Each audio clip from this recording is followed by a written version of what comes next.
The author of the novel abuses symbols and makes many spelling mistakes, which makes it difficult for me to convert the text into audio. So I hope you all understand if there are any errors.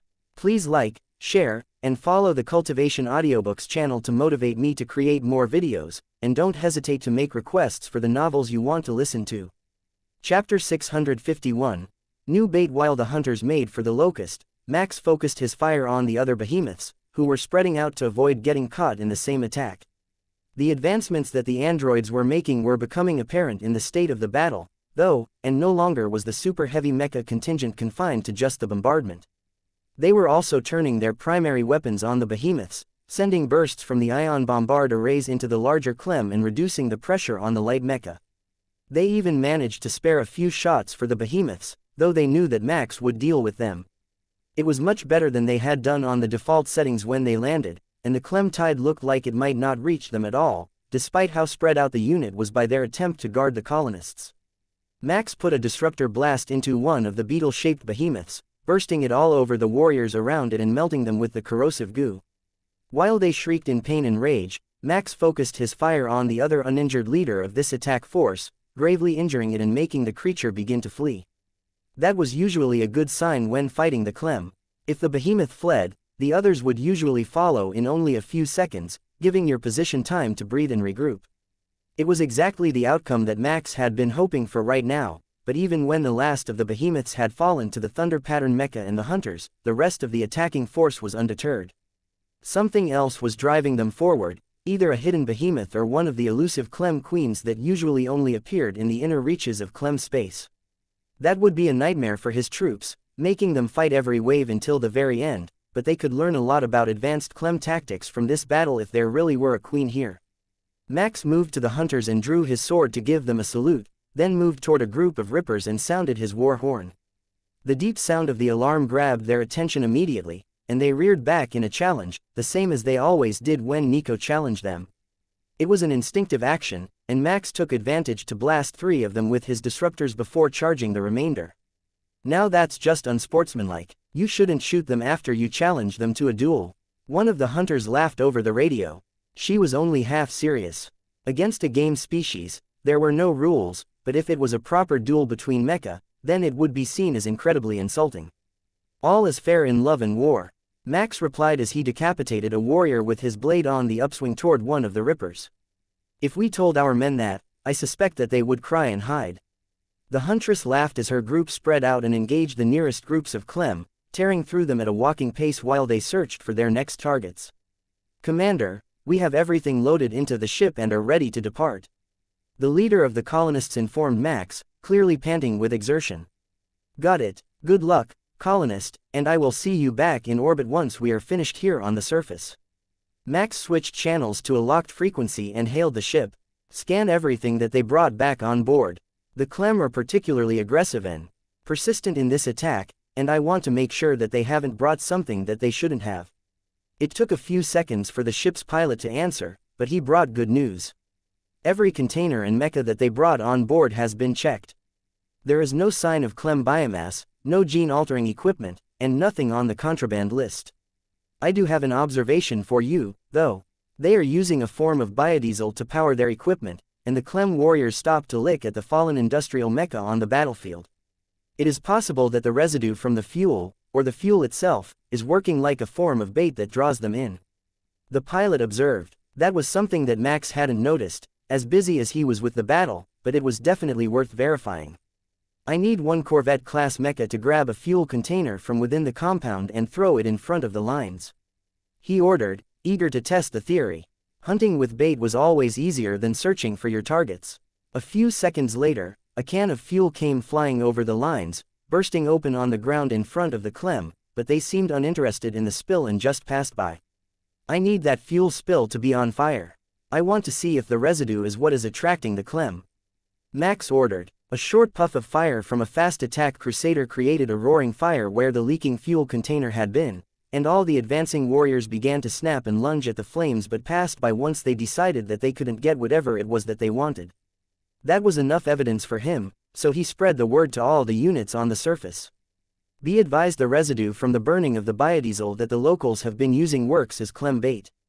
They are naturally attracted to it, so all former colony facilities can be expected to have an increased Clem presence, and any remaining stores of the fuel can be ignited and used to draw them in. A chorus of affirmations from the drone pilots and observers, as well as the battalion command androids, followed, and the Absolution fleet began to alter their priorities in order to eliminate the maximum number of Clem from the surface of the planet. Chapter 652.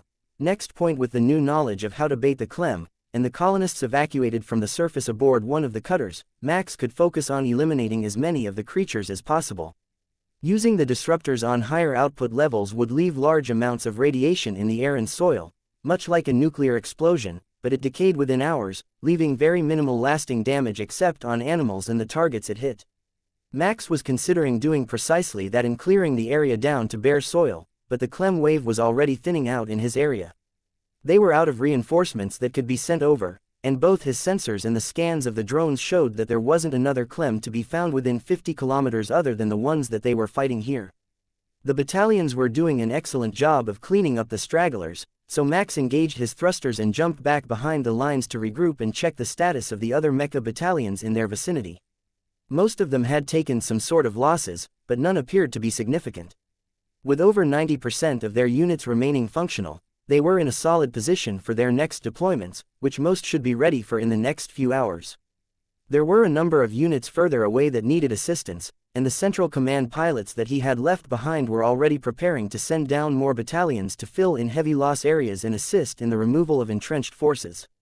What Max didn't see was any sign of the Queen or other particularly strange behavior on the part of the Clem, other than the persistence that they were showing in their attacks. That could be a biological evolution, recognizing that being routed actually cost them more forces than it saved, so Max kept it in mind but didn't let the oddity affect his judgments other than in how many mecha it would take to eliminate a force that wouldn't retreat. They would be clearing the continent by the hex grid, and Max's appeared to be clear already since the Clem had been so intent on coming to him. Once the mecha battalions in the grids around him were close to finished, he would prepare to move out and take another grid location, but for the moment, he had time to eat and see how the hunters were enjoying their vacation. "Ladies, how are you enjoying the battle against this particularly aggressive version of the Clem?" he asked once they joined him behind the lines. "This is wonderful. We saw what you did with the bait as well. That will make future fights much easier. In fact, we could start a fire and simply have all the mecha walk over it to get coated in the fumes, and they would automatically draw the game to their location. It would be like hunting dire bears with a juicy steak around your neck." The huntress replied in appreciation. "The area appears to be clear now, so we are just waiting on the reports from other units in the area so that we can move out to where we are needed and then begin clearing another grid." "Will you be remaining with us?" Max asked. "We will stay with your second in command. It is a hunter tradition to follow the strongest female in a group when joining a hunt." "I'm sure you understand," the huntress replied. Max smiled and shook his head, though they couldn't see his reaction. He should have expected that response from them. "Understood. Happy hunting. I will update you with coordinates once we know what regions need special attention from the command units." Nico joined them only a few minutes later, with her mecha covered in Clem blood and pure happiness in her thoughts. Max checked her computer logs quickly and saw that she hadn't taken enough damage to drop her shields, so the blood on her mecha had to be a deliberate act. Curious, he searched her surface thoughts and found that the blood served as camouflage for the mecha. It made her smell like part of the Clem force, and both the size and number of weaponized limbs were roughly right for a Ripper, so by the time the Clem realized that she was a mecha, it was too late for them to run away from her.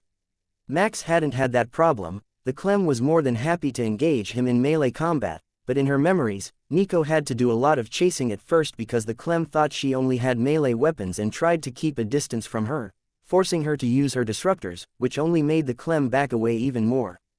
The intimidating design of her mecha worked wonderfully on human and humanoid targets, but it seemed to have the opposite effect on the Clem that any other mecha did. The battalions fell in close to the former colony site as the Clem were eliminated, and Max checked his battle data one more time before updating the unit orders. Only one unit in their cluster was still in combat, but the unit beside them would help them clean up on the way past, and they would all be moving to another cluster of grid points. This time, Max had his unit clearing a section of forest while Nico and the hunters were moved to a river valley, where they were more likely to find something of interest. With less pressure on his unit, Max could put more effort into targeting enhancements for the rest of the mecha on the planet, as well as the drones, and he could plan further in advance for the next movement. The first round of targets was supposed to be the densest clusters of Clem, according to orbital scans, and it should be all push and clear from here out. The only concerns he really had were for a portion of the map that was marked as being primarily limestone bedrock. Limestone was known to develop caves, and if they used the fusion flamers on it, it burned entirely too well and would leave a much larger region than a single mountain burned out, as it had the last time he used that tactic. Chapter 653. Suspiciously empty. Max saw that the other units were nearly cleaned up, which meant it was time for his and Nico's squads to move forward, setting themselves up for the next stage in their battles. Sector 1. All units that have confirmed the clearance of their zone, move forward to the following location designated on your map. Units passing through zones with ongoing combat will assist until that zone is clear. Max ordered. His path would lead him straight to the forest without passing through combat, but Nico would cross over a unit that was having issues with Clem that didn't want to stay in the battle and kept retreating underground in a deadly game of hide and seek. If they couldn't be brought under control, he would authorize the use of heavier orbital munitions to collapse the tunnels and crush them, but so far, the fusion flamers were doing the job and forcing the Clem back up to the surface. They were using them quite a bit, and Max could hear the sizzle and pop of burning Clem every time the unit's leader reported in. It was probably a good thing that they had androids for that job, as the noise was sure to make more than a few human pilots squeamish, and the smell would be horrendous to any infantry unit that they had in the area. They were far from the only ones on the planet that had been forced to resort to the tactic, just the only ones in his immediate sector who were having that particular problem. The Clem force was unprepared for a battle on this scale, with so many different tactics in use at the same time. Their group consciousness wasn't able to adapt to them all at the same time, leaving certain units in excellent positions against their robotic opponents, but others utterly annihilated due to using the same tactic against a unit that was prepared for it. It could be a limit of the Clem Queens, but Max was beginning to think that there wasn't a fully developed leader here. Perhaps an immature one, but an actual Clem Queen was supposed to have no problem coordinating a planetary battle while this one was clearly struggling. It was good news, and his arrival at the next destination brought even more good news to Max and his unit. The heavy Clem biomass presence that they had detected in the area seemed to be entirely made up of Clem pods which hadn't hatched yet. Spread out and destroy every pod and possible Clem hatchling you encounter. Fusion flamers, don't be afraid to start a forest fire. It is more important that the Clem hatchlings are all eliminated before they can pose a real danger to our troops. Finding the enemy's reserves early on was always a bonus, and the pods were very much like the reserves for the Clem force. All that mattered was that they never got the chance to hatch and that he found them all before the Clem swarm or other small creatures could relocate them. Fortunately, between the disruptors and the fusion flamers, the battalions could walk across the designated zone with full coverage, leaving nothing alive. Of course, that meant there would be no trees, grass, or anything else left in their zone, but it wasn't the worst thing possible, and it would help draw out any hidden forces that the Clem had in the area. They were always protective of the pods and put them somewhere that they considered relatively safe, like nestled under the canopies of this dense forest or in caverns. The orbital scans didn't detect any caverns in this region, but he would double-check, in case the Clem had done something sneaky, like fill the caves where they were hiding their extra pods up with something that would show as a solid on the scans. Even filling them with water could fool the scans into thinking that it was a natural body of groundwater, like an aquifer, so he could never be too careful. The one thing that they would always have in common was the need for an above-ground entrance so that the freshly hatched could get out and so that the units sent to trigger their awakening could get in. The Mecha were all on the lookout for any hidden entrances to tunnels, but so far, there was no sign of any such thing in this zone, which was almost entirely razed to the ground within the hour. All that was left was to check the bottom of a small lake, and he would be ready to move to another grid and assist the teams which had encountered real resistance. Max took cleansing light down into the depths of the lake, checking for any hidden tunnels, caves or Clem pods, but found the region suspiciously clear. Every other likely spot in the zone had been full of pods, but there wasn't a single one in the lake at all. The question was, where did they go? With the assistance of sonar and a pair of drones, he had the whole lake bed checked for ground density, thinking that a filled tunnel would have a different density than solid rock. Even if it was full of water, they should detect it, but he didn't find anything at all. His instincts told him that he was missing something, but he just couldn't figure out what it was that he was missing. They were just finishing up the zone when it occurred to him. There likely were pods there, at least before he arrived. They didn't leave over the ground since the traces would have been detected, but if a swimming clem or a small one walking along the river bottom had carried them out underwater, the flow would have hidden all traces of them, not even leaving behind the telltale traces of birthing slime that clem pods usually carried with them. A quick check of the map showed that the river ran to another lake, a much larger one than the one in his zone, and it was in the 4th round of zones marked for exploration. If it was left undisturbed that long, the pods could very well be hatched and spawn a massive clem force to fight an unsuspecting mecha battalion, which had been lulled into a sense of complacency by the lack of enemies. Or did that even happen to androids? Not being able to read their minds was inconvenient, but for most of his career, he hadn't had the range to read other pilots' minds while he was fighting anyhow, so he should really be used to it by now. Unit, prioritize assistance from lowest progress to highest until all zones in this cluster are cleared. I will proceed to the lake at the other end of this river in an attempt to find the missing pods. Max informed his battalion. He was an addendum to the standard battalion anyhow. They could function without him for a few hours. Plus, they would be headed closer to Nico, and she would keep them out of trouble even without his instructions. She had been keeping a close eye on the progress of the android army, which she saw as her creations, despite the fact they were literally clones of an alien android that she had imprisoned and reprogrammed. Chapter 654. Clem breeding ground. With the unit departing to assist their neighbors, Max began to make his way up the river, checking his sensors constantly for signs of danger or traps since this zone that he was entering had not had any attempt to clear it yet. The river itself was clear of any sign of Clem for the first few hundred meters, as were the surrounding woods, but as he progressed, there were still some signs of pod slime on the riverbed, and finally, the last of the Clem workers that were transporting the precious cargo came up on his sensors. The lake in front of him appeared to be full of Clem, as were the woods all around it and the air above the forests on the far side. That explained why the units were having such an easy time in this region. All of the Clem had gathered in one spot. From his position, Max had a very different view of the Clem than the satellites did, and what they had taken as a moderate Clem presence was, in fact, 3 layers deep and had dozens of behemoths hidden among the trees. He didn't see any of the locust-type behemoths who had adapted to block the disruptors, but the pure numbers would make for a good fight. Huntress, I have found another very dense cluster if you wish to join me. I will hold my position for 2 minutes before I engage. Max informed their allies. Understood, Commander. Unfortunately, we are in the middle of a hunt for a group of 6 locusts and will not be able to join your joyous hunt. Best of luck taking a suitable trophy. The Huntress responded. While disappointing, it was not unexpected. They wouldn't just drop a hunt in order to join another hunt. That made no sense, and they would stand a chance of not getting the killing blow on either target if they switched halfway through. That meant Max needed to make a proper plan to deal with this infestation before it began to spread out. The flying Clem would make a bombing run difficult, and they were avoiding orbital lances, so that was out, but he could still fly up and use a lower output version to clear the area if he needed to.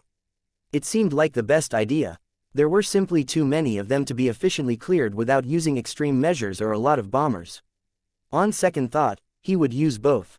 Bomber Squadron requested. Dispatch 3 wings accompanied by orbital interceptors to my location.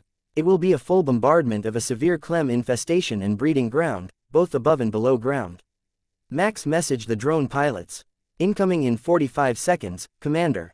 At the 30-second mark, Max fired his thrusters to push cleansing light into the air and fired the disruptors on long range, sustained beam mode to clear out as many of the flying creatures as he could before the bombers arrived. That sent every behemoth and ripper in the area rushing in his direction, but the bombers were almost on him already, and the river valley was already echoing with the first of the explosions. 1,000 strong, the drones flew overhead, shooting at anything that moved and carpeting the area in burner bombs, a crude combination of thermite and napalm that burned extremely hot and stuck to anything that it touched. Max was sure that the Alliance ships which had arrived after the battle started were suitably horrified by the concept of carpet bombing on this scale, but he would deal with them once he was done here on the surface. According to the satellite data, there were over 50 Alliance government ships in orbit over the planet, taking notes and making videos of the human military, as they designated the Terminus Trading Company, while Max and his unit cleared an aggressive invasive species from one of their colony worlds. The bombs were doing a great job of clearing the surface, but Max was still getting underground signals from the Clem, so they had almost certainly dug tunnels to protect their reinforcements. He really only had one choice to deal with them, and that was a ground-penetrating strike. It had to sink deep into the ground, with a significant explosion that would level all of the tunnels in the region, or it would need to be easily repeatable so that he could make a grid and ensure that all the tunnels collapsed. He was seriously tempted to use the antimatter cannon that Nico had built for him, but an antimatter explosion inside a planet's mantle or lower crust would cause way more damage than it did in space, since it would cause a short-term sustained fission reaction that would spread out from the point of impact. Nuking the planet into oblivion as a side effect wasn't an exactly great military strategy, so instead, he tweaked the settings for his disruptor's orbital lance settings.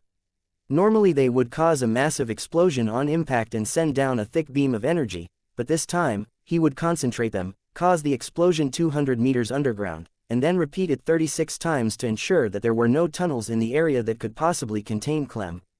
When he moved to 10,000 meters in the air to prepare for the attack, Max could hear the concern in the Alliance messages about what sort of insanity he was going to attempt. The envoys knew about orbital lances, but the majority of government forces did not. The sheltered nature of most of the visiting bureaucrats was almost funny in a twisted way. But it was pleasant to think that one day, humanity might enjoy such security that they could forget about constant threats from aggressive species. This would be their first exposure to the advanced weapons of a Titan-class mecha, and for once, it might actually look less dangerous than usual. The fact that he was going to do it 36 times might not set their minds at ease, but the destruction should be limited to just this one grid location and largely underground. The settings were complete, and Optimize had determined that they couldn't get any better for his purpose, so Max began his bombardment, shaking the ground all through the region and setting off seismic sensors on the mecha in nearby zones. By the 12th attack, it was clear that the impact had destroyed the tunnels, and the whole region had sunk dozens of meters, but there were still Clem life signs down there somewhere. Max paused to pinpoint them with his sensors, just in case they were at a depth that he hadn't calculated for, but they were above ground. The lake had sheltered a number of pods from the bombing run, despite having most of its water boiled off. One surface configuration orbital lance took care of that, as well as any lingering Clem presence in the region, and silenced the Alliance communications for almost an entire minute while their researchers worked to process what exactly had happened here. Max hovered above the destroyed forest and scanned the sensor logs for more similar regions, which might be hiding massive Clem breeding grounds in a way that the orbital scans wouldn't detect. The most likely option was a mountain range 1,000 kilometers away in a volcanic region on another continent. He would leave the second for the units assigned to the area, but he did note the possibility that the scans might have underestimated the defenses in the region before he took off for the mountain range in the hope of finding another Clem nursery. Chapter 655. More Clem incoming. Max was on his way to the mountain range when an emergency call from Absolution came across his intercom. "Commander, we have a Clem fleet, actual Clem ships incoming. Numbers appear to be equivalent to 10 standard pod waves, and sizes cannot be determined, but their trajectory changed without outside gravitational interference." Admiral Penner reported. That fell under the category of very not good, but it wasn't something that Absolution couldn't deal with on its own. For the first fight, it was likely better than he was in orbit, though. For one, he was the only one available who had orbital combat experience, and for two, they would need his targeting data to properly deal with a fast-moving group of Clem pods or vessels.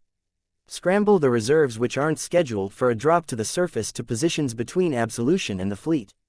Then request that the Alliance vessels move clear of the battle for their own safety, and I will join you in orbit. That should pretty much do it, Max thought. But better safe than sorry.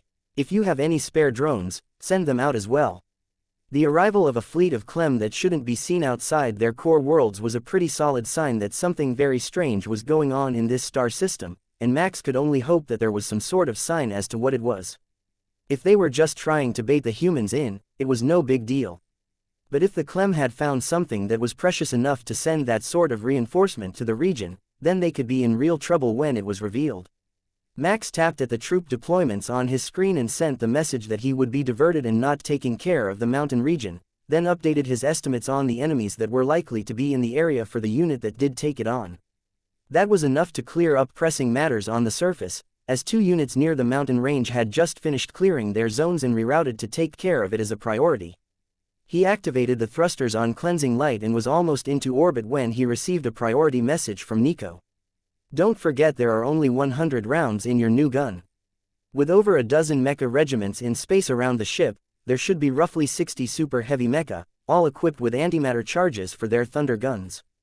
They weren't as heavy as the rounds for his weapon, but with their firing rate and explosive radius, there shouldn't be any issues. Max joined the defensive line, and Admiral Penner made an announcement that actually managed to startle him. Giving them the warning now, Absolution fired a single antimatter torpedo at the incoming Clem fleet, letting it detonate 100,000 kilometers in front of them. If they weren't set on hostilities, that should be enough warning to chase them away from the region. Even the most zealous of sentient species would avoid an explosion of that magnitude, but the Clem only responded with bursts of spikes fired at the defenders. They were approaching at roughly 5% of the speed of light, relative to Absolution, so those spikes were going to do some serious damage to anything that they hit. Even the shields of the world ship would have to work to deal with the storm of chitin that was coming for them. The Clem fleet's aim was quite impressive as well. It might appear to be somewhat random and scattered, but Max could see that the majority was coming for the ships in the system, with the rest headed for the Mecha and their locations should they activate standard evasion patterns at any of the 10 standard timing points. The Clem had definitely learned from the Mecha fleets in that regard. It wasn't the first time, either. Even their three-tiered attacking strategy was suspected of mimicking the Line, Corvette and Crusader-class mecha deployments that the humans used, as they were the most effective enemy that the species had faced. If they were here to test a new advancement that they thought would work against the humans, it was best to start with old and predictable strategies. They would reveal new reactions to the old techniques if they had them, and it would tell Max a lot about their capabilities. Super heavy units, fire a barrage with your ion bombard arrays, standard direct fire pattern. Max ordered while providing them with the necessary targeting data. A normal Clem wave would simply get hit by the barrage, which was why Max had chosen it as the test, but this fleet immediately began to spread out, and Max saw energy signatures emitted from the larger objects that looked a lot like a gravity beam. Absolution, did you get a recording of that? I think they have found a way to adjust the trajectory of their pods with some sort of gravity manipulation. Max asked the Admiral. We are calculating the details now, but it does appear that way. The pattern looks familiar as well. Ah, there it is. That gravity beam isn't a new Clem technology, it is a Tapani gravity beam, and I am picking up the unique signature of the emissions array. I suspect that one of those objects is actually an infested ship that they have commandeered. She replied, there were a lot of human technologies that the Clem couldn't use well, including Mecha, but there was a significant overlap between the smartest Clem and the dumbest humans, so many simple-to-operate computer systems could be accessed by their smarter members. Max hadn't seen proof that they could actually read before, but if they could aim the beam to grab all the pods that were accompanying them, it was pretty good proof that they could. Hopefully, it wasn't enough to get the Alliance to decide they were a sentient species in need of protection. They probably hadn't noticed the fact that there was a captured human ship encased in one of those shells, but the hunters would have. It was an ideal hunting ground for them, easy to navigate, in a standardized pattern, but full of enemies. It was best to destroy it before they thought of that as well. Chapter 656, Space Battle, that's our signal. Thunder guns begin full bombardment with antimatter munitions. Wide spacing, full pattern coverage. I do not want to see that fleet when you finish. Max ordered. 20 sets of thunder guns began lobbing shells across the expanse of space while the Alliance vessels watched in complete fascination, wondering what the humans could do against a space-based fleet that could outmaneuver the standard artillery. The new munitions were a very different thing than the old ones, though, and they would detonate on proximity, so even if the Clem managed to dodge them, they only had to get within the blast radius to deal damage. The first few Clem ships proved incapable of evading the increased speed of these munitions and took direct hits, allowing the shells to punch through their outer chitin with pure brute force before the antimatter explosion tore them apart. Clem vessels the size of a destroyer exploded in an instant, torn to molecule-sized bits by the antimatter blast, and dozens more shells were incoming already. Max moved above the line of fire to approach the incoming Clem fleet. A shorter range would make it even harder for them to evade and would give him a better chance to intercept retaliation before it came near his shiny new ship. Absolution didn't have a mark on it, and he intended to keep it that way. He was here to clear the planet and show off their new toys to the Alliance government ships, not to take damage to his world ship. The larger ships spread out as soon as they realized the danger that these new weapons represented, but they couldn't take the pods with them on such a hurried maneuver, and a series of explosions rocked the tightly clustered orbs of biomatter, followed by a second volley that very nearly eliminated them all. For the first time, Max sensed real rage from the Clem. They always had a sense of urgency and self-preservation when you attacked them, but this was an actual emotion. There was a Clem queen somewhere in that cluster, and if he got a chance, he might actually be able to read its mind to see what level of intelligence the species was capable of. Mind-reading systems were rare, so there wasn't much data on the Clem queens. It would be a great benefit not only to himself but to the whole human fleet to know what they were capable of. With a bump in and out of warp, Max was nearly on top of the Clem fleet, which was working to evade the incoming shells and defend one central vessel. It was the one that contained the captured human ship, which seemed curious to Max. He expected that it would be an expendable experiment, but it seemed that their queen was somewhere inside that infested human ship. He had seen signs that they were mind-controlling and taking over a human planet in the past, so it might be possible that wasn't the only experiment that they had done with human intelligence. If there was an assimilated human brain in there, it would explain the ship's functions being operational and the strange behavior of the vessels. While searching for signs of intelligence with his mind, Cleansing Light was also analyzing every signal that the ships were sending out, trying to determine how well they could communicate with the infestation on the ground. It was well known that they did, but solid data on how far away was scarce. Perhaps humans had been too timid in the past. Getting up close and personal with a Clem attack fleet was proving to be very valuable for intelligence gathering, even if he had to constantly dodge plasma and spike attacks traveling at velocities that would punch through his shielding and mecha in an instant. More and more shells were missing the Clem as they desperately fought to evade, but that was no concern to the androids. They were firing in a suppression pattern, forcing the remaining ships into a location where they could eliminate them once there was nowhere left for them to dodge. His time was running short to get the data he needed from the Queen's ship unless he was willing to order the troops not to engage it and risk it getting away. It was unlikely that they could successfully and safely capture the vessel without destroying it, and even less likely that the Clem would allow such a thing without self-destructing. But when the fleet was down to less than 10% of its original strength, he got a break. There was a signal, with a chittering Clem noise transmitting over it, and it was being emitted by the ship's broadcast tower. He couldn't translate it yet, but he had a Nico for that, or he could ask the hunters, who were very good with languages, to try it later.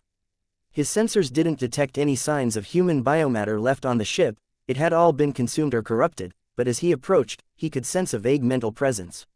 It was the one that he had sensed rage from earlier, and it was afraid. "Commander Karras, have you detected what we have? There is a new type of Clem on that ship with emotions. One of our hunters had an elithid over for some extracurricular fun, and he sensed it. We want it," the huntress that had been left in charge of their ship insisted. "I want the research data. I can sense its emotions, but I can't understand the language, and it doesn't really seem sentient, but if you research it, the data will be essential to humans." Max replied, "Agreed. We are sending a vessel now. Tell your mecha to stand down on the target until we depart." It wasn't the perfect solution, but their agreement with the hunters clearly allowed them to call dibs on a target when they wanted to hunt, and he hadn't called it first. It felt a bit like being a kid again, calling dibs, but this time, a lot of something was going to die in the process.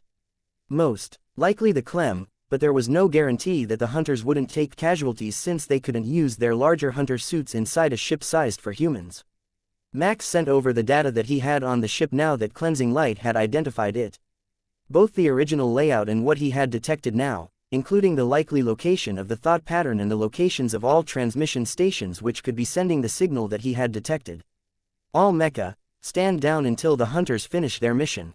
I will contain the Clem fleet alone, for the sake of safety."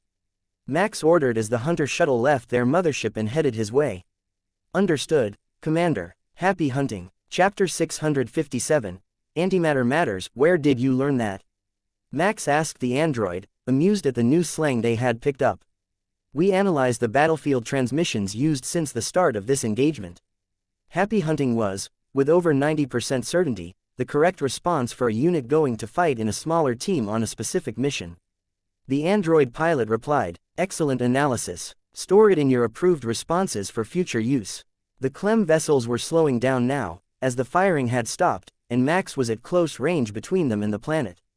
If anything, they seemed confused by his actions and unsure how to respond to this unexpected blockade. But when the hunter shuttle approached, they all turned to engage and began firing at their maximum rate. An approaching enemy ship was a situation they were well prepared for, and they wouldn't let it reach their command vessel easily.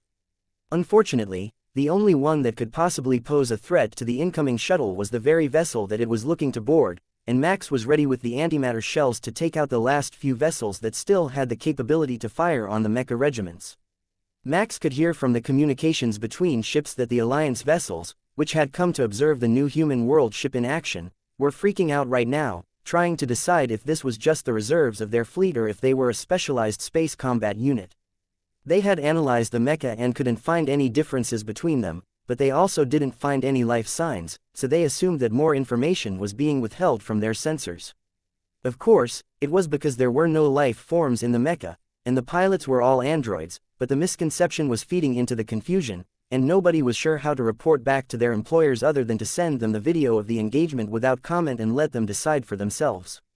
Nobody would assume that the humans had hired outside mercenaries for the fight, as would be assumed of many other species that suddenly experienced a huge increase in firepower. Nobody in the Alliance used that sort of munitions, at least not at the moment. They were horrifying to most species and could easily set off a chain reaction if they hit a warp drive of many common designs. The general consensus was that the humans had managed to weaponize something that was never meant to be weaponized. The biggest question that most species had was how they managed to do it. A crystal-based warp drive didn't produce excess antimatter to create weapons with, and the technology to create it outside of a laboratory environment was basically non-existent. There were patents for devices that produced industrial antimatter, but no operational examples of those units could be found by any of the companies that were looking for them, so it didn't seem possible that the humans had gotten their hands on one. What they didn't know was that it was nothing new to humans. Until only a few years before, they had used a wildly inefficient version of warp travel, which basically dumped antimatter into a containment vessel and shaped the resulting explosion into a warp field. So, they had the technology to mass-produce it available to every fleet as a necessity at every resupply station. Nico had simply built one onboard absolution and then mass-produced enough antimatter to eliminate half a star system, just in case they needed it all. The hunters had made contact with their target and had breached an airlock door to send the team inside, but the shuttle wasn't retreating. Instead, it had chosen to remain locked against the hull of the larger vessel, either to preserve the atmosphere inside or for the rapid extraction of their team, should it prove necessary. They weren't giving any updates, so Max focused on the responses of the Alliance observers and, more specifically, the Illithid aboard their ships. Having one on almost all government ships made Max's life much easier. If he needed to know anything, he could just ask them, and they would most likely answer so that he didn't go digging through other people's minds. "Have they figured out where we're getting all the antimatter yet?" Max asked the Illithid on the envoy's ship with amusement after they moved the ship back too far from the battle for him to hear the thoughts inside. "I believe so. They have detected huge amounts of it in a containment vessel inside Absolution, and they are freaking out right now. It's pretty funny. They want to tell you to get rid of that storage tank, but they are too afraid that you'll give it to them for disposal to actually say anything." That was a wonderful idea. Give the envoys all their unstable failed experiments for disposal, and then watch what they did to neutralize them. It would save so much time during the development process. All of the Illithid began laughing as Max had that thought, and then their minds wandered off topic as their crews began to question their behavior. It wasn't often that they got so distracted, and the hunters were capable of shielding their minds from the Illithid, so they couldn't possibly be watching the action inside the last remaining ship. The amount of antimatter that they had in storage was large, but by human standards, not completely unreasonable. It was enough to refuel 10 transport ships or cruisers during their once-a-decade major overhaul. For a human space station, that wasn't a lot, and Absolution was much larger than any space station. It was just that the Alliance had moved past such crude methods so many centuries ago that nobody recalled a technology that required it, and nobody on the human side had thought to mention it since they viewed it as so common.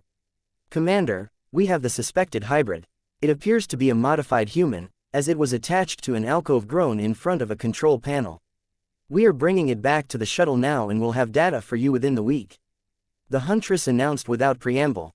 A week was a long time to study a simple organism, but as specialists in bioengineering, maybe they had found something else that they wanted to study and had moved it down the to-do list.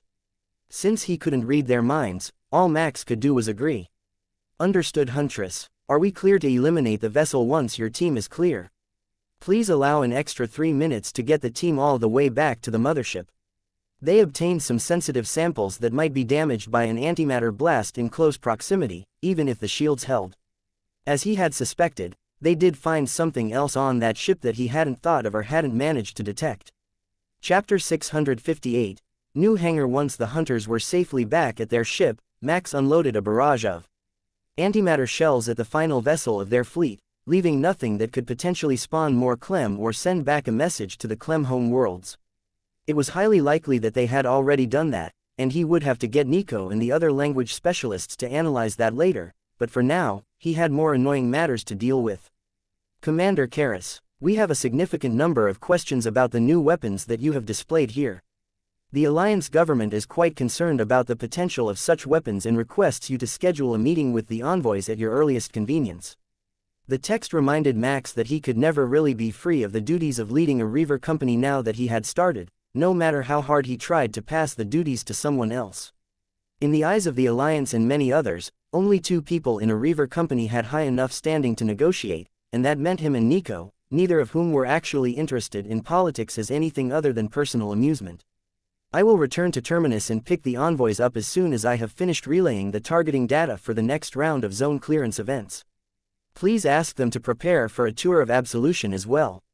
Max replied, using a text message so that they couldn't see how annoyed he was at having to leave the battle early. Of course, he could claim that he was needed on the surface for the battle, but that clearly wasn't true. His latest sensor sweep showed over 100 groups of hunters among his mecha units and casualty rates that were still mostly under 10%. The reinforcements had arrived for the more damaged units, and the mecha units that had joined the space battle were on standby outside the world ship, awaiting orders. Units on standby outside Absolution, you may now return to your hangars and begin any necessary repair, maintenance and reloading procedures to return to readiness. Max ordered. The mecha began to move immediately, and Max turned his attention to Nico and the hunters, which she was fighting alongside. They had all chosen to allow their suits to be covered in Clem blood so that they would disguise the distinctive smell of mecha, and they were carving a wide swath through the zone that they had just entered, using the super heavy mecha to herd the Clem in front of them with a thunder gun barrage, and the fast attack mecha to burn out any possible signs of pods or survivors. With all of the expertise both on the ground and in the air, he really was free to take the traditional position of a company commander as the organizational head of the battle. Cleansing Light had a dedicated hangar assigned aboard Absolution as well, which Max hadn't yet had a chance to examine. The technicians ran up as soon as he had landed and powered down the mecha. One human technician was accompanied by 20 androids, who all looked exactly like him. It was a bit creepy, and Max wondered whose idea that was. The human was giving directions, sending them to check every external system and component for damage or wear, when Max exited the mecha with a smile for efficiency. Good morning, Commander. I am Chief Technician Johan, in charge of Cleansing Light, as well as the mecha repair androids. Miss Nico determined that it was unlikely that your mecha would require full-time attention, so I was given a secondary task. The androids won't require much, either. They're supposed to be designed for a 1,000,000-hour active life, but checking on them gives me something to do. The technician greeted him, and whose idea was it to make them all look like you? The excitement in the man's mind made Max smile even before he started speaking. It's brilliant, isn't it? They look just like me, so when the junior techs come by, they won't be able to tell if they're only looking at androids or if there is a supervisor present that will be keeping an eye on them. The androids don't care for much outside their assigned duties unless it becomes a nuisance or hazard, so they're not good at reporting on staff performance, and it would waste limited computing power to have them add another additional task. They seem quite advanced with their adaptive AI, but they are already approaching the limits of their computing power, so we had to limit their task lists to prevent crashes in hung operations. Basically, if you tell them to do too much at once, the priority gets out of whack, and operations get put on hold, which leads to some very strange interactions. We were going to work on it, but Nico said it's not a bug but a feature. Keeping them focused on their assigned tasks should help with the randomness usually associated with artificial intelligence, since they're only computing things related to their work and are limited in capacity for new information. That was actually a great idea. The AI would let them learn new things, but only inputting data from specific activities kept the data from adding irrelevant nonsense. Proper limits were the key to a well-functioning learning program, as Max had learned as a child. His first attempt to create one that would learn to hack passwords more quickly was a colossal failure, and it got stuck in a rabbit hole of conspiracy theories since he didn't set proper limits on the data that it was taking in. Max thought back to his past life and wondered if there was a better way to do it, but he didn't find anything particularly appealing. There were memories of AI species, but they were kept within boundaries by religion, and he wasn't going there in this life. Too many humans already carried random superstitions from their home planets. He didn't need to start teaching them to the androids. It would also require multiple branches since the programming for the pilots and the staff was so different. It seemed that they had it under control, though, and Max knew that Nico had built in a reset switch, where she could set every android back to default databases in an instant if things went wrong. Chapter 659. A growing problem. Before Max left the hangar, he sent a message to the Enovis with the technical details of the new weapons, in case they hadn't already gotten a copy of them, as well as the humans' regulations on their use against populated planets. There weren't actually any rules against using them on ships, but Max realized that the Alliance would certainly have something to say about that since they used a large number of vessels with populations in the millions, which a single antimatter missile could theoretically destroy. This was far from the first time that he had been required to attend the humans did what conversations, but they were never a lot of fun, and it was mostly technical matters that he really wasn't experienced in, so he was basically reading them to his audience as he learned them. The envoys were used to it as well since they knew absolutely nothing about human technological development other than what they had learned from meeting with Max, but they, too, were required to be here. Tell the envoys that I will meet them at the coffee shop on Terminus, and I will escort them about absolution from there. I have been in combat all day, and this isn't happening without coffee. Max informed the communications officers who would be in charge of passing the message. It is currently midnight ship time. The messenger reminded him, "Oh, thank Feth. Send the message now and tell them that I will meet them in 7 hours." That was enough time to get some sleep, but not enough time that the other Alliance vessels in the system would start throwing a fit about him delaying. It was common for ships to set their onboard time by the capital of the planet that they were from or unified time with their force so that all vessels that met would be on the same schedule, but Max had no idea what time the Alliance government observers were on. While he took the high-speed transport pod across the ship from his hangar to Terminus, opting to see a bit of absolution on the way instead of using a precision portal, Max noticed that the sensors were detecting more and more ships in the system.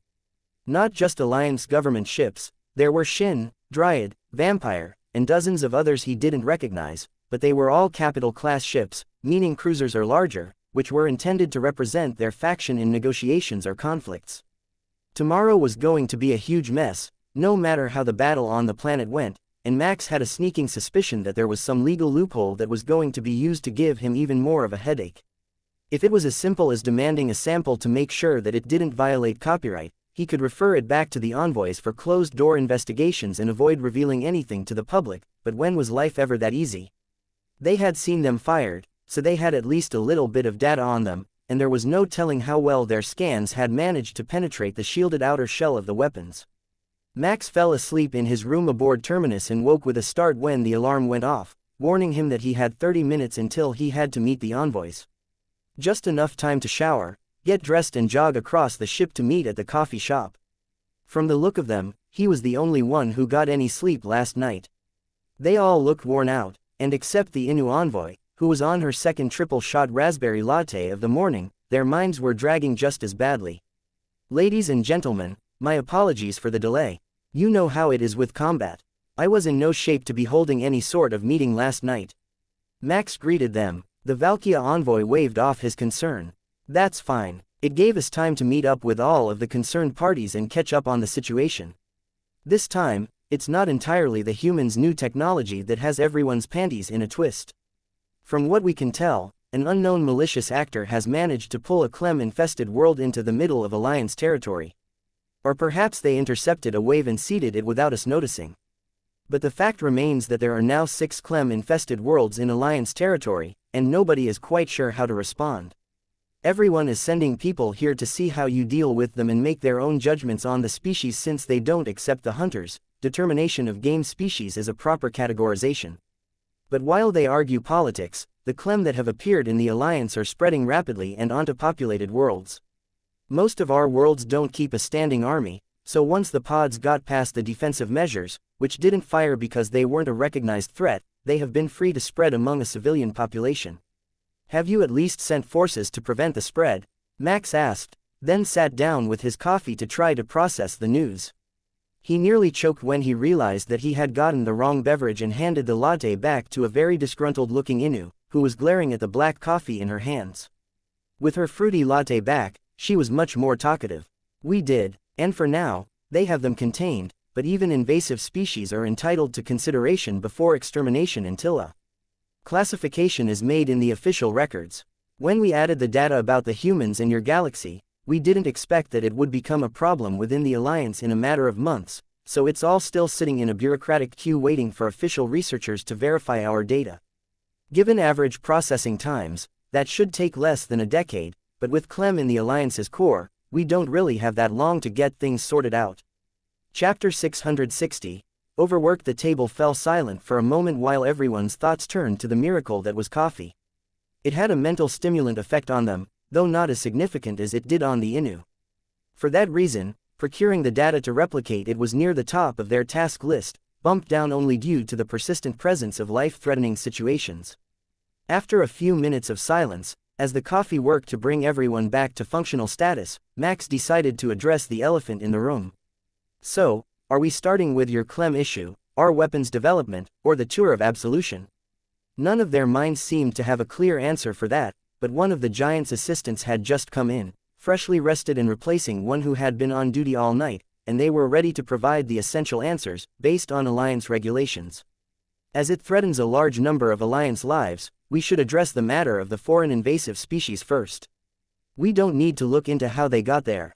Many other teams are searching for warp signatures, portal signs and any other clues that they can get. We just need to discuss how to deal with them. The assistant reminded his superior, who looked ready to pass out again. Understood. What is your standard negotiation tactic for making a deal with the invasive species known as Clem? The envoy asked, reading the line from a data tablet. You're looking at it down below us. That is as civil as they get. All attempts to communicate with them have been futile, and though some researchers suspected that they had discovered a Clem language, their efforts never led to any form of dialogue. Max replied. There was a long pause as the envoy nearly dozed off again while Max was answering, and the assistant sighed. In the name of health and wellness, I request that this process continues without our envoy for the time being. Go ahead and take him to bed. Is there anyone here who is awake enough for a discussion? The rest can go to bed, and we will inform anyone who questions the matter that the negotiations and research are ongoing. Max suggested. In that case, I will record it as a 6-hour data discovery break. Everyone, please report back before additional absence paperwork needs to be filed. The assistant informed the envoys, who glared at him so hard that he hid behind his sleeping envoy. It was regulation, and the envoys were very much like overworked civil servants in this case, but 6 hours would hardly put a dent in the sleep they needed after being kept awake the entire time since the battle started. That was one problem solved, and he had bought himself 6 hours to take care of matters on the planet before he had to start with the meetings again, or so he thought. As soon as the envoys were gone, the Alliance bureaucrats who were concerned about the matters involving the newly discovered Clem presence within their borders were right there to bombard him with questions. I am quite sorry, but until the matter is settled with the envoys, I can't give you a definitive answer on what is or is not proper procedure under Alliance laws. While our laws are fairly compatible, when it comes to the Clem, human law is quite clear, while Alliance law is not. Max was explaining, but my planet is right next to the most recently invaded one. We are in the same star system. Can't you at least sell me some of those anti-Clem missiles that you used against their fleet? One of the myceloid bureaucrats was begging. The use of antimatter weapons against inhabited planets is strictly prohibited, and the dissemination of military technology is heavily restricted. But rest assured, they can be dealt with using conventional weapons in higher volumes. Max informed him. Fat lot of good that does us after they land. The myceloid complained. If you don't want them to land, just get a world ship to intercept the wave and deflect it off course with their shields. Most Clem expansions are a simple wave of pods, with their entire cargo in an embryonic stage. They can't react to outside stimulus, so you can just deflect them into a star and forget about them. Under Section 216, Part 420, Subsection 9 Paragraph 3, that might be a violation of the rights of the unborn, should the Clem be declared a sentient or endangered species. A giant in the crowd informed them. It was clear that the Alliance was in the middle of a legal crisis, where their convoluted laws had them stuck at a standstill while they were being invaded. Again, Max was reminded that most Alliance species weren't part of what was called the curious species, so they likely had no preparatory measures against such an unlikely event at all. That is why the envoys are here to take care of the matter. Unfortunately, your constant inquiries put them behind schedule, and they are off to research answers for the next 6 hours. That seemed to be the magic word for dealing with bureaucrats. Accusing them of holding up the process was enough to horrify most of them, and Max could sense that most of their minds were already working on the way to help the envoys with the process so that they weren't accused of being a hindrance to finding a solution once the matter was solved. Max raised his voice to address the crowd. If you would like to do your own analysis and bring it to me in 5 hours, I will present a limited number of opinions to the envoys on your behalf. Priority will be given to planets most affected and groups with direct specialization in similar situations. The fact was that most of these people were from environmental and animal rights groups, here to pressure for a particular outcome, so that meant that the very few who were from the small organizations who did specialize in interplanetary invasive species and the handful of representatives from nearby planets were quickly swarmed by activists as soon as Max told the crowd whose opinion he would be considering. You know, it's rude to lie to them. A soft voice from behind him whispered. Max turned around to face the assistant to the Innu envoy with a smile on his face. I only said that I would present the opinions, not that we would actually consider them. I have already seen in their minds what most of them are thinking, so I have a pretty good idea what the presentations are going to say, and it's a whole lot of platitudes and no solutions. The Innu considered that for a moment before a matching smile lit her face. I have heard of this situation. What was the saying? Technically correct is the best sort of correct. No, not that one. A half-truth is still a truth. That's it. Not a bad saying. I like this one, though. There are 3 levels to every conversation.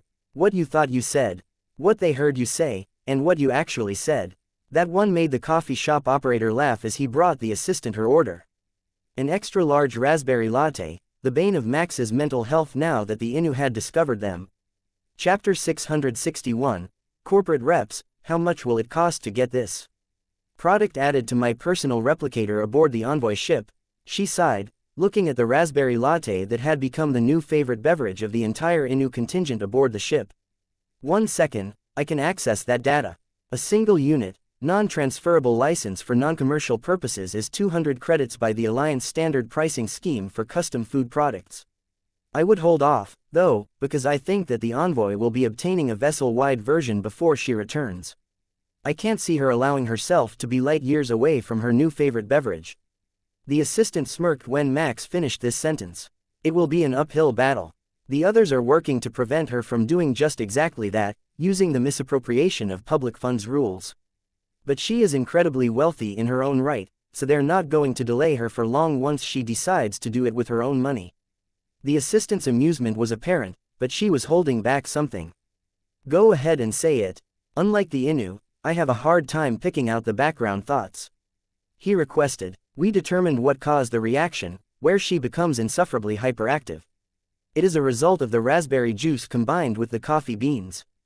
The combination has medicinal properties, at least for Innu, and she is particularly susceptible to it. The two combined in her system to form a powerful stimulant, as opposed to the normal level of stimulation that other Innu experience. The rest of the Innu were bad enough with coffee alone, but so far, Max had only noticed the one extreme reaction, though it was hard to tell since most of them drank coffee not because they were tired but because they liked coffee, so the extra energy was utterly unnecessary. Chasing the activists away only bought Max a few minutes of peace before the corporate sorts were brave enough to come forward with presentations that they thought the humans would be interested in.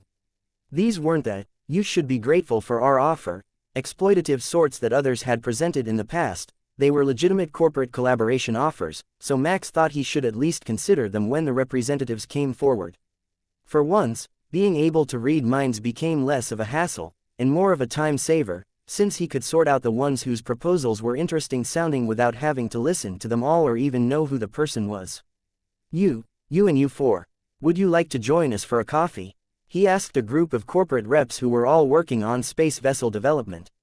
Certainly, Commander. Thank you for this opportunity. They all replied, out of sync with each other. When they stepped forward under the envious gazes of the other reps, they instantly realized what he had done. He had picked everyone who had a similar proposal to come to see him at the same time. They couldn't present their offers in isolation and make themselves look good. The others at the table were their direct competition and would surely try to drag them down. The assistant realized that as well and made a gesture to the shopkeeper to bring another round of drinks and some snacks, with absolute certainty in her mind that this was going to be entertaining. Not only were they competitors, but they were all designing new world ship technology, which meant that the Terminus Trading Company was also their direct competitor and the human group had a head start on developing whatever production method Absolution had been created with. It wasn't common knowledge yet of how it was made, and everyone was having issues trying to understand what it was even made out of. The frustration was palpable in the background of their thoughts, and they were all after the same thing, a deal that would give them production rights for vessels using this new technology. They had been observing Terminus for over a month, posing as vacationers, and there had been no warning that a new ship was coming to them. It just suddenly appeared, which gave them the impression that it had actually been made in an incredible hurry somewhere with some unknown technology. Max split his attention so that most of his thoughts could go to analyzing battle data and sensor inputs, to give targeting data to the mecha on the ground, while the smaller part would deal with the negotiations over ship technology. They weren't going to share the details with anyone, much less offer it up for a production deal that would inevitably lead to a trade war somewhere in the alliance and a drawn-out legal battle as the technology was used beyond the parameters of the agreement or by unauthorized parties. The Clem had lost over half of the world already, and the mecha regiments were beginning to link up in the less densely infested areas to push the Clem back into pockets where they could be thoroughly purged, so cleansing light wasn't needed on the battlefield right now, but Max did briefly consider recalling Nico to make her take care of this. So, gentlemen, what would you like to present to me today? If I'm not wrong, you should all be shipbuilders who are looking to revitalize your product offerings, correct? Max asked. The Inu assistant hid a giggle as they all panicked at being seen through so quickly. It wasn't common knowledge in the corporate world that Max could read minds, only among the government, and none of them had expected him to know so much about them and their companies at this point. Only one of them recovered quickly, a slender man with a scarred face and a third eye on his forehead.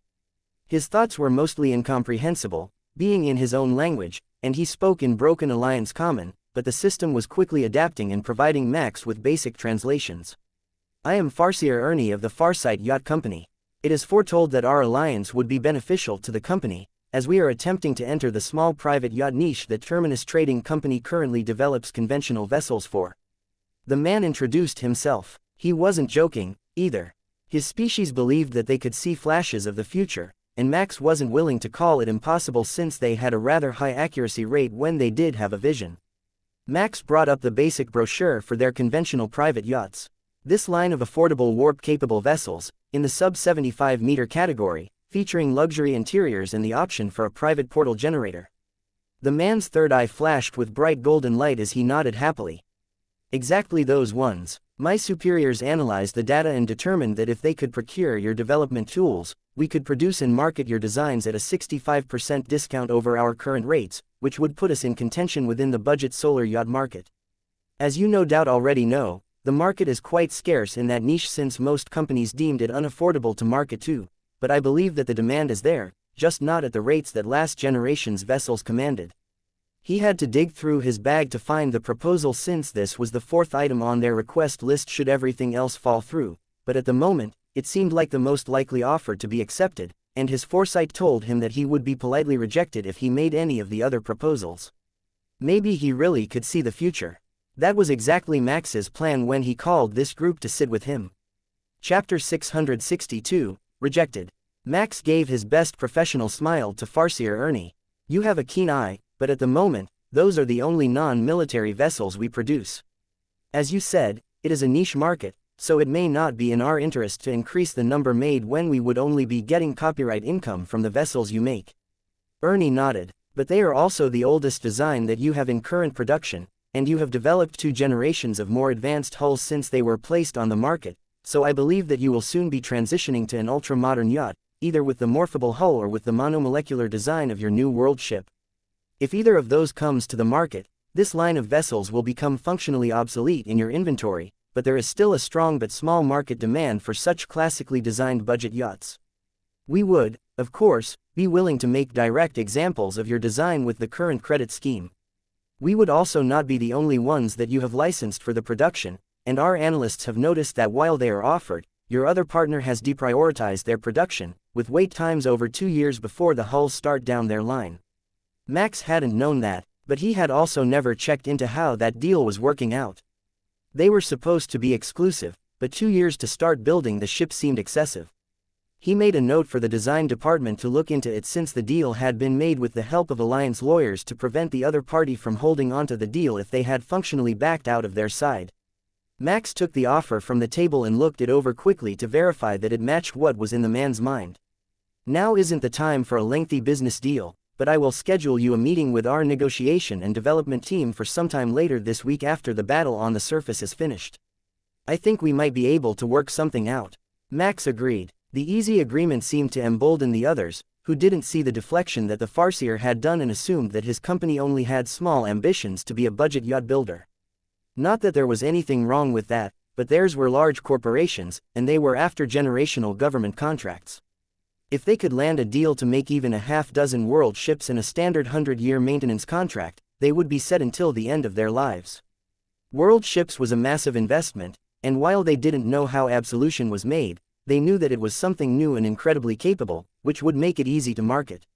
For that reason, they had prepared very reasonable conditional contracts that would provide Terminus Trading Company with a fortune in royalties if they could secure a government procurement contract to build vessels built on Terminus Trading Company technology. The world ships of the Alliance were the so-called invincible ships to the people of this galaxy and were heavily armed and defended, so any deal to provide them would involve providing the involved companies with plans for all the associated technologies and weapons. That wasn't going to happen, and the farseer looked incredibly smug after his third eye flashed again, and Max saw a vision of the dejected representatives leaving the table. They put their deals out on the table, then looked over each other, and quickly edited their own within the parameters that their company had allowed so that they could try to compete with each other. While I appreciate the effort that you all have put into your presentations, Terminus Trading Company is not in the market to distribute plans for military technology at this point in time. Should you be interested in another aspect of our business, I would be willing to entertain an offer, but the world ships, with their unique capabilities, are not up for sale to any outside parties right now. It's not a biased matter, no company would have done any better, and not even the other human factions will be given access to this technology for the foreseeable future. Max explained, sliding the offers back toward the representatives. I see. My thanks for these moments of your limited time. The representative on his far left agreed, and they all stood to shake his hand and left with the same dejected looks that they had in the farseer's vision. Ernie stood a second after they left the table and shook Max's hand. I will be in contact after the battle. I am booked on Terminus for another 2 weeks, so there is no particular rush should you have other pressing matters to deal with before getting back to trade agreements. It has been enlightening to meet you. Your insights are a unique ability. Ernie gave him a graceful bow and turned to leave, but Max could see in his thoughts that he was detailing how the flashes were thought to work. His species believed that the third eye saw through time and not light, though they had no scientific proof. The Alliance recordings said that they did much like Max or the Illithid and read the emitted bioelectric signals and brain waves of living creatures around them, then came up with a probable outcome instead of actually interpreting the thoughts they detected. Without data, Max couldn't prove the answer either way, but for the first century or more after the system activated, humans couldn't scientifically explain the mental manipulation type system functions either, so he was willing to be open-minded, and perhaps see if he could find someone from that species to bring on board Absolution. Seeing the future might not be real, but if they had some innate ability to calculate outcomes, it would be very valuable in battle if they were used as advisors on strategy. Chapter 663, Vacant World. For the next 6 hours, Max went through the various representatives that had been sent to meet with him. Very little of it was of any importance, and many of them were there mostly just to meet with him and get an impression of Terminus as a company. Those ones were the easy ones. The annoying ones were those who were sent to suck up in order to try to get some sort of deal with the humans.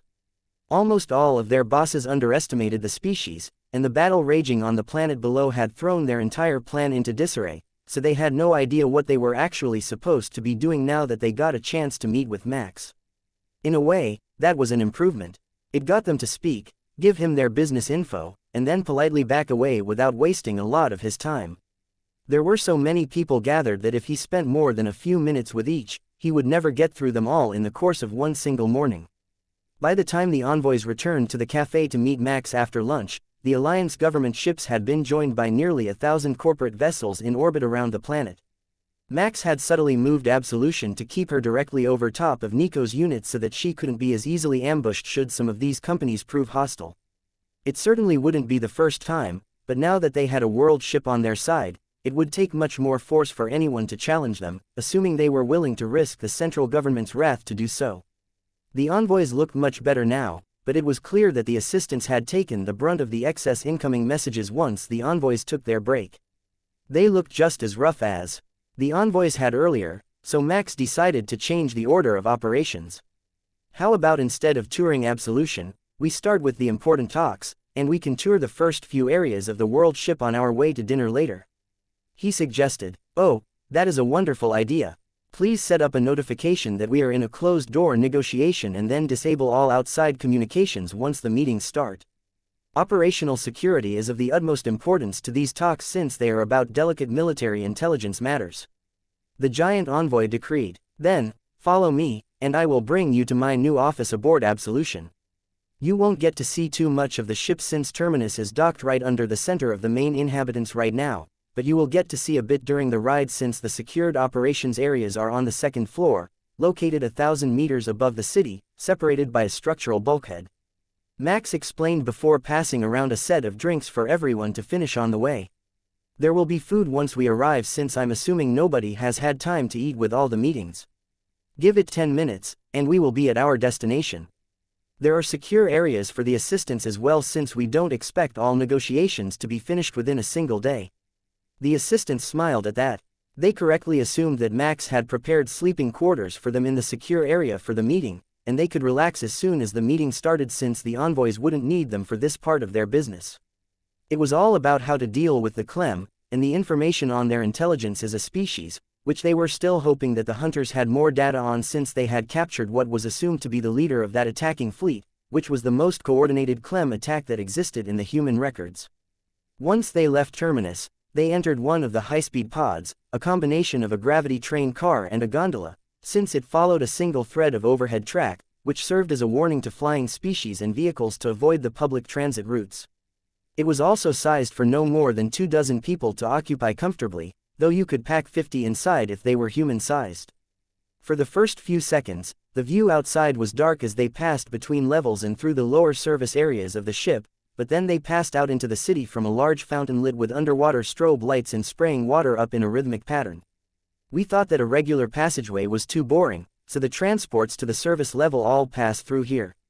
I'm told that it can get quite crowded at times but that the decorative design of the pods makes them part of the display instead of detracting from it.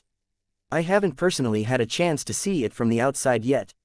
Max explained. The pod raced over the city, and in only a few minutes, it began to spiral upward toward the next level, passing through the artificial clouds and past the holographic sky to reach the bulkhead between floors and enter the much more utilitarian areas of the ship.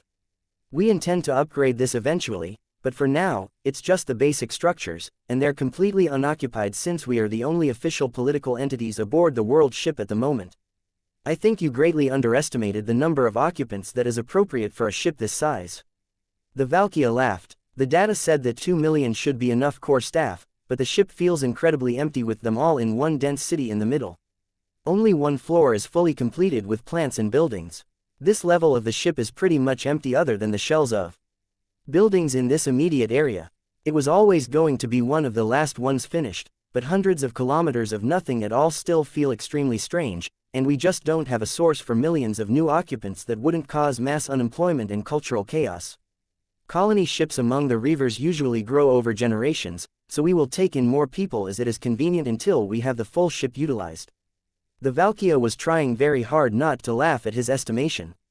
It was like saying you would just pick up hitchhikers until you filled a country.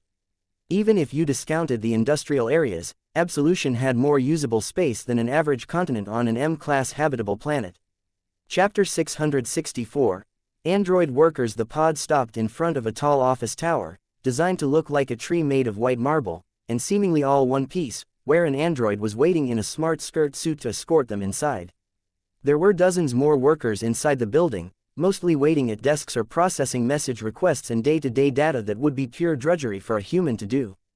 They had actually hired people to do those jobs, so Max checked his crew information quickly and saw that all of the data entry technicians had been promoted by 1 grade and were now junior managers of the data entry departments, with 5 androids working under each of them. None of the humans were in this building, as the entire sector was dedicated to political meetings, and the active operations centers were on the lower floor, but there was at least someone here to greet them and escort them to an immaculately clean office, with what looked like natural sunlight streaming in the windows from the artificial sky outside. The Dryad looked around the office building, impressed by the tree-themed architecture, even though it was made of the same nearly indestructible material as the ship's hull. I like it. They kept the theme alive, even though it is made of the strongest available materials for the security of the envoys and emissaries present. If you add some carpets and chandeliers, as well as curtains, I think it would be very luxurious looking instead of bare as it is now. She suggested. It seems that I have a lot of work left to do to get the ship ready. Max sighed but added the idea to his notes and forwarded them to the android working at the front desk for processing by the logistics staff. They would likely only take a day or two to get around to doing the upgrades, and for now, it wouldn't matter, as Max knew that the office they were headed to was fully furnished. You should create a water floor. I know you want to keep the first human world ship a human world ship, but I'll be honest with you. At this point, there is no way that you're getting rid of the Innu. They will flock to you from all over the galaxy simply because you're the species that is most attuned to their desire to develop new things simply to see what happens when they exist. The Innu envoy suggested. The way she phrases that disturbs me, like they're innately treating society as a video game and throwing random items into it to see what the inhabitants do with it. But she has a point. Even in the central government meeting halls, the Innu are a very strong voice for humans. Strangely, so is the myceloid ambassador, which is unexpected, given your propensity for violence and its peaceful nature. Perhaps it is simply because you are so open to new things, where most species have an innate bias toward them due to the fact that they reproduce by spores. Max and the Innu envoy both chuckled at that, and the Valkyria looked a bit confused. He has a huge crush on the headmistress of Terminus Academy, and his clone heir is a student there, Max explained. How could I have forgotten that? Of course, he is on your side. You made it possible for his heir to get closer to the perpetual object of his affection. He's been at it for generations. The crush started with her mother, who engineered a daughter to look exactly like she did. The myceloid are considered nearly immortal, but that's because they clone themselves with a core of their own memories. This heir is the 4th body that has been after her tentacles. Hey, I don't judge. Okay, I judge a little. But it's a harmless infatuation, and it hasn't crossed the line into stalking. Max shrugged. Your meeting room is here, Commander and envoys. Please enjoy your meeting, the receptionist informed them as she opened one of the doors near the end of the hallway. The androids in the building were all identical. 170 centimeters tall, female in form and face, with matching skirt suits and sensible wide-heeled shoes.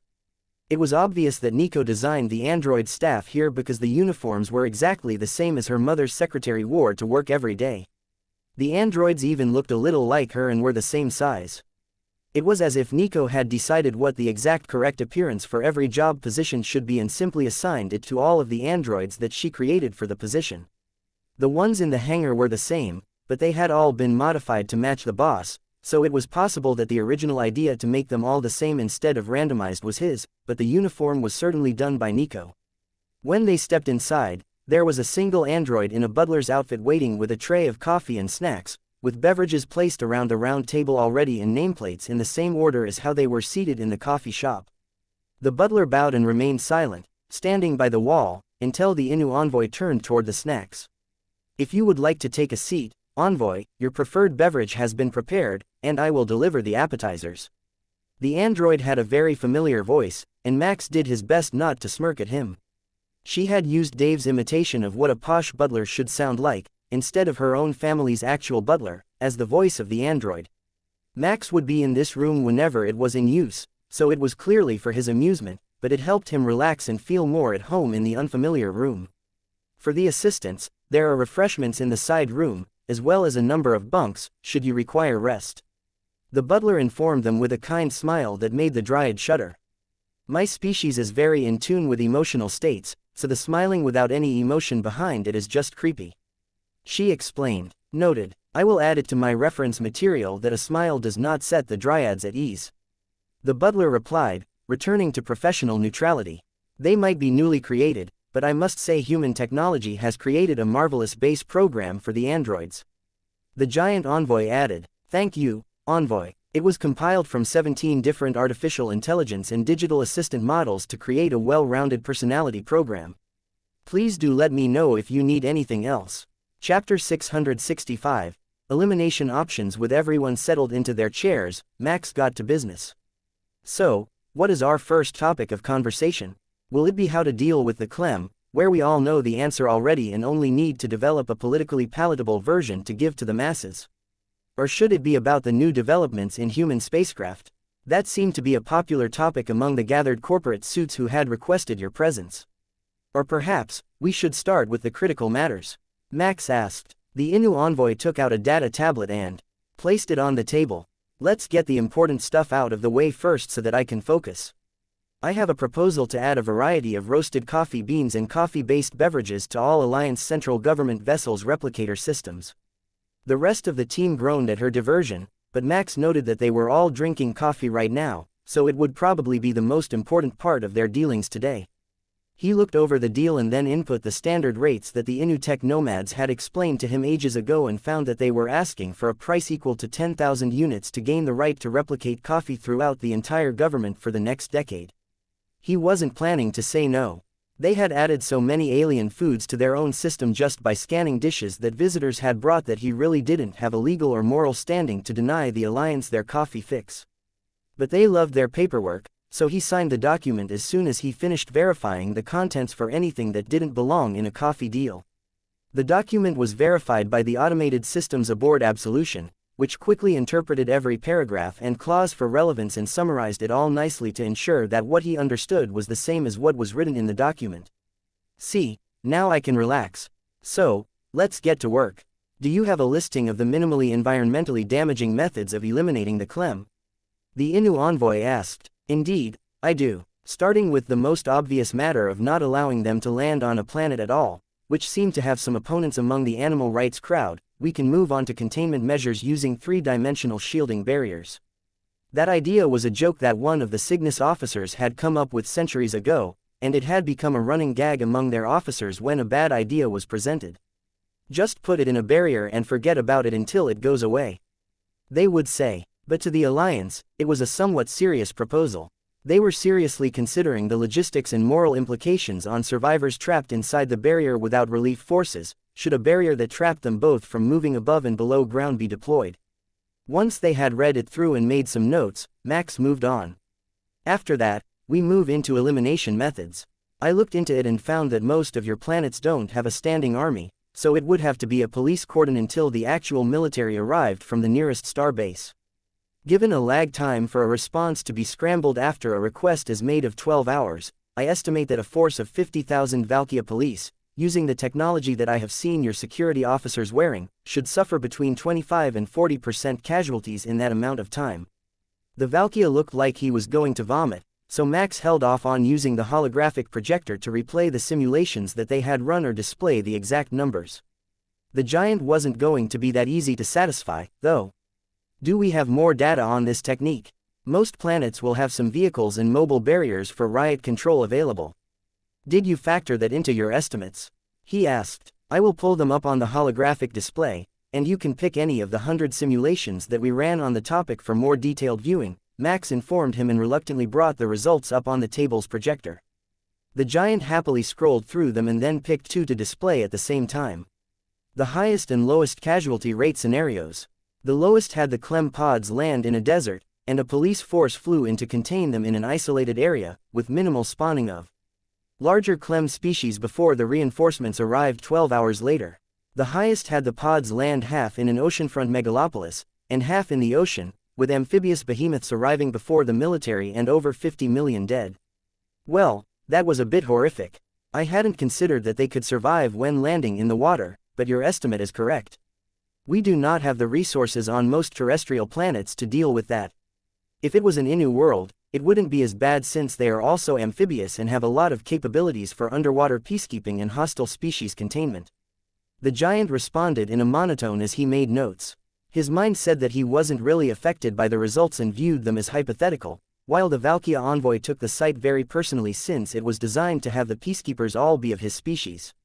So, since that method clearly won't go over well with the general population, what is your next proposal? The Valkyria asked. The first is an innovative measure. I suggest militarizing a terraforming array to be portal transferred to the site of an infestation. Once there, it would convert all Clem biomass in the area back to natural elements, rebuilding the area back to its previous pristine state using sampled local plants. As you can see, the upfront cost would be astronomical, but it would only affect the Clem, so it would be safe to use anywhere.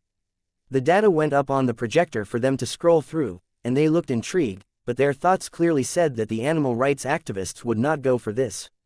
It could be forced through, but unless it was a last resort, terraforming an inhabited planet, even a small portion of it, would require a huge amount of government paperwork and oversight, making the practical deployment of the array nearly impossible. Still too many issues. What else do you have? The giant sighed. Chapter 666. A giant's woes. Max smirked as he saw the next so-called solution on his list. It was Nico's personal contribution to the matter, and it was so simple that it only took one single page to go through all the details. Once a Clem wave is detected on a planetary surface, an orbital lance-equipped heavy cruiser would be deployed to neutralize the infestation before it could hatch and expand. Should population issues become an issue, the terraforming device can be deployed to create a new population with stored memories based on the most recent neural backup stored in the Alliance Online virtual reality servers. That was the whole summary, and below it was a list of estimated death benefits for the millions of people who would likely be vaporized in the resulting blast and the ranges of payments based on the location where the pods landed. The envoys all stared at it in shock for a moment before the Dryad began to laugh and snapped a photo of it to send to her ship. She frowned when she realized that she had no data connection in here, as the room was secured to prevent anyone from spying on them, but her laughter continued even with the annoyed look on her face.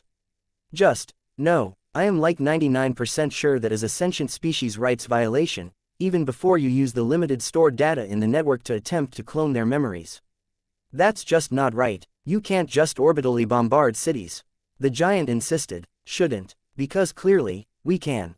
Your point is taken, but it is one of the solutions that we came up with, and in a very sparsely populated area, it is fiscally the most efficient option, as the loss is even lower than using a containment barrier to stop them. Max agreed, as the envoys slowly realized that it wasn't a serious suggestion, except for Nico, who really didn't see the problem. They had millions upon millions of planets in the Alliance. What loss was one city on one planet? Negligible. Even human forces had often sacrificed the population of a city to save the rest of the planet in the past. The part she had failed to comprehend was that for the Alliance, brutal necessity was such a distant and vague concept that they would never consider it. That was the largest part of their issue. They were so caught up in the ways to deal with the Clem that didn't involve killing them or allowing anything else to be killed that they hadn't considered that there might not be an effective way to do it. That line of thought brought them to Max's next suggestion. Individual barriers to have the Clem captured and relocated to a fully infested planet, which could be designated as a sanctuary until such time as they devoured the plant life that remained and started to spread again. That only put the problem a few years in the future, but once the immediate threat to the civilian population was solved, the Clem could be quietly dealt with, or an orbital shield array deployed around the sanctuary planet, preventing them from sending out pods. Max could see in their thoughts that many high-value planets had such an array, but the power usage during a heavy attack made them highly impractical, and the cost to deploy one was astronomical. Only the most valuable of sites would be granted such a request, and a wildlife preserve certainly wasn't going to get approval for that kind of spending. For now, that's what the humans have come up with for non-military options. If you have other ideas, we have an advanced database with their capabilities, and I can run an analysis for you to present to your bosses. Max finished. We could orbital strike the animal rights activists instead. The Valkyria muttered, not pleased with any of the options they were presented. I have data for that. The ones here to protest come from 307 different worlds, and while the bombardment of that many planets would be costly, it is plausible. The Dryad joked. Not funny. Tempting, but not funny. The envoy sighed, shaking out his wings in a show of annoyance with the whole situation. So, What do we tell everyone that we came up with in this meeting? The Inu envoy asked while she signaled for another coffee. We still need to come up with fully fledged proposals for all of the solutions that might be acceptable, including the hug a killer bug solution, and present them to the Foreign Relations Council. Then we need to come up with a detailed analysis of the capabilities of the Clem to support our position that they are not actually sentient. Once we have those done, we can start on all of the corporate requests. I swear, they should just post us here permanently to deal with the mess that having humans around creates. I don't know what went wrong with your species development, but that level of nihilism can't be natural. The giant informed the room. The huntress chuckled, making her presence known for the first time this meeting, and the giant's thoughts turned to annoyance. The curiosity of the Inu, the logical mind of the giants and the violence of the hunters. Once we are back, I am definitely starting a commission to look into whether the human species was genetically engineered just to make my life difficult. He thought, making Max laugh. Nothing personal, just a bit frustrated with the whole process. The giant apologized when he realized that Max had heard that thought. It's far from the worst thing I've heard said about us. In fact, it's a bit flattering, in a way. We really have taken on the best aspects of many species and combined them into one cultural package. Max replied. There was definite doubt in the giant's mind at the word, best, but he let it slide. Max's hint was enough for the others to realize what they were talking about, and they all knew the giant envoy's personality well enough to realize that dealing with humans would be highly stressful for his species. They were always coming up with legal loopholes and new creations that pushed boundaries, and as the logic-minded ones in the group, it was his team's job to analyze it all. Chapter 667. Happy Nico. While Max was busy with politics on the ship, Nico was busy with the hunters on the surface. They had found a lovely new group of behemoths to hunt, and these three were particularly agile, able to flee from their fiery affections time and time again as the small group pursued them across 3 zones. The behemoths were in full survival mode at this point. After watching the group annihilate everything that they had come across for the last 6 hours, their imperative to survive and spawn more Clem was all that they could think of, but they simply couldn't escape their pursuers. Take the left ridgeline, and I will try to herd them up to you. The last 300 meters are a clearing, so you should have time for a good shot. Nico informed her hunting partners. They silently split off, using thrusters and gravity control to move silently through the woods.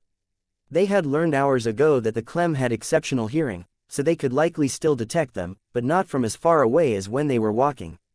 Nico was not trying to hide. She was crashing through the trees, using her extra limbs to climb the sturdier ones and throw herself forward toward her prey, attempting to chop them apart before they could make it to the tree line where the others were waiting in ambush. One of the behemoths got caught in the remains of a tunnel that had been collapsed by the unit which had cleared this zone and stumbled, taking 2 blades to the back and crippling it. The 8-legged creature howled a warning to its companions, sending them even faster away from the site as the downed behemoth turned to face Nico so its companions could escape. It wasn't going to last long, though. It was bleeding too heavily, and its back 2 legs were disabled after being broken by the hole in the ground. Nico put it out of its misery in a flash and then continued behind the fleeing insects. They were almost out of the forest now and into sight of the ridge where the hunters were waiting. Now that they had a head start, they didn't have to evade as much and were charging straight forward, fast enough that they didn't even notice the incoming energy attacks until scorching plasma tore their carapaces apart. That's one for me, one for Jira, and who got the kill on the last one? Nico asked. Apprentice Sandra got her first behemoth kill of the battle. Huntress Jira announced proudly. Though Nico didn't know it, the apprentice was her daughter, and she was very proud of her ability to keep up with the much more experienced team, both in movement and in hunting skills. It was far from her first hunt, but it was her first time hunting properly large game, like these 60-meter-long behemoths. First kills are important. If you want to take a trophy, I will call a drone here to take it back to your shuttle so that you can have it mounted later as a memoir of your time here. Nico offered. These pincers would look good above my bed. Give me a moment, and I will have them removed. Apprentice Hunter Sandra agreed, sounding as cheerful as an Inu in a gravity slide. It looks like this zone was adequately cleared. Other than our prey, I didn't detect any other Clem presence in the area, and the drones are all doing well, so how about we take a moment and look for something unique? We have had great luck with the behemoths of the strength and agility types, and the range type was no real challenge, but soon enough, they should be adapting to fighting the android pilots, and we should start seeing even more new patterns, though they might not be as individually impressive. Nico suggested. Not a bad idea. The main force is doing an excellent job, and soon our hunt here will be finished, so we should look for one more worthy target before we go. The mothership suggested that there might be a hybrid or an immature queen here, but we haven't found either one of them yet, so the command structure of this planet should be intact unless your commander blasted it to bits while he was collapsing tunnels. That would be nearly a tragedy to them. None of them, not even Nico, had the chance to hunt a Clem queen in the past. If they lost the opportunity because it picked a lousy hiding spot and got a mountain range collapsed on its head, it would be supremely disappointing. The hunters ate a quick meal while they searched to save themselves from having to take a break later, though they weren't at all hungry yet. You could never tell how long a hunt would take, so their protocol said to always eat before every target, even if it was only a little bit. That way, you could always be at your best in a long chase and not have your judgment clouded by biological necessities. I think I have it. Check this grid location, where the Mecha battalions have converged on a fortified location. I think they are hiding their commander in that region. It's the last significant cluster on the planet at this point, so if it is anywhere, it should be there. Huntress Jira informed the group. It did seem likely, and the units there would appreciate the assistance. It also wasn't too far away. One of the locations that Max had pointed out before he left was only a few hundred kilometers from there, and Nico had suspected that he might have found the commander at that point, but it was all hatchlings and new pods when they arrived with the battalions. One last push for glory, and we can return to our ships to craft the stories of our hunt. Nico agreed with a giggle that made all of the hunters smile inside their suits. Even though Nico was an experienced hunter like themselves, she still had such a childlike joy every time they found something new to kill. How about we make a wager for the push to the commander? We are all best with our melee weapons, so how about 2 points for a ranged kill and 3 for a ranged weapon kill from within 5 meters? Chapter 668. Meetings finished in the offices on Absolution. Max was nearly finished with the necessary paperwork for the council when the message from Nico came to the receptionist's desk downstairs, who passed a note to the butler for Max to read. It was a bit of a convoluted path, but handwritten notes couldn't be intercepted by digital surveillance should there be a bug in the room, and when they were tossed into the replicator for recycling, there would be no traces of them left over. The druid was very impressed with the arrangement, as the species was very fond of physical notes instead of digital everything, but the rest of the envoys found it to be a bit tedious and were much more used to having connectivity within their meeting rooms. Max could sense their unease, so he decided to give them a ray of hope. There are other meeting rooms which are fully connected and can send direct messages, but if we went to one of them, you would all be bombarded by corporate messages and 1,000 anxious bureaucrats. This room is specifically for this meeting so that we aren't disturbed while we are working and so that your assistants can get a bit of sleep today. They look like they need it as much as you did this morning, so we might as well finish up here, then we can move on to the public areas of Absolution, and you can get swarmed by busybodies while we hold our tour. You have a good point.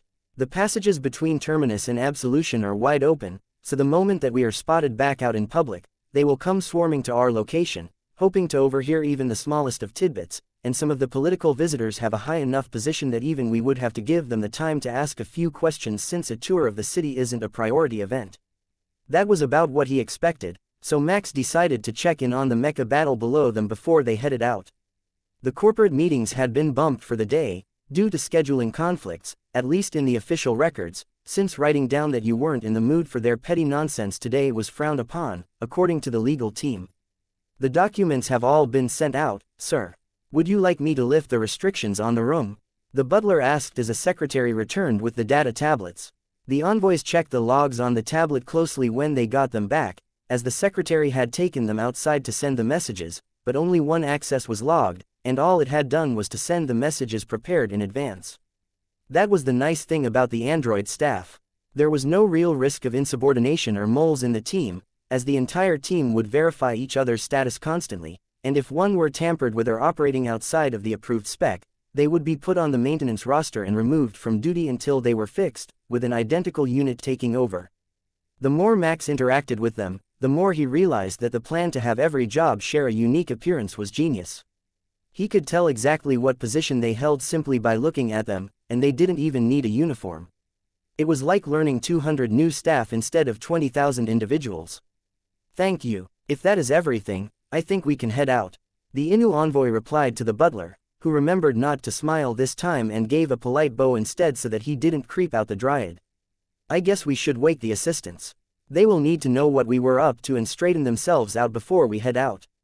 The Valkyria envoy agreed. They needed more than a little bit of straightening out, Max realized. Though the meetings had taken over 4 hours, they were still mostly exhausted. The wings of the Valkyria had feathers pointed in every possible direction, and one of the Innu assistants even had her head tentacles twisted together in a braid that she had to straighten by hand before she regained her balance. Max had seen their thoughts many times before, but seeing their morning rituals in action, or at least the public parts of it, was an interesting experience, and the only ones that had it easy were the giants. Though the envoy had well-styled hair, all of the assistants had either shaved their heads or cut their hair very short so that a splash of water and a quick comb was enough to straighten it out. Even the female assistants had hair not much longer than Max's and were ready for business in mere minutes, though their minds were groggy even while they lined up for the tour. The shuttle pod was waiting for them when they left the building, ready to take them on a tour of the city, but Max had a better idea. Shuttle, take the scenic route over the city, then drop us in the entertainment district near Central Park. He instructed the vehicle's navigation system. Understood, Commander. Beginning the route now. This way, we can see the populated areas, as well as some of the fields and forests that have been prepared already. Then we can stop in a busy shopping area so that all of the people who come to snoop and see if they can get your attention will be exposed to the sales pitches and unique entertainment offerings that Absolution has to offer, Max explained. About that water world, though, do you think you could spare a floor for us aquatic sorts? I mean, you're barely using 2 of the 20-some floors of this ship. There has to be space for the Innu to replicate their home world, right? The Innu envoy asked, remembering one of her major points at the very last moment. I will get Nico and her research and development team on it once the battle is over. They are moving to Absolution anyhow, so they can decorate the floor above the one we are on.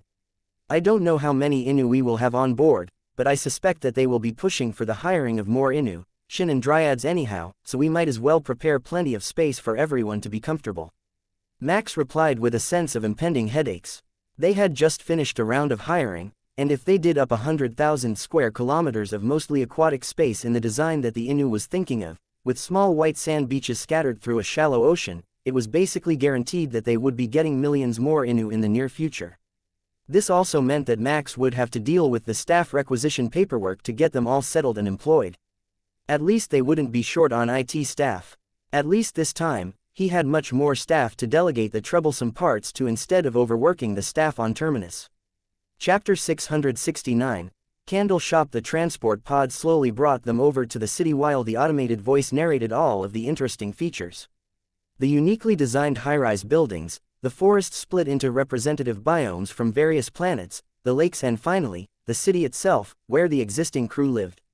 Your ship really is empty. Hundreds of kilometers without even a single house. It's practically paradise to a dryad, but we usually stay on planets, and not world ships, so this is a fairly new experience to me. You could split every inhabited floor into a different nation if you wanted.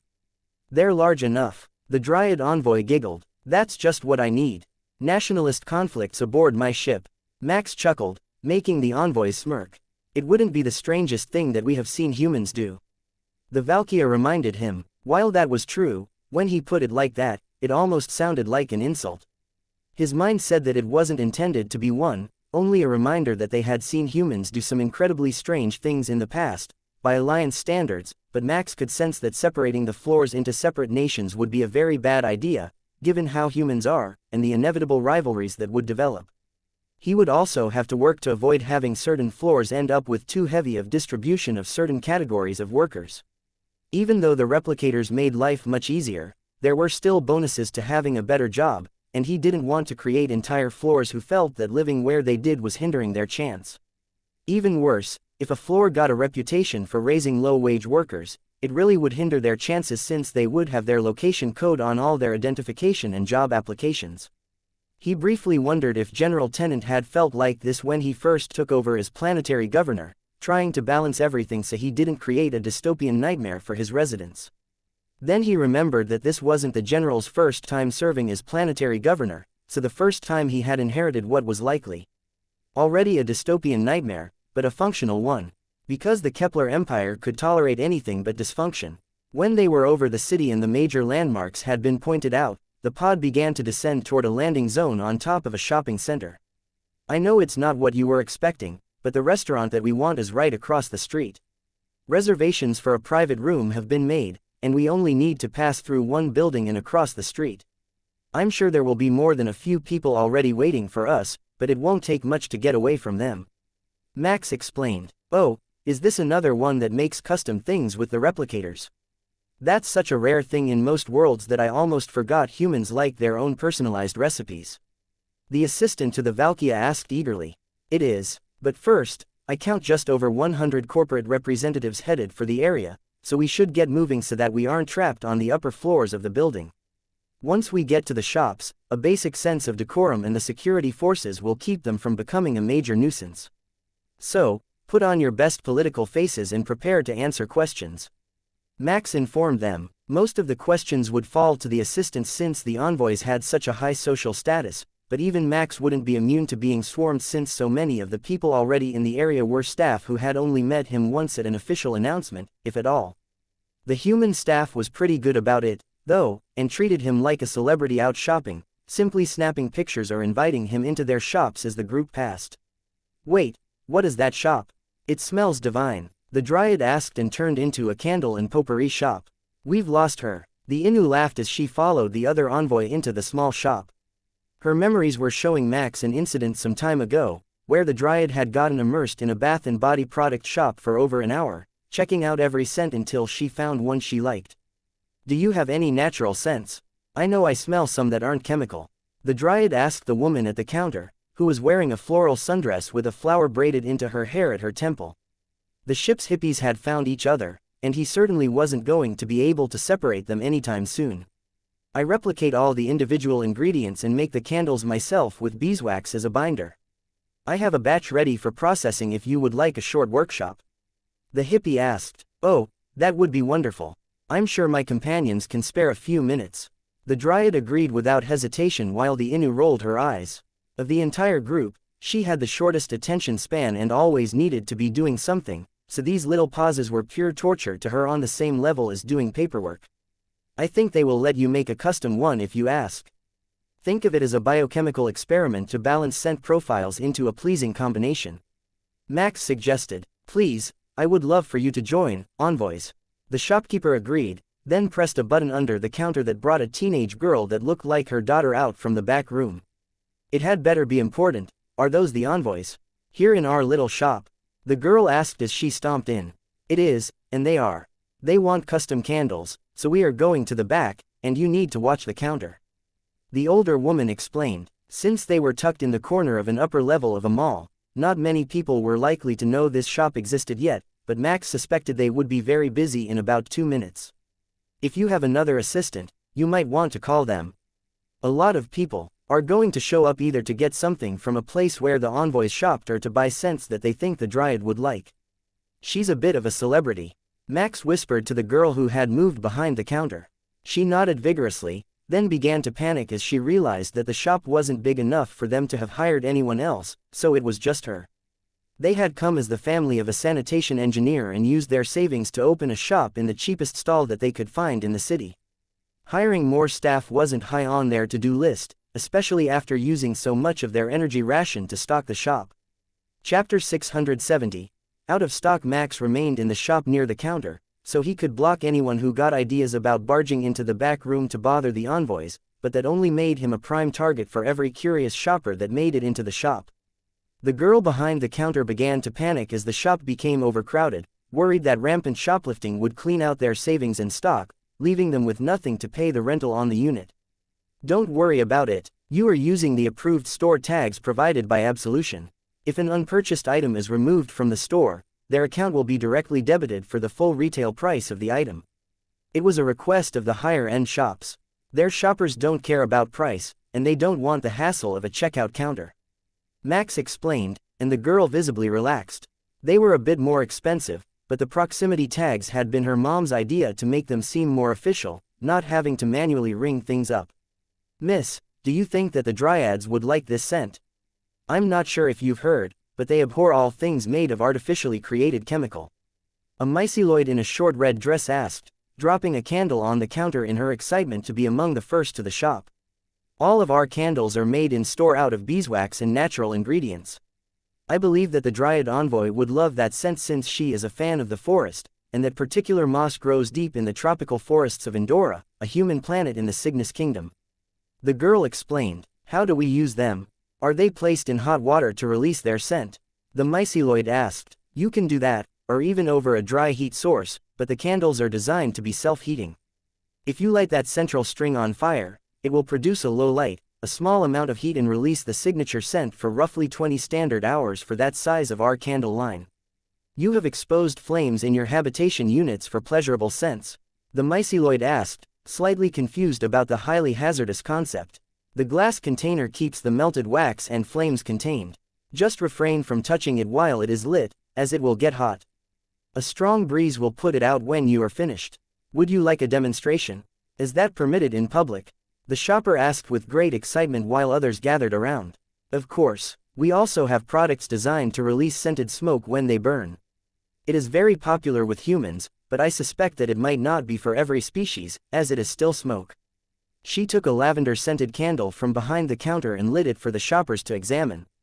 Max chuckled at the pure joy on the faces of the myceloid shoppers' entourage as they encountered a candle for the first time.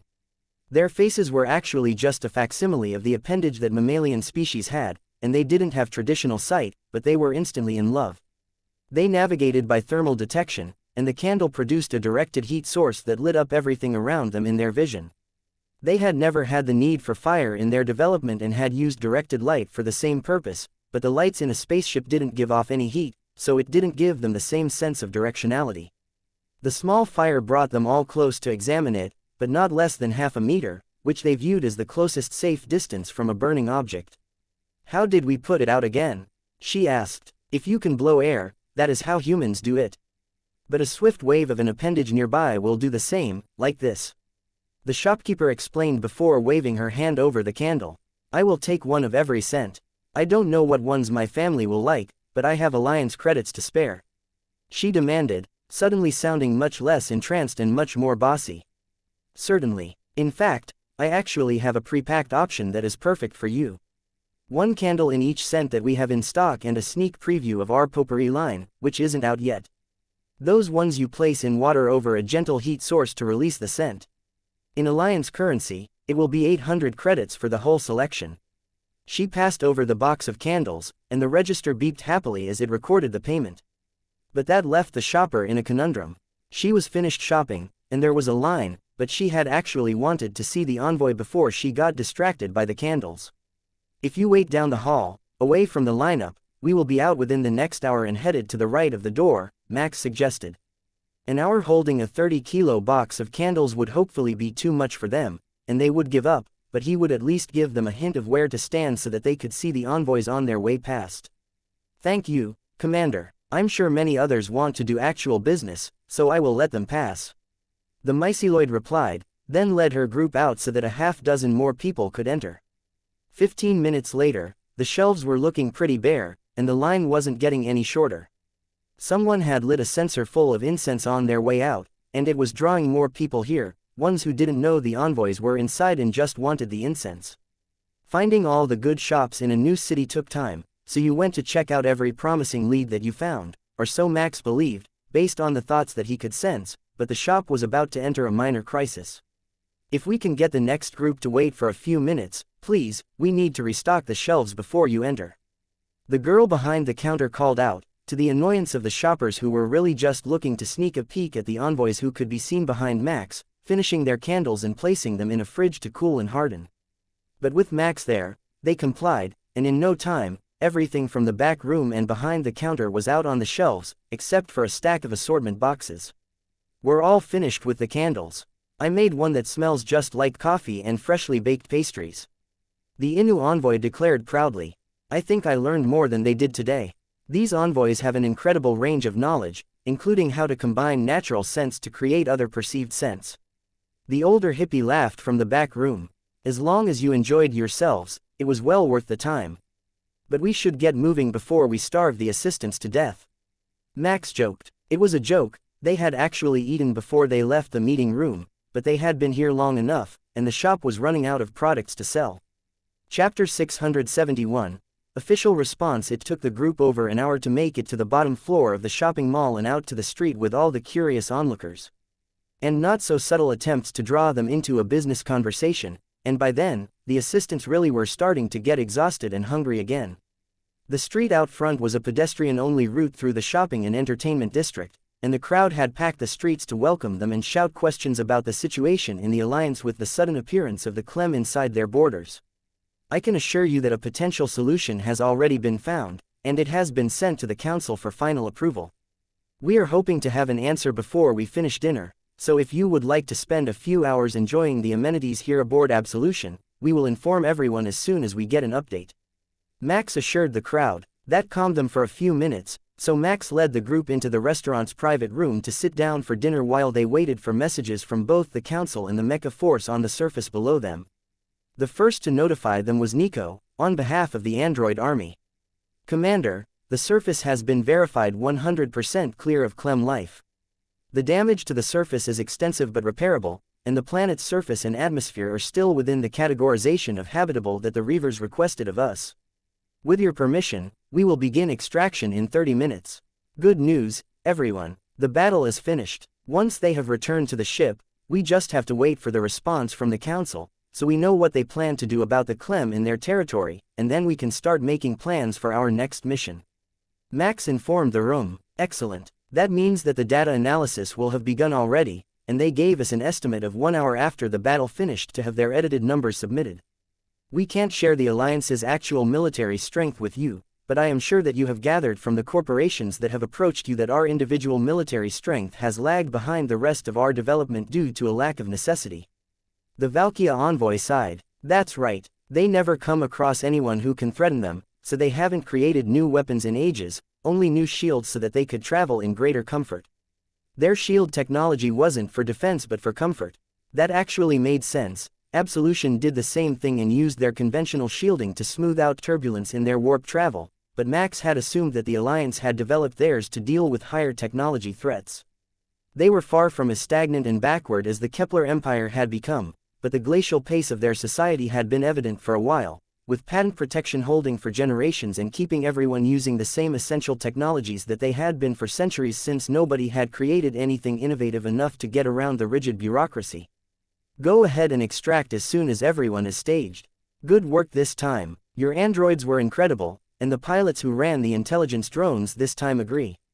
Max informed Nico and got a short video of Shattered Pride doing a happy dance on the corpse of the single largest Clem that he had ever seen. She didn't describe it, so it could have been some super behemoth, or they had found a Clem queen on the planet. If it was a leadership caste above the behemoths, it would be incredible for their data discovery, possibly as valuable as whatever the hunters had gathered from the infested ship during the orbital wave. The staff brought them out an array of dishes, set to be shared so that the entire table could sample all of their unique creations, and the room fell silent, with even the assistants ignoring their messages for a while to eat. The council's response came between the main course and dessert. They didn't send it directly to Max, but from the look on the faces of the envoys, the answer wasn't what they were expecting. It looks like we're not done with our mission at all. The entire government entourage has been assigned to follow Absolution around while we finish the next mission, assuming that you take it on personally. The Valkyrie informed him as he read through the message. They had all received different directions, and Max couldn't be sure what the actual message was going to be, but each of them was a separate request for assistance from Terminus Trading Company. It was only when the Dryad envoy got a message from her leadership that the situation became clear. The Alliance government couldn't stand to outright ask the humans to deal with the mess from their galaxy that had spread to the Alliance systems, but they weren't willing to send their forces to fight an unfamiliar hostile species without any training, and they were estimating 11 years to develop and implement a program of training for their intergalactic peacekeepers. I know it's rude to read people's minds, but I'm literally incapable of stopping it. Isn't a decade too long to prepare to face a threat? Max asked. The giant envoy shook his head. No, that's pretty standard. Not for the people in this room, but for the others. They want a complete study, testing, simulations, and verification, all done separately for every measure that is going to change from standard procedures. Since we don't use Mecha of the same designs that you do, that means that everything would have to change, even if we directly ported your procedures, resulting in a net time savings of under 6 months. So, if I'm correct, your requests will add up to having Terminus go to the source of the problem and clean it out. Max asked, making sure he hadn't missed a critical thought. Oh, and helping us, including the escort that is going to be following you, in finding out who brought them to us. They have a list of suspects here, and they're all equally bad options, from insurgents, a new cult, or a foreign force, to the Narcians throwing Clem through a portal to get rid of them. Frankly speaking, they have no idea what caused the issue, and they just want it to go away before the protests get any worse. The Inu envoy agreed as she finally finished reading her messages. Chapter 672. How to investigate Nico. It looks like the Alliance is asking us to take care of their Clem issues and investigate how they even developed one, to begin with. Once you're settled back in and shattered pride is cleaned and repaired, come to my new office aboard Absolution, and we will talk about strategies for cleaning out a series of planets while searching for hints of the origin and cause. Max informed his second-in-command. Is it my birthday? No, it hasn't been that long. It's a special occasion, isn't it? You're never this nice to me for 2 missions in a row. She replied. He was going to have to talk to her about separating her messaging system from her conscious thoughts so that he would get an organized message instead of whatever she thought when he sent her a message. It's not too late for me to put you on managerial duties for the mission. Nico didn't bother to respond to his taunting, so Max browsed the selection of dessert options that the restaurant had prepared for them. Now that they had a good idea of what the envoys were going to have to negotiate tonight, everyone could relax and enjoy their food. They knew what the answer would be. The rewards offered were quite impressive and included discounts on Alliance goods for the entire Reaver trade group, which currently encompassed nearly 2/3 of all humans, as well as a lot of Alliance credits.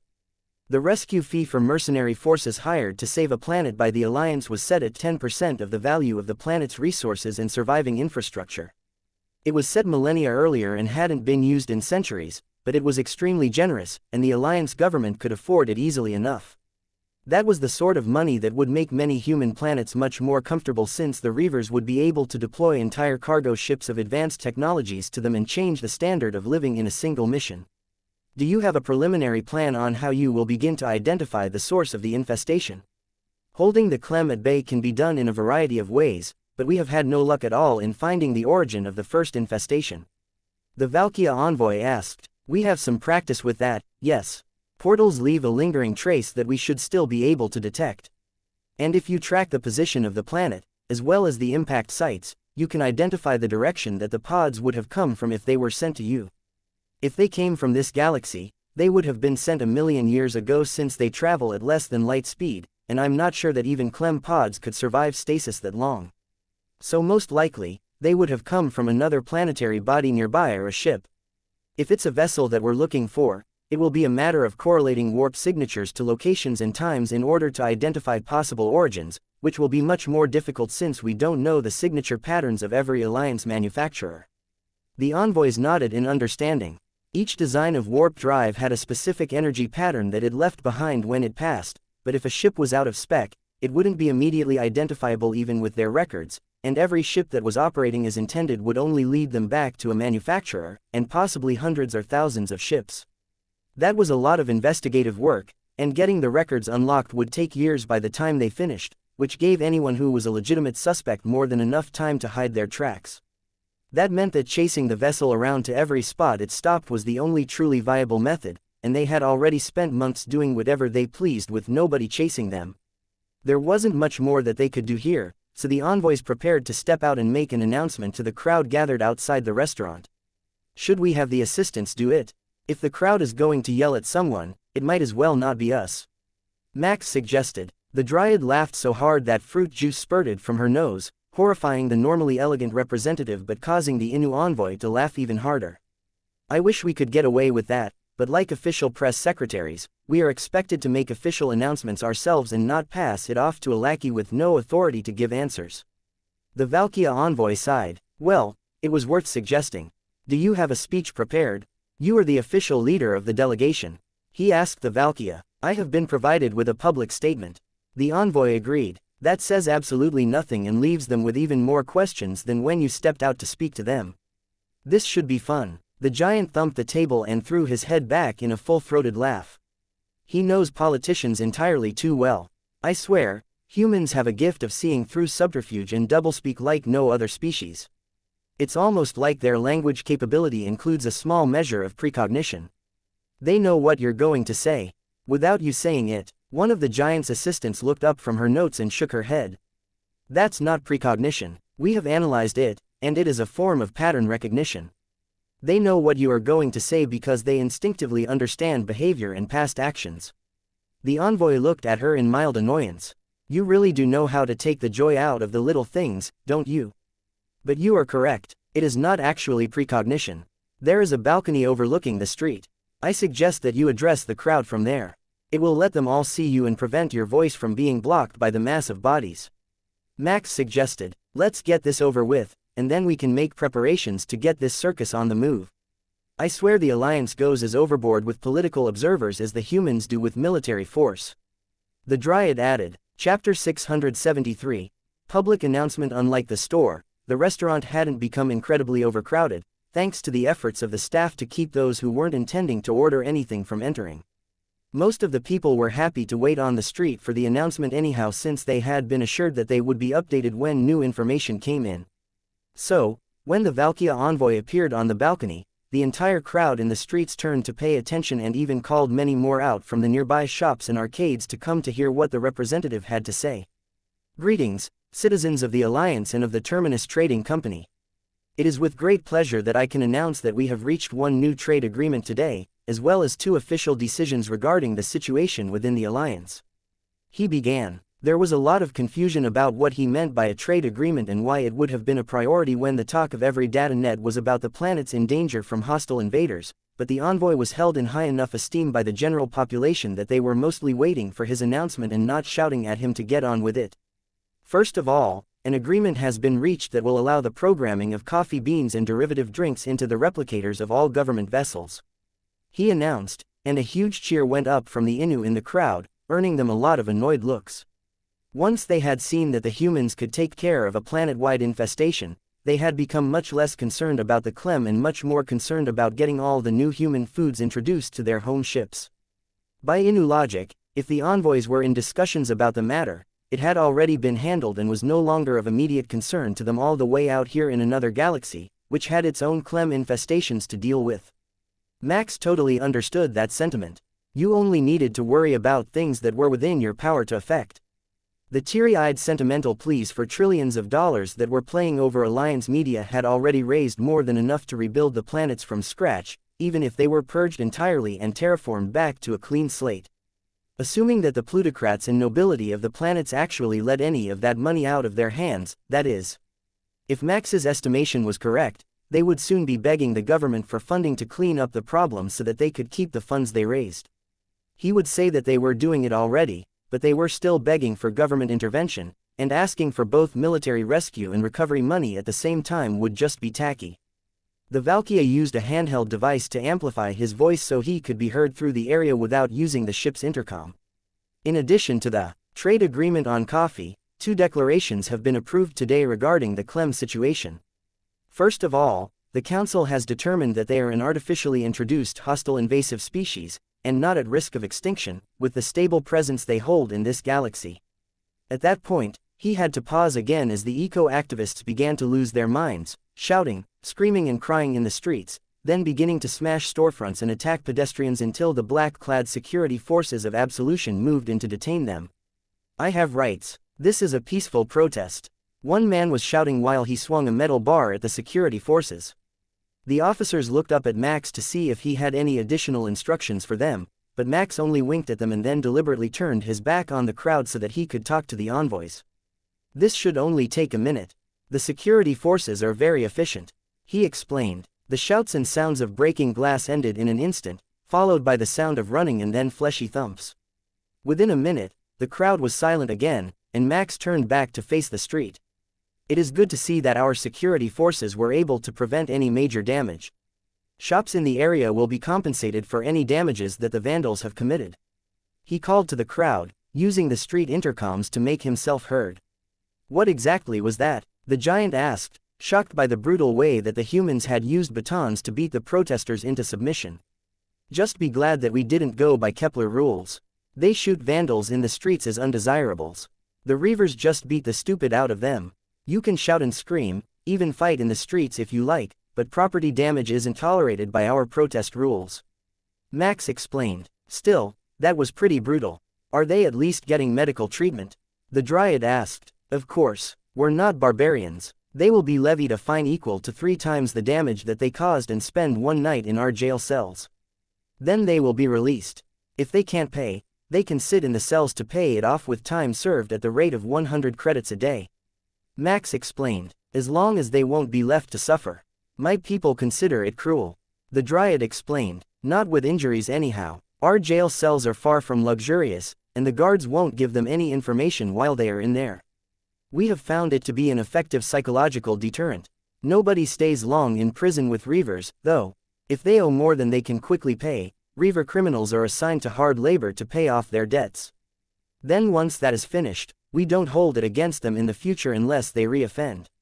The Dryad nodded happily as the crowd recovered from their shock and realized that most of the protesters were still standing around at the edge of the crowd.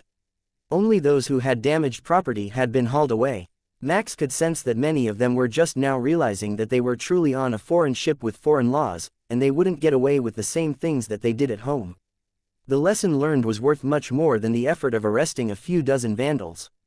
Chapter 674. Waiting to leave the Valkia envoy cleared his throat. As we were saying before, we were so rudely interrupted. The Clem are not an endangered species and not a sentient one. This has been determined by Alliance government scientists without outside interference and verified by both the hunters and the humans.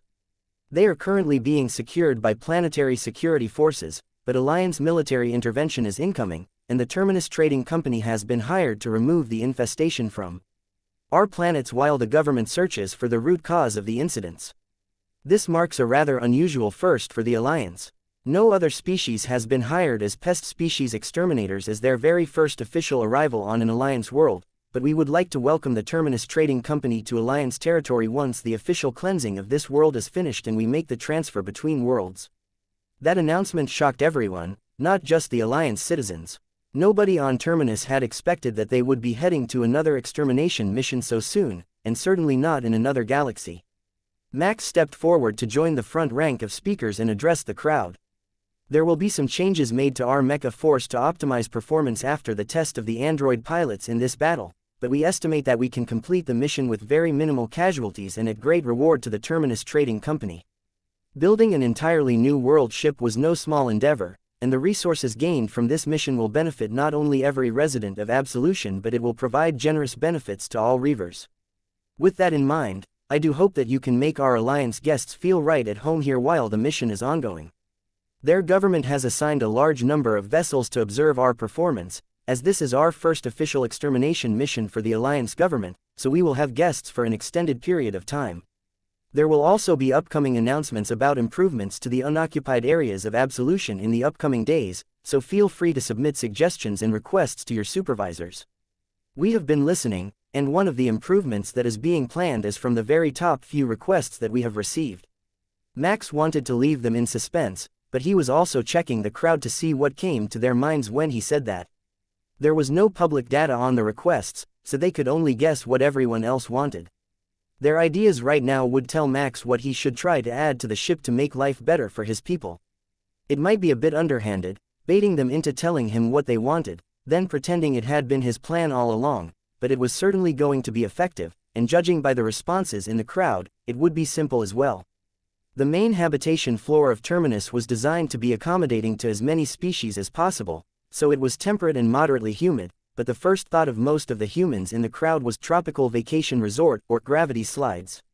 Both of those were already in the works with the plans to adapt a floor for the comfort of the Innu, who liked warm temperatures, and who might actually riot if he did away with the gravity slides. It was actually a relief that his crew had such simple requests from him.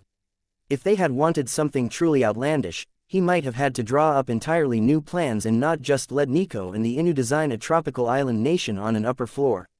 Commander, will there still be hiring for mecha pilots now that you're reorganizing the android forces?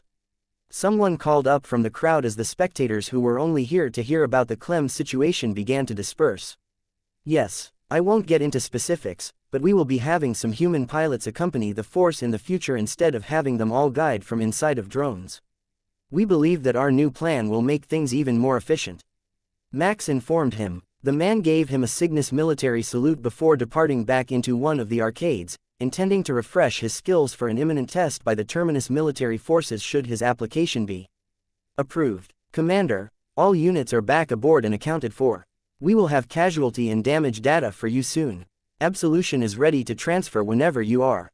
Admiral Penner informed Max while he was talking to the prospective pilot. Thank you, Admiral. I will give you a schedule once I know what we will do with all the visitors. There is no problem bringing them with us, but we need to inform their ships before we just take off. No matter how much fun that thought seemed like, Max could imagine the chaos if he just opened a portal and left with thousands of corporate reps whose ships were in orbit. Envoys, how long is polite to wait before opening a portal?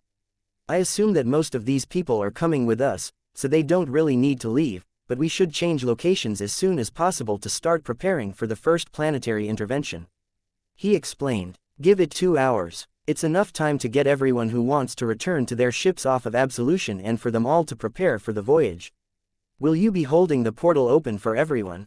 The Valkyria envoy asked. That's not a problem. We are the largest vessel going, and I will shape the portal so that your vessel has room to come through as well since it's taller than Absolution. That reminds me, I've been meaning to ask, why are your envoy ships spheres? The Inu began to laugh and sing a song in her head to distract from what she was actually thinking, but the giant's thoughts gave it away. Their world ships really were round simply because they were called world ships, and nobody could decide on another shape other than that of a planet.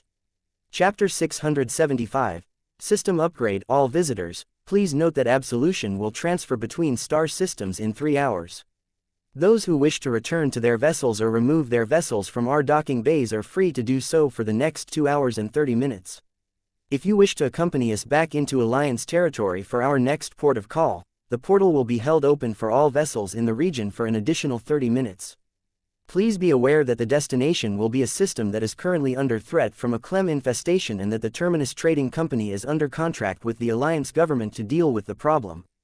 Any attacks on Absolution or her crew while they are working, will be treated as attacks on a government vessel. I appreciate your understanding on this matter. The news wasn't really a surprise to very many, as they had already informed every vessel captain, but there were a few panicked shoppers and tourists who had been wandering around the core commercial district and not paying attention to current events. Fortunately, everyone else got the memo, and they were quickly assured that they didn't have to leave. They could just go about their day and depart from the new system when they were finished.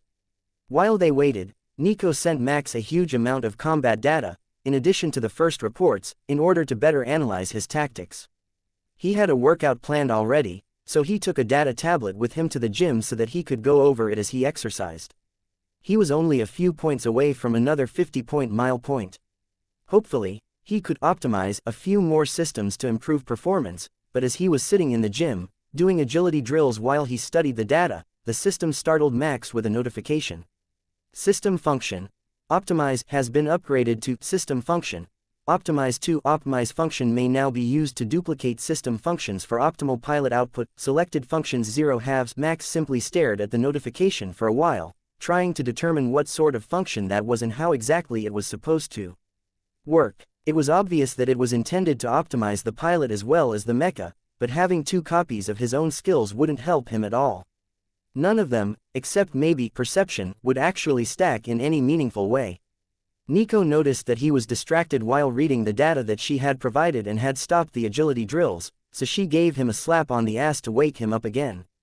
Valid target in contact. Select random user function. Max was shocked, borrowing other users' functions to improve himself. That was positively broken. He declined the random skill option since he wasn't planning on any more combat today. Once they arrived, he would have at least a day of strategy meetings, and he didn't know how long the function would last. Random function declined. Select personalized function. Nico. Max turned to his second-in-command while he tried to process what he had read. Nico, when exactly did you rename your system functions? The system tells me that your personalized function is called Nico. He asked while listening closely to her thoughts. It was too cool to just have it called Technology Manipulation 6. What sort of lame name is that? Plus, it does so much more now that I'm a cyborg. It also enhances my own functions and interacts very well with my modification function. That doesn't answer the question. But also, how did you manage to rename it? When it reached level 6, it gave me the option to make it a personalized function. Normally 5 is the cap, so when you break past the preset limits of the system, you get to name stuff after yourself. If you had focused instead of diversified, you could have called one of your functions Swagtastic Commander or whatever you were thinking of. Max started to work out again, needing the exercise to focus his mind in order to deal with Nico's revelations. First off, that is a terrible name. Secondly, the system isn't supposed to upgrade functions to level 6. That's not a thing. You broke it somehow, he informed her. It's not broken. We have an agreement. When I got to level 5, I could interact with the nanomachines, so we started to have conversations about fun new ideas, and after that, we came to a working agreement, and sometime after that, the function evolved. Max considered her answer for a second. Is that how you could hide your thoughts from me? Were you using your system function to prevent it? Nico clapped her hands in joy. You finally figured it out. Honestly, I didn't think that you were going to get it so soon. It's come in so handy for surprising you, though. Surprising a mind reader isn't easy when you're always around them. That answers so many questions. But I should tell you that I have evolved a skill of my own. Optimize upgraded, and I can now borrow a system function from a nearby system user. Up to 2 functions at the same time, but I haven't tried them yet to see how long they last before fading. He explained. Oh, so you want some Nico, do you? How about we head out of the gym, and I give you the Nico? She teased. I should have seen that one coming. I'm not sure what functions I need or want right now. I've got you right here, so there's really no need to borrow your functions at the moment. But a few additional combat functions would be incredible. Or maybe one of those data analysis ones that the tacticians and bureaucrats often get. They could be very good when combined with unified force and my targeting skills. Nico tapped her chin as she thought, but the amusement in her thoughts never faded, even when it started to gain a hint of lust. Even if they came to some practical decision about system functions right now, Max was quite sure that he was still going to be getting some Nico later. Chapter 676, Medusa's Insights, 15 minutes to portal activation. All vessels, please hold your position until the portal is open, in compliance with safety protocols established by Alliance officials. Admiral Penner broadcast on all the standard hailing frequencies. They hadn't had any issues with ships trying to do dumb things in the past, but there was always the first time, and she didn't want to do the paperwork for tearing apart a commercial transport with a portal. Not only would it be a PR nightmare, but it would bring them no end of nightmares in the form of corporations filing complaints against their portal technology, either in an attempt to get it banned or to get the schematics so they could steal it. Most of the population of the ship didn't even notice when they first began to move. Only a few very sensitive species, and the ones watching the exterior monitors, could tell that Absolution was moving. One of those people was Headmistress Medusa of the Terminus Academy. It was somewhat unexpected that the ship would be going into Alliance territory since the major appeal was the distant galaxy where the students were located and the relative safety that it granted them being out from under Alliance oversight. Not that she was particularly concerned while Terminus was docked inside Absolution, but she would have to carefully monitor requests for access and departure from the Academy to be sure nobody was trying anything nefarious against her students. The ship would likely be in the region for a while, but the students of the xenobiology classes were studying Clem right now anyhow and had an entire planetary battle to go over, while the rest of the students weren't in course paths which usually got new data during the school year. Constantly updating like that made it very hard to set a curriculum, but a few sciences were all about new things, and the opportunities that following humans around presented were perfect for their needs. For example, the students of the quantum mechanics department were going to be spending the entire year trying to decipher how exactly the Terminus Trading Company actually managed to stabilize the warp drives aboard Terminus. The design was similar to Alliance crystal-based drives but, in some ways, completely alien. When they had reconstructed the power system on Terminus, the human engineers hadn't truly understood what they were looking at in the schematics since the original occupants had destroyed so much of the data, so they had improvised until it worked and ended up with something not quite the same that they based their future research paths off of. It had led to a wildly divergent technology that they were now proving wasn't actually inferior to Alliance crystal warp technology. She watched as the portal opened and then zoomed in on the only occupied planet in this star system. She stared in horror as she saw the devastation, but the local security forces, with the assistance of an Alliance patrol, had erected barriers around every city and moved all of the residents inside and away from the farms and small towns. Most of the planet had been overrun by Clem already, and it was clear which regions they had already passed over, as all biomass had been stripped clean, and even the soil looked dusty and dead once they had left. Huge swarms of Clem could be seen around all of the cities, and she worried for the residents. They were known as the Snore and were not counted among the curious species. They preferred to spend their long lives in contemplation of the secrets of the universe, which seemed like an oxymoron with their designation, but they had absolutely no interest in the practical applications of the revelations they had received.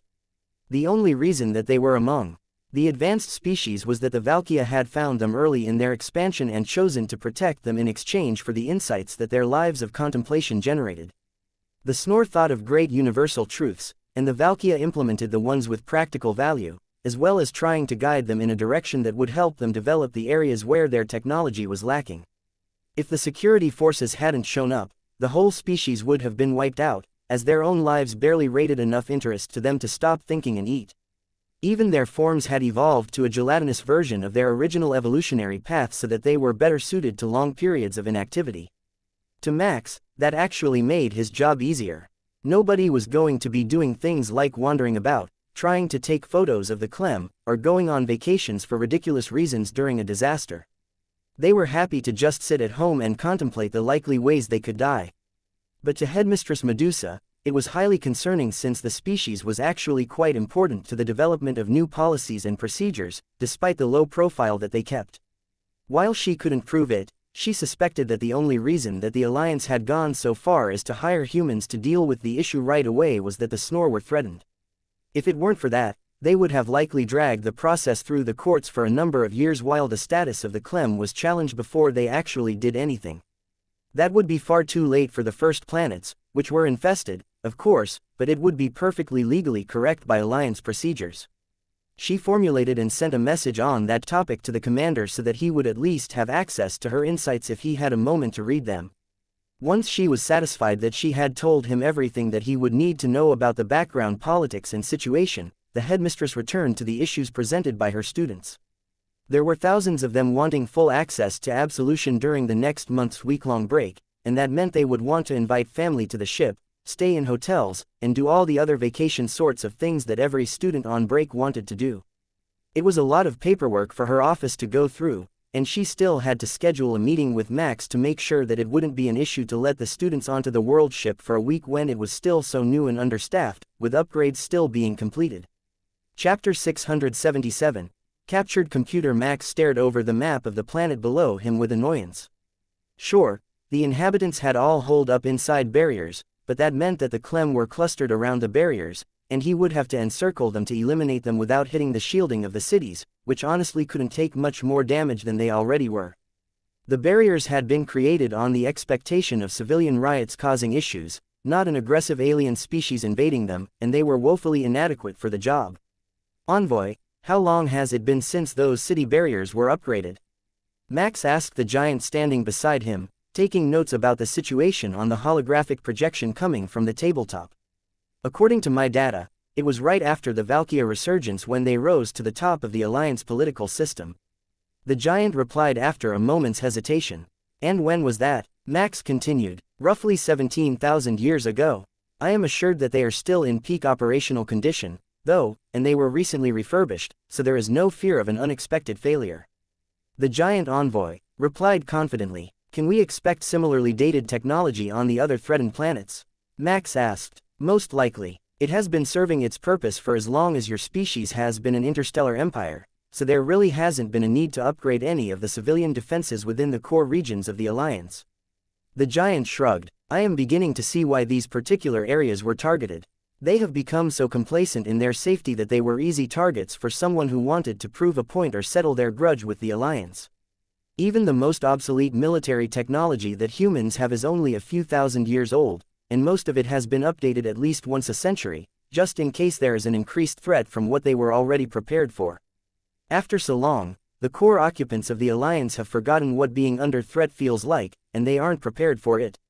Don't worry, though, we will be able to take care of the threat on this planet.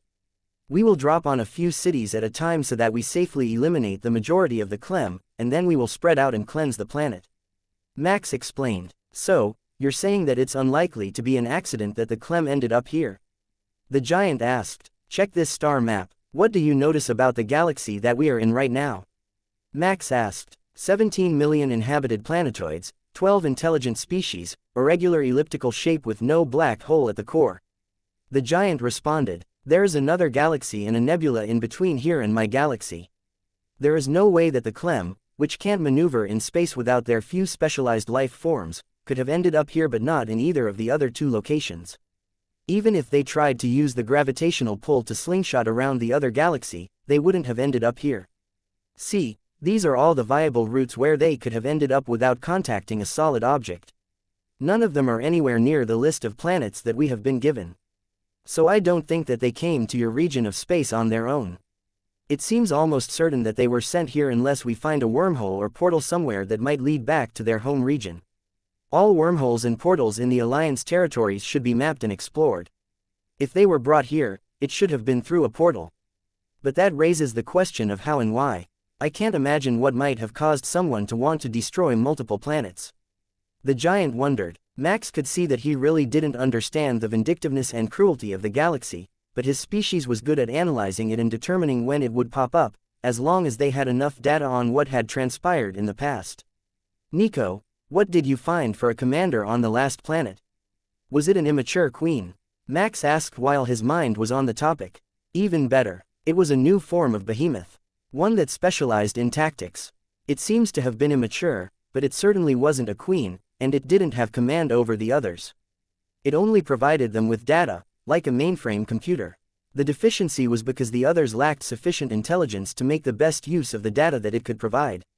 Unfortunately, it is dead now, but the hunters have finished translating a portion of the transmissions that it was making, including some from the infested human ship that you destroyed.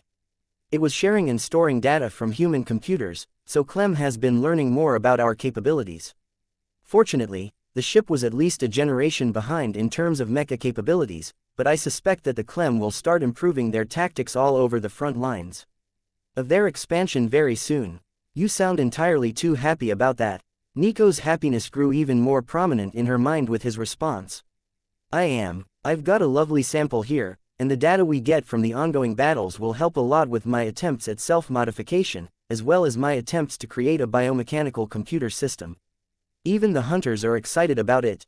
They found a larval version on the ship they cleared, and they're going to try to modify it into a data storage center and see how much it can hold, as well as how efficient its communications are. It might actually turn out to be a leap ahead for their own computer systems.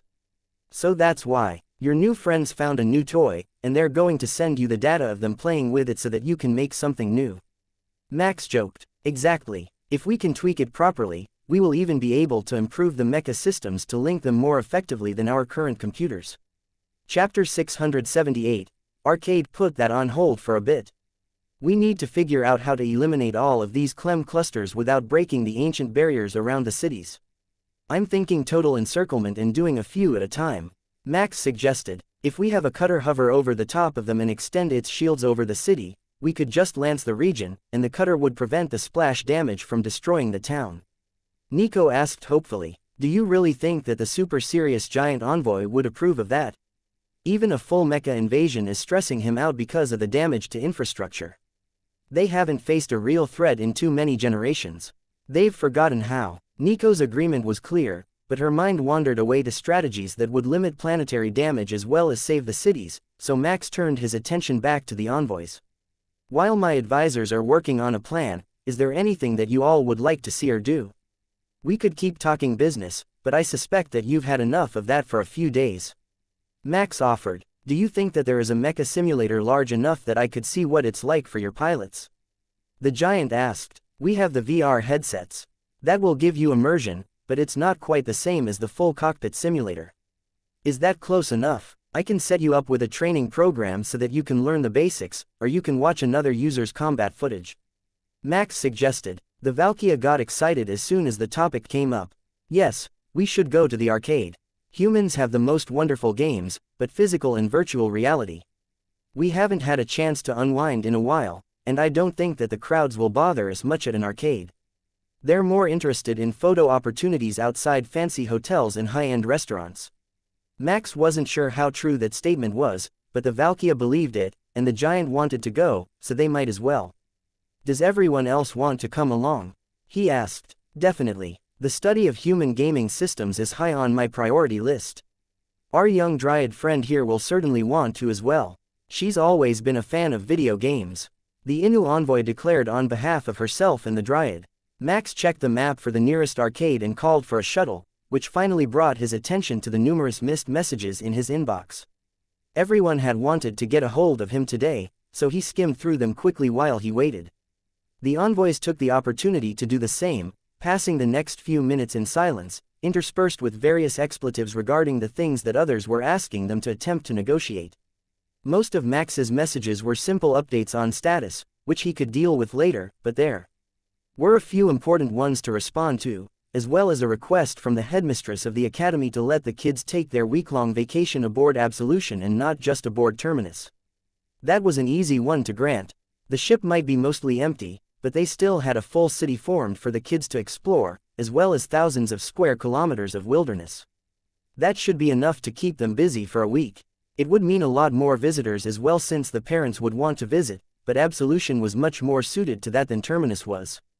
The pod took them straight to the building where the arcade had been established, stopping above the street out front at an elevated platform specifically designed for public transit pods. The Inu envoy practically jogged down the stairs once she saw the sign, then stopped in her tracks, torn with indecision, when she realized that it was right across the street from a coffee shop that she had never been to. The shop smelled of freshly baked muffins and coffee beans, but in the end, her curiosity won out, and she turned back to the arcade to try out some of the human-designed games inside. "Welcome, Commander and guests. What can we set you up with first?" the attendant asked. "At least one VR set for the giant, who wants to experience mecha piloting. Then I think the rest of us will explore until we find something that catches our attention." Max replied with a smile to assure the attendant that they weren't going to be stuffy or formal. "In that case, please come this way. We have VR beds large enough for the giants over here. The lids are transparent and latch from the inside, to reduce claustrophobia, so you can lie down and get comfortable for your gaming session. You will be able to select what you want once you are logged in, and all data will be completely private, not stored anywhere outside your unit and cleared when you log out again," the attendant explained. They were halfway there when a game caught the Valkia envoy's attention. There was a new VR game where you played a flying demon and had to navigate obstacles and kill enemies with a sword. That was exactly the sort of game that Valkia loved, and he was shocked that a human had come up with it. "Oh, it's the new bestseller. Not many flying species are on the ship right now, so you might get the top score, but a number of our pilots are experienced with the Archangel exoskeletons, which are nimble flying units, so you might find that the scores aren't too easy to beat. The Mecha pilots have a lot of experience with a sword, after all, and not all of the levels are most efficiently cleared while flying. In that case, I will take a session on that one, and someone should find the Inu before she gets lost." Indeed, she was gone, but Max could hear her thoughts. She and the dryad had discovered skee ball, and the simple game had them entranced. They'll be fine for a bit. They're just over at one of the physical games. Chapter 679, Tactical Adjustment. Whether intentionally or accidentally, the Valkia envoy had set his game mode to public, which displayed his point of view on the screen above the game pod, and right from the start, his performance garnered a considerable amount of attention. Not only were his flying skills in the initial stages of the game incredible, but he also didn't suffer from the verticality issues that most humans did, where they always wanted to be upright, even when it was far less effective than fighting in another orientation. The virtual reality pod simulated gravity, and being inverted was disconcerting to most humans, so they would try to turn around in the air to fight enemies approaching from above and behind, whereas the Valkia remained horizontal and simply barrel rolled to get to the closest enemies, which was much faster. He had the strongest start of any player so far, according to the leaderboard, but he wasn't far ahead of some of the fighter pilots, who had also become accustomed to fighting in 3 dimensions. After the introductory stage, the game paused, giving the player a chance to modify their settings for the next stage and change weapons. It also allowed challenges, though most players would decline them, as well as the chance to add additional players. Surprisingly, the wuxia envoy accepted the option to add another player to his game so that they would be working in cooperative mode. That brought a mixed reaction from the crowd, with some thinking that whatever random player had requested the invitation would drag him down, but also some excitement to see how good a player had to be to even dare to request to join a game with a score that high. In this game, the difficulty was set by your first stage performance, so this would be the hardest, and therefore highest scoring game that it had generated so far. Assuming that the additional player was up to the standard, that is, additional player added, Huntress Khan, additional player added, Blood Goddess. The crowd fell silent as they read the names. Nobody on the ship was unaware of who Huntress Khan was, and most of them knew Blood Goddess from gaming events, though not all of them realized right away that it was Nico. The game timer was counting down when suddenly, another notice entered the screen.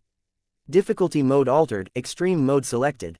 Experience gains tripled. Max shook his head and looked around to see if the Huntress and Nico were here, but it seemed that they were playing from one of the many linked locations within Absolution. Max moved to the bench facing the public screen and settled in for a good show when he got a message from Nico. The preliminary selections for squad leaders have been made. We can send them with the android army for the next battle. The messages just need your approval, and we can begin the mission 24 hours after the new pilots are notified. At least she had finished her work before going gaming with her new friends. Max thought to himself while he read the notifications. It looked like she had prioritized tactical skills and system functions over pure combat system skills.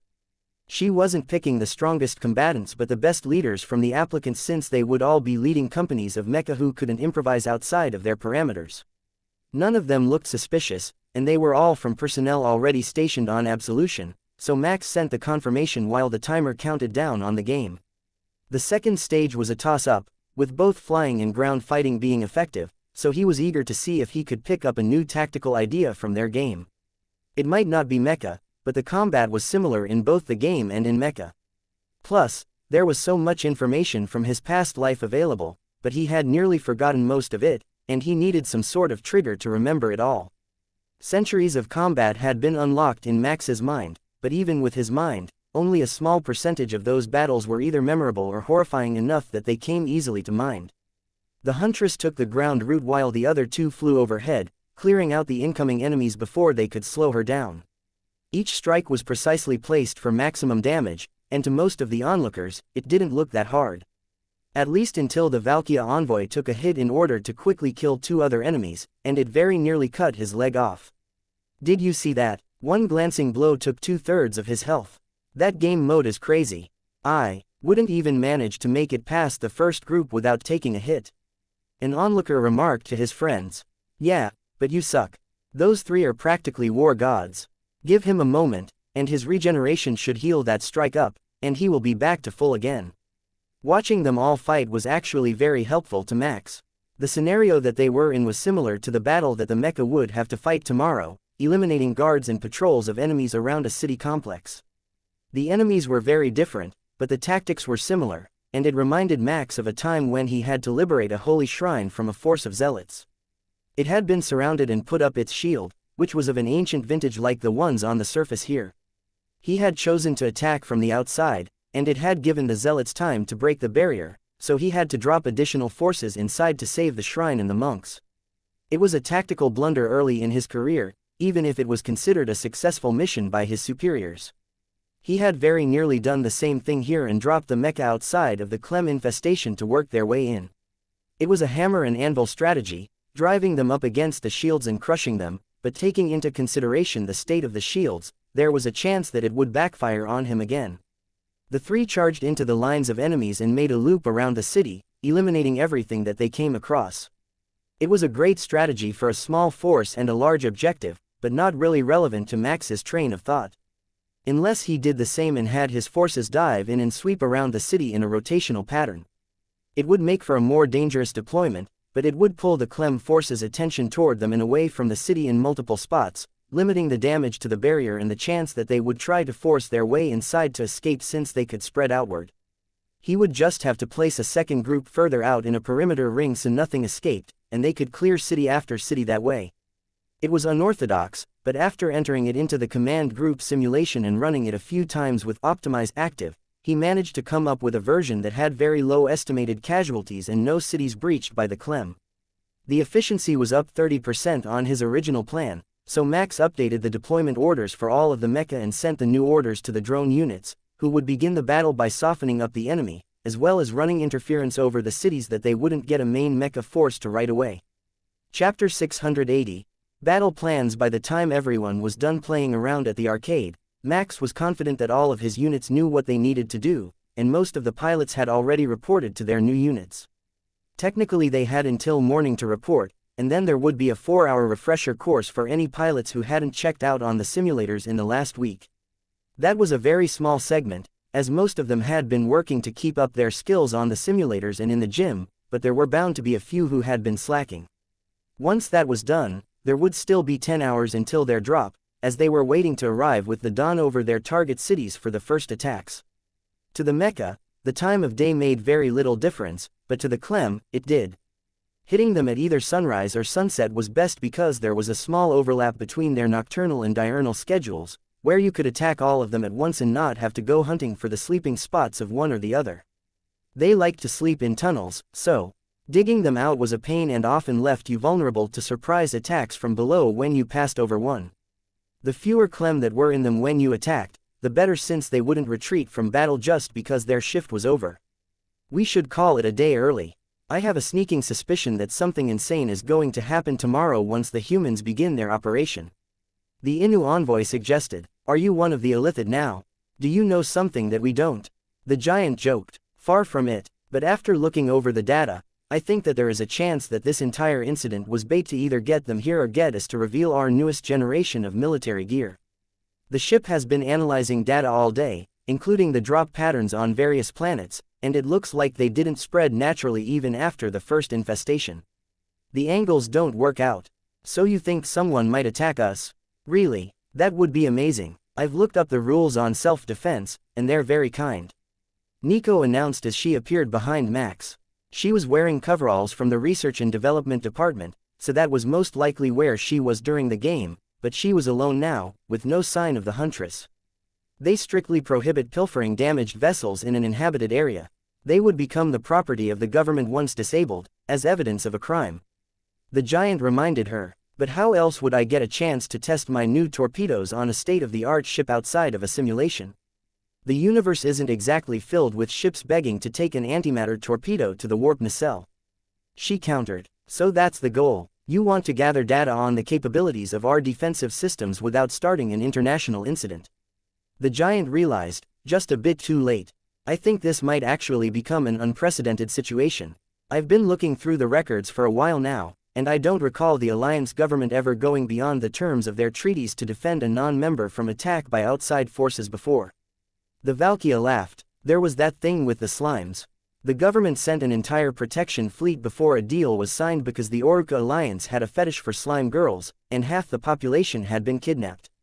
The Innu reminded him, don't remind me of that. My ancestor was there, and we've still got a slime made at home. Who knew that they were generationally loyal? The Valkyria envoy sighed. Max could sense that Nico was intrigued by the possibilities.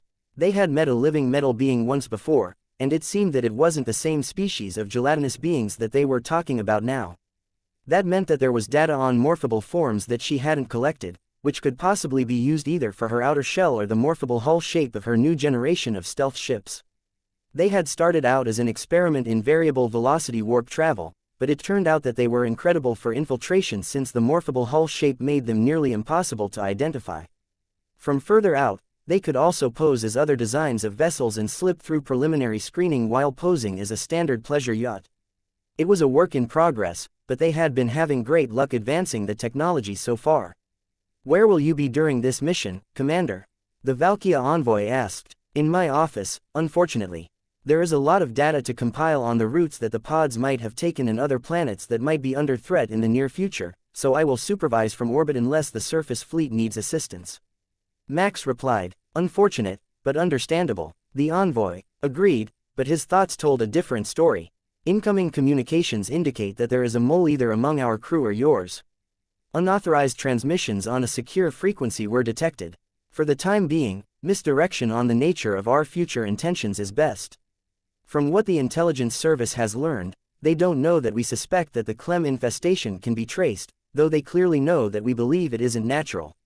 If you can come up with some reason to get away from the ship and go hunting for clues without an Alliance escort, it would be for the best. Max resisted the urge to facepalm. With all of that advanced technology, they still couldn't stop a message from getting out to unknown recipients on the first day after they arrived. He probably shouldn't have been surprised, but he would have to get Nico working on a solution for him so that they could hunt for traces of the Clem infestation's origin without attracting too much attention. Chapter 681. Search Plan. Once the group gathering broke up, Max returned to his office's plan but called for Nico to join him so that they could plan their course of action in advance. So, what are we starting with? I've got news from home. The rest of the planets have been verified clear of human habitation, so the Reaver Council has cleared us to cleanse them and terraform them for future use. The other ships can do that from orbit without risking anything, so it's being taken care of as we speak. Or it will be taken care of as soon as they finish what they're working on. I can't find the source of the transmission that the envoys are concerned about, though. It looks like it's a portable transmitter, and it's turned off right now. She informed him as soon as she entered the room. That's good. I'm sure the captains will appreciate the extra share of the reward for being the ones to cleanse the planets. What we need is a way off this ship to search for the source of the Clem infestation while the android army takes care of everything here. But we need it to look like at least I am still here leading the troops so that nobody gets the idea that we might be able to track the path of the infestation back to its source. I can make an android that will pose as you. But someone would have to be putting in the orders on your behalf. Nico suggested. Major Miller. He's aboard Terminus, and he's got the experience to lead a battle. If we have him pose as me and issue the orders on my behalf while we're gone, the android can go about my daily routine. We will just cancel all public meetings and have them remain in my offices, with some public appearances for the show. We can tell the envoys and hold meetings by holographic projection while we're away. They will just have to all be moved to secure locations and not end in public appearances. Nico tapped a rhythm on the table while she considered the possibilities. We can have it take the public transit from your quarters to the secure meeting floor. That way, anyone who is searching for you will see you moving around, but you'll still be unavailable to most people, the same as you are now. Everyone knows that you're too busy for even more meetings, so they report to their managers, and the managers send reports to you but know not to bother you directly unless it's extremely urgent. It's their job to take care of their department, and you're more of the CEO who guides policy and doesn't micromanage. That sounded about right. He responded to messages about the ship's operations twice daily most of the time, and everyone was used to that schedule, so he could do it from anywhere. It was only an exceptional circumstance that would require a personal meeting with him unless it was a ranking politician. And he had to do it himself. All right, we will get a hold of Miller and get him up to speed on what we're planning here on the surface. The tactics will be familiar to him, and he can improvise as he goes. With the Clem mostly gathered around cities, the first part of the operation will be easy anyhow, as long as the cities aren't breached. Max agreed. Max sent out the message, and Miller responded right away, eager to have something more to do than supervise the training of his soldiers. The troops that would be leading the units this time would be from Absolution, so the Mecha pilots aboard Terminus were simply on standby mode and unlikely to need to do anything in the near future since the ship wasn't scheduled to depart from its docking bay in the world ship for over a month after the week-long break from the Academy ended. It didn't take him long to get to the office, where Nico had everything pulled up on a data table and a hologram, so he could see exactly what they were planning. This place is pretty luxurious. You know, I used to think that the senior office's apartments aboard Terminus were nice, but this is something else, and it's just your office. The former major laughed. You have no idea, there's a full spa through those doors, staffed by androids, as well as a sauna, various herbal baths, including a simulated natural hot spring, a private gym, a running track, virtual reality pods, a mecha trainer, and a relaxation room, in case you didn't want to go all the way back to your apartment after your shift. Max joked. Seriously? Nico nodded. Everything that a commander could need is right here, including a separate power supply, in case of attack or power outage aboard the ship. It serves much like an isolated safe room for command staff. There are actually 4 apartments here, but none of them are in use since it's not far from our actual apartment here on the world ship. If that's the case, I don't mind hanging out here for a while. How long will you be gone? Miller agreed. 1 week. Whatever we find, we will come back in 1 week before the battle on the surface is over. If we're not here to make public announcements at that time, it will become clear to whoever is sending messages to an outside force that something is off, so we can't miss it. We will be heading out right away since there are a number of corporate shuttles departing Absolution this afternoon, headed for the Core Worlds region. We will just join them through the portal and then make our secondary jumps from there. Max informed him. That works. But what will you even take for a ship? Miller asked. Fear not, I have prepared for that. Generation 5 of the morphable hull is ready now, and I have it ready for our journey. Just a few more things to load, and we can go. It's much larger than the previous versions, so it can pose as a pleasure yacht or small military vessel instead of a shuttle, but it shares the same shape-changing outer hull design. Nico explained. What needs to be loaded? I can get someone on it. Miller suggested. Cleansing Light and Shattered Pride. Chapter 682. Up to speed. Major Miller smiled when he heard the names of their personal mecha. So, I take it you'll be loading them yourselves then. Who else knows that this operation is happening? I need to know who else I can work with while you're gone. We will inform Admiral Penner before we go. She makes most of the ship-wide announcements anyhow, and it wouldn't be right to leave her out of the loop. She can be a bit intense, but she's trustworthy. Max informed him. I believe that. That woman is a bit scary, but she's definitely trustworthy. With the two of us aware, we should be able to manage the cruise for a week. Should I set up a scheduled time for daily meetings with the envoys? That way, you know when they'll need to meet with you. Miller asked. I have their favorite drinks programmed as a single item in the replicator. Envoy Beverage Platter is the title on the entry. You can bring them here in the mornings and let them work in peace since this area of the ship isn't accessible to the public. They can come after breakfast and stay the morning. Nobody would question it since I've been spending half the day in meetings with them already. Max agreed. That works. If you want to inform them, we can just work their actual meeting with you into the schedule. Where will you be relaying your messages through? Miller asked. Nico smiled at him. Ray 5 Moon Base. I'm in contact with them daily, anyhow, since I collaborate with Uncle Lou on so many projects.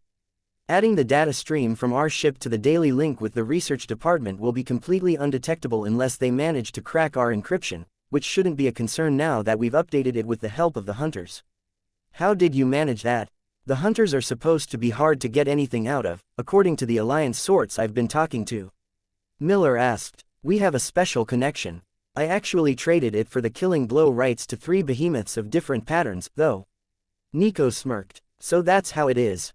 You were hunting with them, and it helped the hunt, so they made it easy on you. Miller realized. Exactly. It's a lot like working with the Canis. They are much kinder when you're willing to participate in activities that they are interested in. Nico agreed. Speaking of that, we are expecting our first little Canis in not too long. One of the men that joined our team has gotten his girlfriend from the cruise ship hospitality department pregnant, and according to the doctors, it's all going well. I was talking to him at the pub the other night. Miller informed them. We will have to set up something special for the day. Book the happy couple a nice celebration dinner for whenever they choose or something, and get them moved early into a family suite, if they haven't already applied. Max suggested. They've already applied, and the paperwork is processing. We just had to make sure that they were actually together and not just a casual hookup that would be a disaster living together. Miller chuckled. There were more than a few of those on any large ship, so it was a valid concern. Moving them in together as soon as you heard the news could be a disaster in the making. Max recalled one from when he was a child, and the Kepler Terminus bureaucracy had sent a celebratory message in the paperwork for application to move into a family residence to a man who already had a wife and kids. His mistress had put him on the birth certificate, and given the age gap, the bureaucrats had assumed that it was the child of his son. They didn't know that his son was already living with his boyfriend in the family home, and the resulting fight had been the talk of the neighborhood for weeks.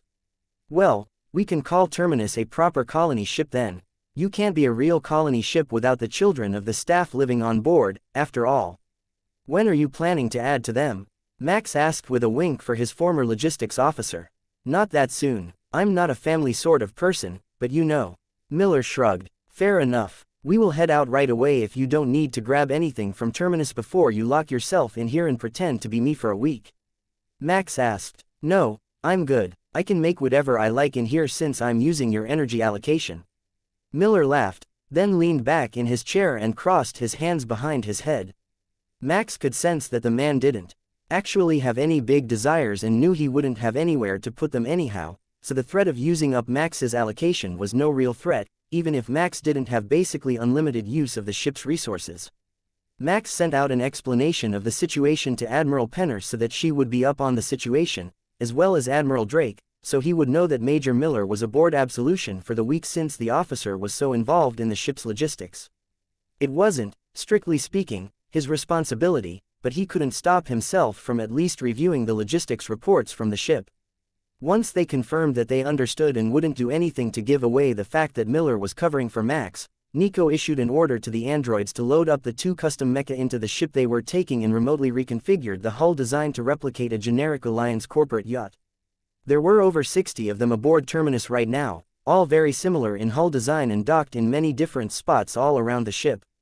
They also left on a regular basis, going back and forth to larger ships or returning to their home planets now that they were in Alliance territory and the vessels could make it home in a matter of days without using a portal. Be safe, and let us know if things get dangerous here. We can portal, so we can be back in under a minute during an emergency. It would actually be faster than having us go to our Mecha from our offices here aboard Absolution, so don't worry about the scouting mission. Just call us if there is a threat to our security. Nico informed the interim commander. Understood. I know you're always up for a good battle, so I won't let you down. Chapter 683. Stowaway. Nico led Max to the hangar next to where cleansing light was usually stored and stepped in front of the scanner to unlock the door. There was no keypad, and no retinal scanner, so this room could only be accessed by someone who could hack it without a keyboard or touchscreen.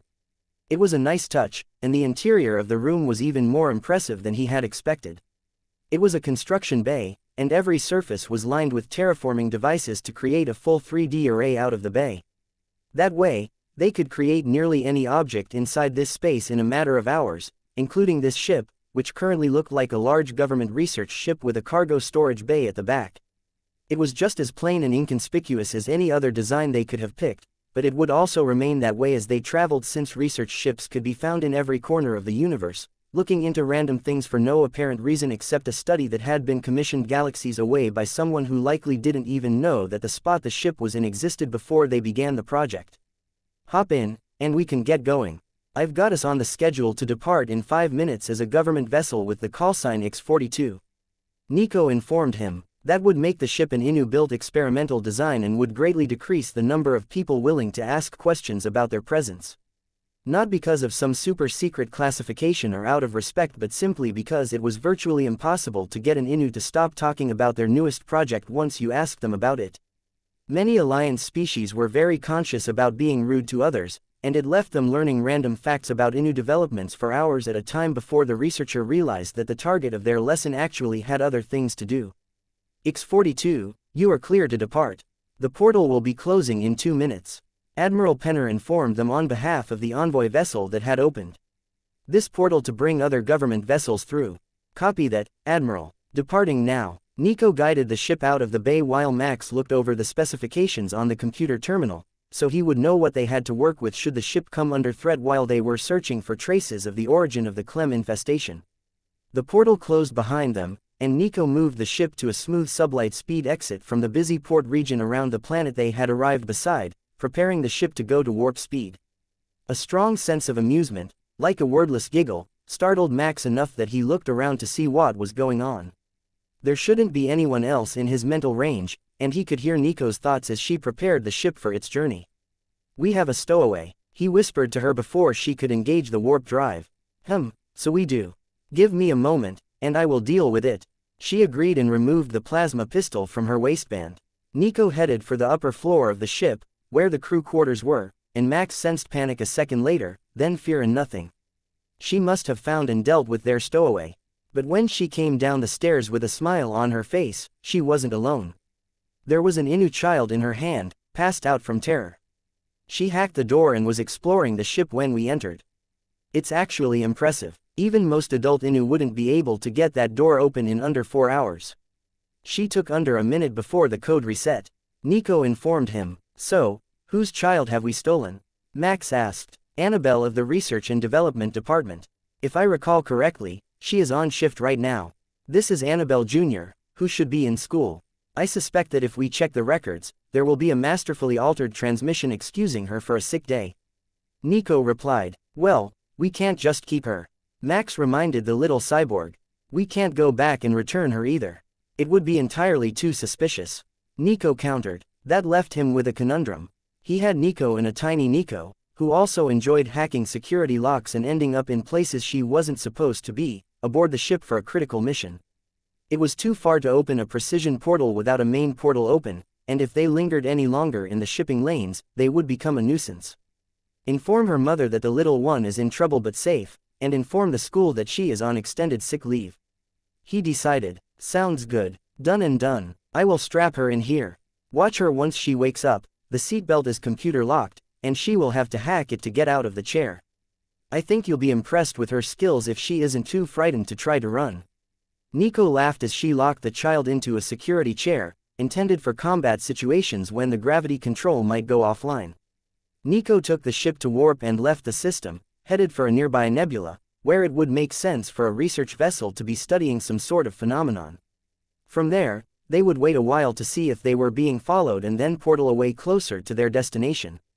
They wouldn't go directly there but to one of the spots where they suspected that the Clem might have originated, an asteroid field a half-dozen stars away from the first infested planet.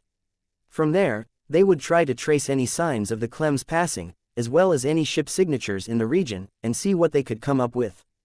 If the same ship appeared at more than one possible location, it would be a solid clue, and if they had time, they would try to trace its route and see where all it had gone, hoping to find another clue.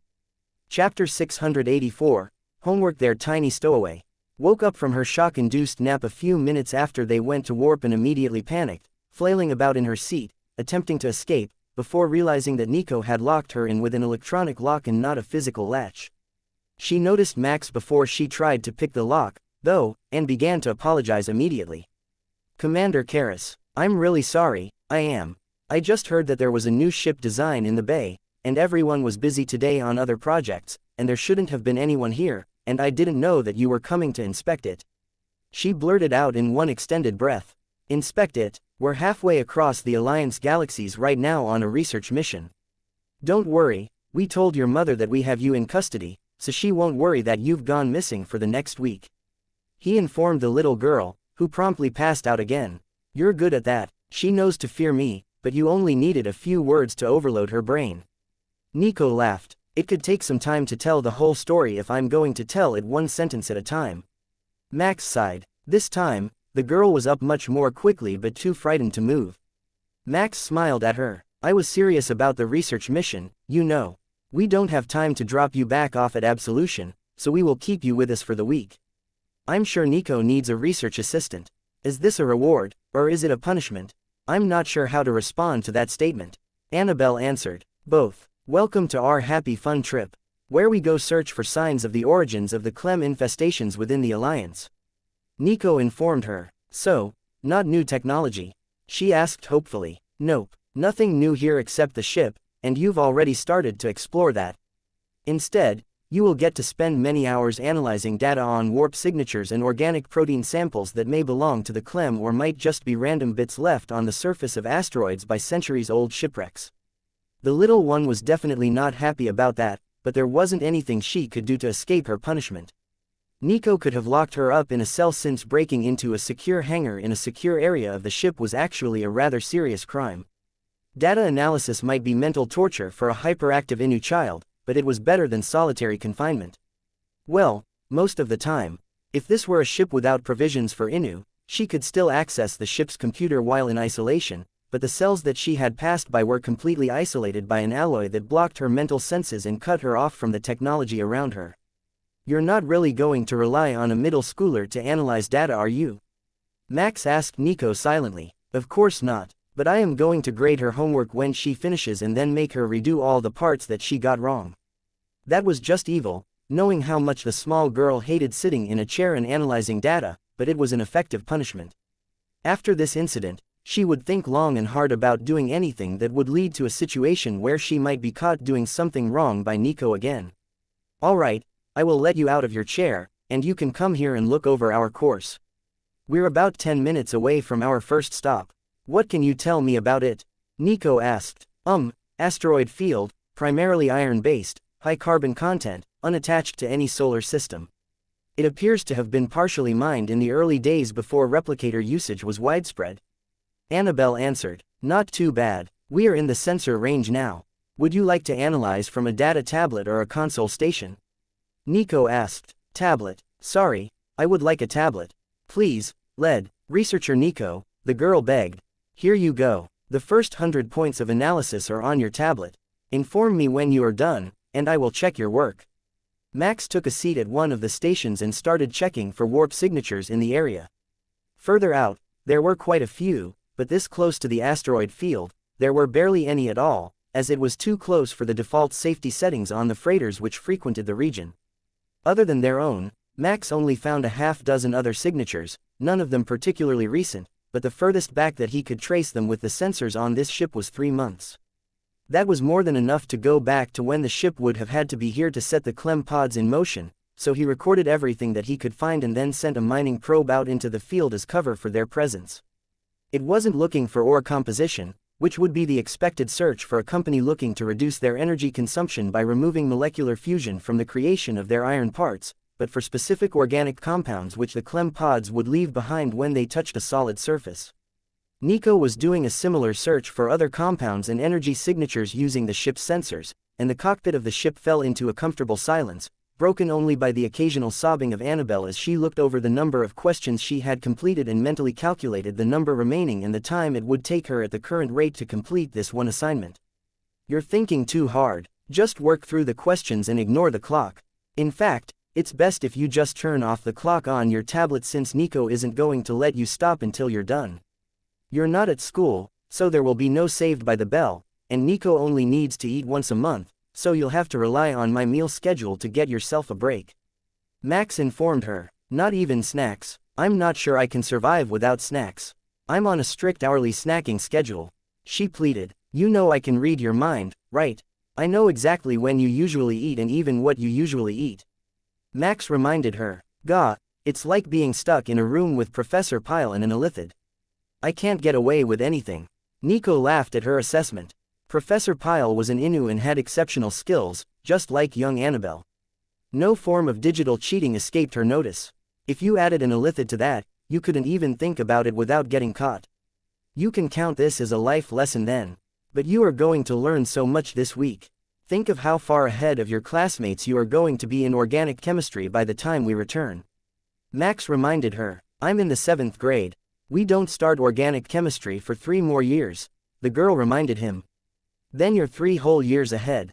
Who knows, maybe we'll extend our mission, and you can get ahead on other subjects as well. Nico suggested with a wink at Max. Please, Miss Nico, not more homework. I already said I'm sorry. Chapter 685. Analysis. It only took Nico a few minutes to analyze all of the relevant data and send Max a report on all of the possible locations that a direct route from this location would have taken the ships in the region and how far they could have made it, had they maintained the speeds that they were traveling at. It all seemed relatively mundane at first, but then one of the ships caught his attention. The warp signature itself wasn't anything special, just a warp 6 freighter, which was quite common in the region. It was the path that Nico had plotted that caught his attention. According to the traces left behind, it came out of the asteroid field at less than warp speed and departed on a path that would take it into the star of an uninhabited system. There was no logical reason to set that course. It would only lead to inefficient routing to wherever they were really going. But very few captains would willingly take a freighter through an asteroid field. Do you think it's a hidden base here in the asteroid field for smugglers? Or do you think it was a vessel dump into the star? Max asked Nico now that she had finished her part of the analysis. That's unclear. I think we might be missing a portal signature. The problem is that either the ship arrived here through the portal well before it departed, or there is a portal technology that we can't properly detect. Given the maneuverability of the average freighter, I don't think it navigated the asteroid field at all, so I'm currently searching and cross-referencing possible ways that a freighter could have arrived here without leaving a warp signature. Max looked over at Annabelle to make sure that she was still working on her assignment and saw the little Inu mouthing curse words at an algorithm that would give her the route that one of the ships in the region had taken, based only on the warp signature fluctuations. For most species, that was way beyond her grade level, but the Inu had a way with technology, and Nico had given her the equations that she would need. She just had to apply them correctly. Satisfied that the girl was taking her punishment seriously, Max began to check the asteroid field for signs of travel. Many power systems would leave some sort of path, either ionized radiation, expelled plasma, or lingering magnetic fields where the iron asteroids had been affected by their energy shielding. What he was hoping for was something that would lead into the region and give them a clue to work with. There wasn't much to go on, though. None of the signatures of passing vessels were recent, so if something had come out of the field and waited a while before moving on, the signs could have decayed past what they could detect. Miss Nico, I think I have it, Annabelle called out and held out her data tablet. Over an hour later, while Max was finishing his search for hidden routes through the asteroids, Nico took the tablet from her and tapped across the screen a half-dozen times with a smile on her face. All right, these are the lessons for the parts that you got wrong. Review them and then complete the incorrect questions again. I will mark them again when you've finished. Max smiled at the desperation in the girl's look and the longing thoughts of running through the ship to explore every nook and cranny while eating cookies. It would be a while before she got to her snack and even longer before she could explore since it was still fairly early in the morning, but it wouldn't be too long before lunch. What do you think, Nico? We're definitely still missing something. Max sighed. I think we should follow that freighter. It might not be related to our Clem infestation, but the time frame is close, and the path is suspicious. I think it might have cruised here at less than warp and let inertia carry it along the path until whatever it was doing was complete. It might be a very normal smuggler, but those are good to know too. She had a point. They were reavers. If they caught up with some of the gray market smugglers and merchants, they could make some good connections to move human-designed goods. You have a point. We should have lunch before we go. Annabelle should be finished with her worksheet by the time we finish eating. He agreed. That's got to be a sentient rights violation. You can't just eat right in front of people like that, can you? Not while they're doing homework. She pleaded. I guess you should have gotten the questions right the first time. Nico teased, but when she returned from the replicator, she had 3 plates with her. You can put the work on hold and eat. Even prisoners get their scheduled meals, so a mischievous Inu who is in a lot of trouble when they get back to her mother will too. Max stage whispered as Nico put the plates down. You're enjoying torturing me. I'm certain of it. No wonder they say humans are scary. Annabelle pouted. She wasn't wrong. Her presence made this research mission much more interesting. If it were just him and Nico, they would be so immersed in their work that they would only speak a few words an hour, but with Annabelle here, they had an excuse to do other things and wouldn't get so lost in their own little worlds. Once the meal was finished, they set off at a moderate pace, as anything over Warp 10 would make it harder for their sensor processors to keep up with the incoming data and properly follow the path of the ship that they were following. It was a cold trail, months old, so they weren't going to catch up to anything. They just wanted to know where it went and see if it ended up somewhere else that was on their list of suspected locations for launches of Clem pods. Chapter 686. Intercepted with a good meal in them to help focus, the trio and their disguised ship followed the path of the freighter halfway to the system, where they expected the warp signature to end before it abruptly vanished. Check the region. Let's see what we can find. Max ordered and entered a sub-light speed course that would take them in a large circle around the point where the signature disappeared. They had just begun their loop when the sensors detected 4 incoming vessels from a nearby star system. It was well off the course of the freighter that they were following, but it was likely that they were waiting for anyone following this course. Unknown vessel, power down your drives and lower your shields. Resistance to our boarding effort will lead to unnecessary casualties. The closest incoming ship informed them while the others kept their distance. Understood. However, the casualties will be on your side. This vessel is under the protection of the Terminus Trading Company. I recommend that you stand down. Max replied. The incoming ship glided to a stop beside them, almost close enough that their shields touched and close enough that Max could read the minds of the people on board. So, we have ourselves some curious humans who ended up where they shouldn't be.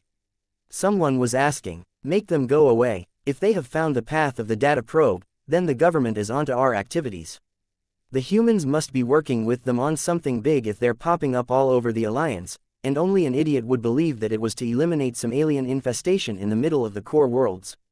Another member replied, "Do you think that we could cut a deal with them? I heard that humans are mercenaries in nature, like the hunters. They might take a bribe to look the other way about our curiosity." The first thought stream replied, "Too much of a risk. If the government finds the cloning facilities, they will find out how many of our people have infiltrated their departments. The humans might let it slide for all we know, but the government won't stand for mind-swapped clones impersonating their workers." Max turned to Nico. "I think that it's possible that we've found our moles. That was not where I expected the path to lead, but they are talking about mind-swapped clones in government positions." Nico's gaze was blank as Max was speaking, and he suspected that she was attempting to hack the nearby vessel through their communications system, so he just waited for her to respond. "They are moles, but not the right ones. They're talking about the local planetary branch of the central government. They have been making clones and putting cultists in them in order to implement a pleasure cult as the national government of this region. The Reavers might actually get along well with these guys, but I don't think that the envoys would look favorably upon us cutting a deal with an insurgent cult." Max looked over the data that Nico had gathered and chuckled to himself. Their grand dreams of a pleasure cult were milder than an average day at the Broken Blaster. They were trying to overthrow the government to implement something that the humans would deem borderline family-friendly. "Do you think that we should tell them?" "I feel like we should tell them," Nico suggested. "Go for it, Alliance vessel. This is Subcommander Tereth Nico of the Terminus Trading Company. We have hacked your ship's logs and computer system, and we find your plans for changes to the culture of your home planet to be quite intriguing. I am sending over a file now. It is a 6-hour security video feed from the most popular of the employee taverns aboard our mothership." Nico informed them, "You did what? How dare you? Our ship's computer isn't some toy for you to play with." A voice from the other ship stammered. It was the voice that seemed to be questioning the one in command, so likely the first officer under the captain of the vessel, though their thoughts hadn't referred to each other by rank yet, and Max wasn't close enough to do a deep investigation of their minds. Their vessel began to power up its weapon systems, and Nico smiled. "I recommend that you don't try to shoot at us. We are not that friendly," she reminded them, and Max saw a sudden power draw increase appear among the data on his screen as the weapons systems of his vessel came online. Max listened as their thoughts turned panicked as their ship detected the weapons signatures and then began to blare an imminent disaster warning as the antimatter torpedoes were armed and detected by their computer. They immediately powered down their weapons. "Our apologies, Subcommander, we misunderstood," the voice with the stutter replied in a hurry before Nico could shoot at them. "Take a moment to look over the video compilation that I sent you. It should help you understand something about human culture so that we can continue this conversation in a more productive manner," she informed them in her favorite seductive lilt voice setting. There was a half-hour impasse while they watched the video, and Max tried to resist his urge to laugh. Nico had no such reservations and was making video clips from their security cameras for her personal records. "Subcommander, is this real? Do humans really live like that? And how did you convince the other species to go along with it? We recognize the Innu, and they are known to be quite liberal, but I am not familiar with most of the others," the voice of the commander of the other vessel asked. "Most of the ones that you are seeing are wuxia, giants, myceloids, and hunters." At the 14-minute mark, there is a short clip of a dryad doing body shots of fruit juice. "They all voluntarily chose the amenities of the vessel that they enjoyed, and we didn't deliberately influence their behavior in any way," Nico informed him. There was a pause while Max could see that they were looking up the species that she had mentioned, and Max realized that this was one of the incurious species, but they were evolving and gaining curiosity that was leading a portion of their population to desire a different lifestyle than the daily ritual routines that their local government had prescribed for citizens for over a millennium. It was an incredible milestone to have observed firsthand. Their actions might be seen as insurgency or rebellion against the planetary government, but they were a direct result of an evolution of the thought processes of the species. Using clones to spread their altered thought patterns among the government was definitely an unexpected way of introducing a new genetic alteration to a species, though. He saved everything that he could, including the data that Nico had gathered from their computers and their medical records so that he could show it to the giant later. He loved things like this, and it was a very rare occasion that such a notable evolutionary change happened. "We have some questions for you about a group of alien embryos that may have been deliberately jettisoned in this region. It isn't clear if the action was intentional or accidental, as the embryos might have been smuggled from their home system for unauthorized research purposes. Now that we're on less hostile terms, do you have time to join us aboard our vessel for a conversation? Nico asked. Do you have substances known as alcohol and pie aboard your vessel? We have yet to sample them, and their production is not authorized in our system. Chapter 687. New things for guests. We have a wide variety of human and alliance specialties available in our replicator systems. Feel free to ask for any items you wish to sample. Max agreed. We will send a shuttle to you forthwith. Max actually had to think for a moment to recall that the word meant immediately. It was strangely stiff and formal, but it didn't seem to be a translation issue, as their thoughts were in the Alliance common language, indicating that it was their primary language. Perhaps that was a trait of the incurious species. If they weren't curious by nature, it would make sense that once a particular phrase or way of speaking made its way into their culture that it would remain there nearly indefinitely. His analysis might not be perfectly accurate, but Max was confident that it wasn't too far off. It was under a minute before the screen in front of him flashed the notification that the nearby vessel was retreating and that one of the others had sent out a shuttle. Max took a last look at their thoughts as the ship moved out of his range and realized that while they were the leaders of the strike force, they were not the leaders of the negotiation force, who would come from the other ship and get the first chance to try the human delicacies. It wasn't a fact that they were happy about, but their nature insisted that protocol be followed, and they couldn't resist. They had gained a level of curiosity that allowed them to desire new things, but they hadn't evolved to the point that they could completely deny their upbringing and genetic imperatives. In short, they weren't quite a curious species yet, but they were well on their way, and the next generation might be all the way there. That would inevitably lead the planet's government to determine that they were dangerously out of control, as many before them had called free-spirited generations that didn't want to follow the dogma of generations before them, even among the human species. The shuttle arrived at the side airlock of the transformed ship, and Max got up to go greet them at the door. They weren't exactly enemies, as they were still Alliance citizens, and they hadn't actually attacked, only threatened to. They also hadn't rebelled yet, as far as he knew, though maybe by their species standards, they had, with this whole hiding out in the middle of nowhere thing. There was simply too much he didn't know about their species, and there wasn't time to read it all. Then he remembered he could copy a system function from another Kepler pilot, and he had. Nico right here, system function copied. Nico. Max quickly flipped through the ship's computer and pulled up all records of the Blarg. It was surprisingly sparse, as they only called one planet home and had no notable inventions of their own that were still in active use. They were originally not the only species on their homeworld and were the servant class to another species, which invented a great variety of warp technology but were eventually exterminated after annoying the wuxia. It was so long ago that the Blarg no longer had records of it, and nobody cared enough about them to come to visit them, so routine business trips to nearby systems and an occasional worker exchange were the extent of their interaction with other Alliance worlds. They were short and pudgy creatures, genetically manipulated to be able to survive for long periods of time without food or water, as their original overlords found it inconvenient to feed them daily when they were on a work detail. But that was about all that the records had to show.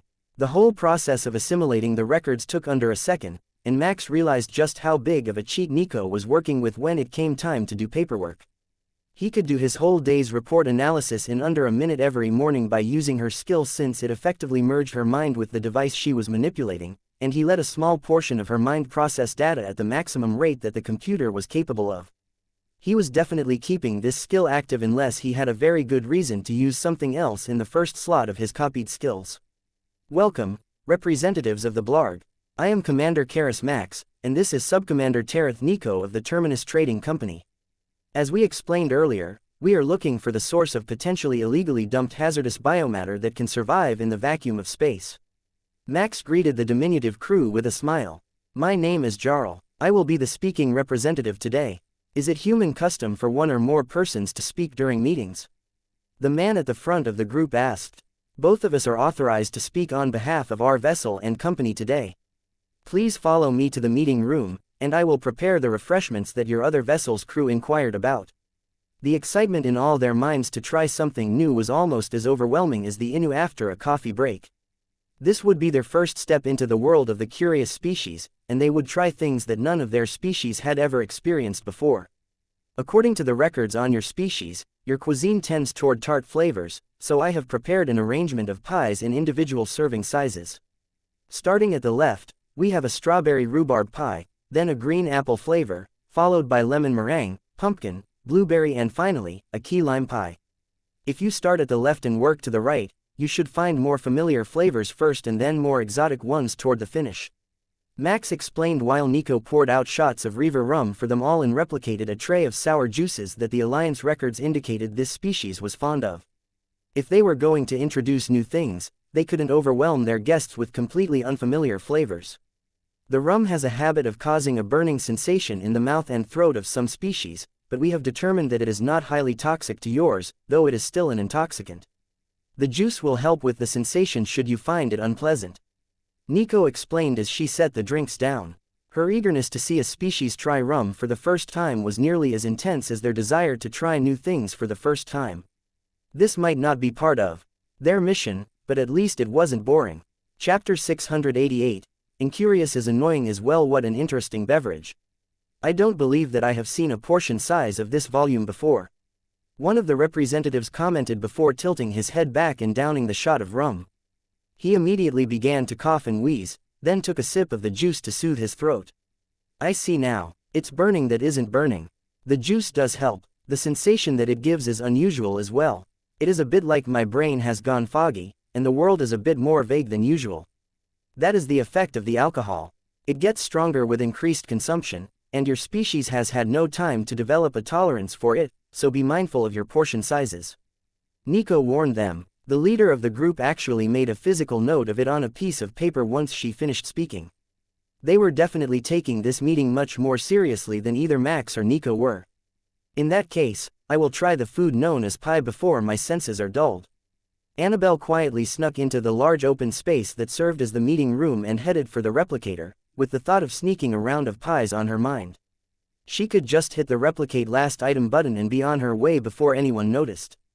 At least, that was what she thought before she remembered that Max could read her mind.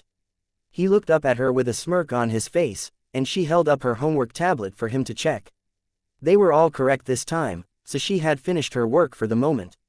All right, grab a round of pies for your snack and go sit in the kitchen to eat them. I will let you off easy today. He agreed, and the little Inu grabbed her snack as quickly as physically possible so that he couldn't change his mind. Your child is adorable, I must say, though I would have expected a different appearance. The leader of the Blard contingent commented, then sighed with happiness as he took the first bite of strawberry rhubarb pie. She's not our biological child, of course. We just borrowed her for an educational trip away from home for the week. I take it the pastry is to your liking. Nico replied, oh, very much so. We don't have anything like this on our replicator menus. We have many sweet food products, but the way that this has been combined is divine. I knew that coming to speak to a curious species would be the right call once it was established that you were not enemies. A member of their group with a pin that said, Analyst, spoke up next, and Max could tell that it was actually a scheduled event. Once the leader had spoken and expressed goodwill to the hosts, it was his turn to speak, according to their custom. We received the data from you about the hazardous biomatter, and I have run the scans through our system's logs. Our ships haven't seen anything, but the patrol fleet from the planet did make a note of it. These are the coordinates where they found the biomass moving through empty space. They didn't interfere, as it was not on a collision course for any of our assets, but the logs are detailed enough that they recorded the biological signature. Max resisted the urge to facepalm at that comment. They had seen an unidentified alien biomass that could survive in space, made a note of its trajectory, and then didn't tell anyone until now. Presumably, that was because nobody had asked them directly about it before, and they hadn't been curious about where it was going, where it came from or what exactly it was that could survive the void. What does your company specialize in, Commander? The leader of the Blard group asked once he got through with the last of the pie samples in front of him. We have a variety of patents actually, some minor, like tools and furniture, others more intricate, like this ship and all the systems aboard it, as well as a terraforming array that can reconstruct a planet in a much more cost-efficient manner than previous models on the market, Max explained. When you say all systems, does that include the weapons systems aboard this vessel? For a pleasure yacht, it is quite well armed and shielded. The leader asked, don't be fooled by appearances. It is designed to mimic a corporate or pleasure yacht, but it is actually a research vessel for missions which would become more difficult if the researchers attracted undue attention. Nico told him with a smile. So it is designed for researching potentially dangerous or hostile situations. We have vessels like that as well, but we had never thought to make them look like regular vessels. They are optimized for function, not for a stealthy form. Max nodded. That is understandable. Most species do not disguise their research vessels, but our missions often involve researching other sentient species, so an unobtrusive presence goes a long way to ensuring that we don't bias the data samples by our presence. Nico's thoughts showed her amusement at that statement, and even Annabelle, who was eating in the next room, was hiding her amusement at the level of doublespeak involved in his comment. It was completely lost on their guests, though, and Max would be happy to have this meeting ended so that they could get going again and search for more spots where the Clem pods might have originated. Were there any other suspicious vessels in the region over the past few months? I will admit that when you approached us here, my first thought was that you were bandits or pirates and intending to rob us. Max asked. There were 3. 2 were investigated and determined to be mundane freighters of unusual origin designs, and 1 was a pleasure yacht. Wait, never mind, the last one on the list is you. If I can get the data on the trajectories and designations of the freighters, it would be of immense help in our investigation, as they might have come into contact with the source of the issue. Max requested. Of course, I will have it sent over immediately. If that concludes our business, I will file a formal request to have the food known as pie added to our replicators in the near future. The rum appears to be a bit too extreme for our species, as one standardized serving has caused intoxication among the crew members. The leader noted, It has been a pleasure meeting you. I am certain that there won't be any issues on our end getting the replicator data for pie added to your systems. Chapter 689. Chasing leads. Annabelle watched the sensors as the Blarg ships retreated to the moon, where they had been hiding before this incident, with a big smile on her face. That was so cool. You guys totally just met a new alien species and got them drunk, and taught them the joys of eating pastries. Even on a dangerous mission to find the traces of the Clem, you still get to have more fun than the rest of us. She cheered while Max started to plot the course to their next destination. It's not all fun and games. If we hadn't managed to get a deal worked out with those people, there would have been a space battle. I'm sure even your hyperactive little mind knows that would be a bad thing. Nico reminded her, but this is a custom ship made by lead researcher herself for your own private use. How could a bunch of low-class nobodies damage it? The little Inu asked, brushing off all concerns about the dangers of space battles. Her thoughts at that moment let Max know precisely why she had broken in here. She had a severe case of hero worship and had found out that Nico had made herself a new ship, so she simply had to be the very first one to see it. The fact that she had actually managed to break in was mostly down to her own ingenuity, but partially because Nico had removed most of the security measures around the hangar because they were leaving right away. Annabelle didn't even realize that if Nico had intended to lock down the ship, she didn't stand a chance to get in, so Max would have to do something to remind her of that fact before they got back to Absolution, where her inflated sense of skill might get her into a whole lot more trouble. He wouldn't want to lead an otherwise good kid and promising researcher down the path of a life of crime just because he didn't warn her adequately about the misuse of her powers. The course is ready whenever we are, Max informed Nico, who was going over the data that they had collected from the Blarg ship while she waited for him to decide their next target. On it, let's see, what sort of assignment do we have for our favorite research assistant? Oh, I have a great one. There are 16 adjustments to our course during this next warp speed journey. I want you to identify all of the adjustments made and the reasons why they were made. Nico decided. Annabelle frowned. Finding the course adjustments was easy. She could get that from the computer in seconds, but as to why, that would be much harder. She didn't actually know much about warp travel, as it had only been a passing curiosity before she met Nico a few days ago and had learned about some of the amazing things that the lead researcher had accomplished with her mom's team and kept quiet about. Might I recommend a book for you? This is the Introduction to Celestial Navigation textbook from the Human Academy systems. It is age-appropriate for you, and it is the very first textbook that we receive if we are going to take on the role of a ship's navigator. It is also essential to all warp technicians and ship design engineers, though they learn it a bit later. Max offered and transferred the digital book to her data tablet. She stared at the book description in horror for a moment, then her smile turned to a devious smirk as she recalled seeing a learning device stored in the cubby beside the couches in the sitting room. Max pretended not to notice since she was off to study so that she could answer the questions properly. Reading the actual book wasn't part of the assignment. She was only learning the basics of warp travel, and she could do that with memory transfer and a few virtual reality practice sessions. It would also keep her silent and still for a few minutes while her mind was busy in the simulation, trying to determine why they had made specific course corrections. What she didn't know yet was that the assignment was a logic trap.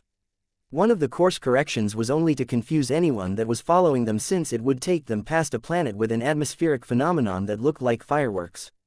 If she could get the questions correct, she could see them in the morning with her own eyes.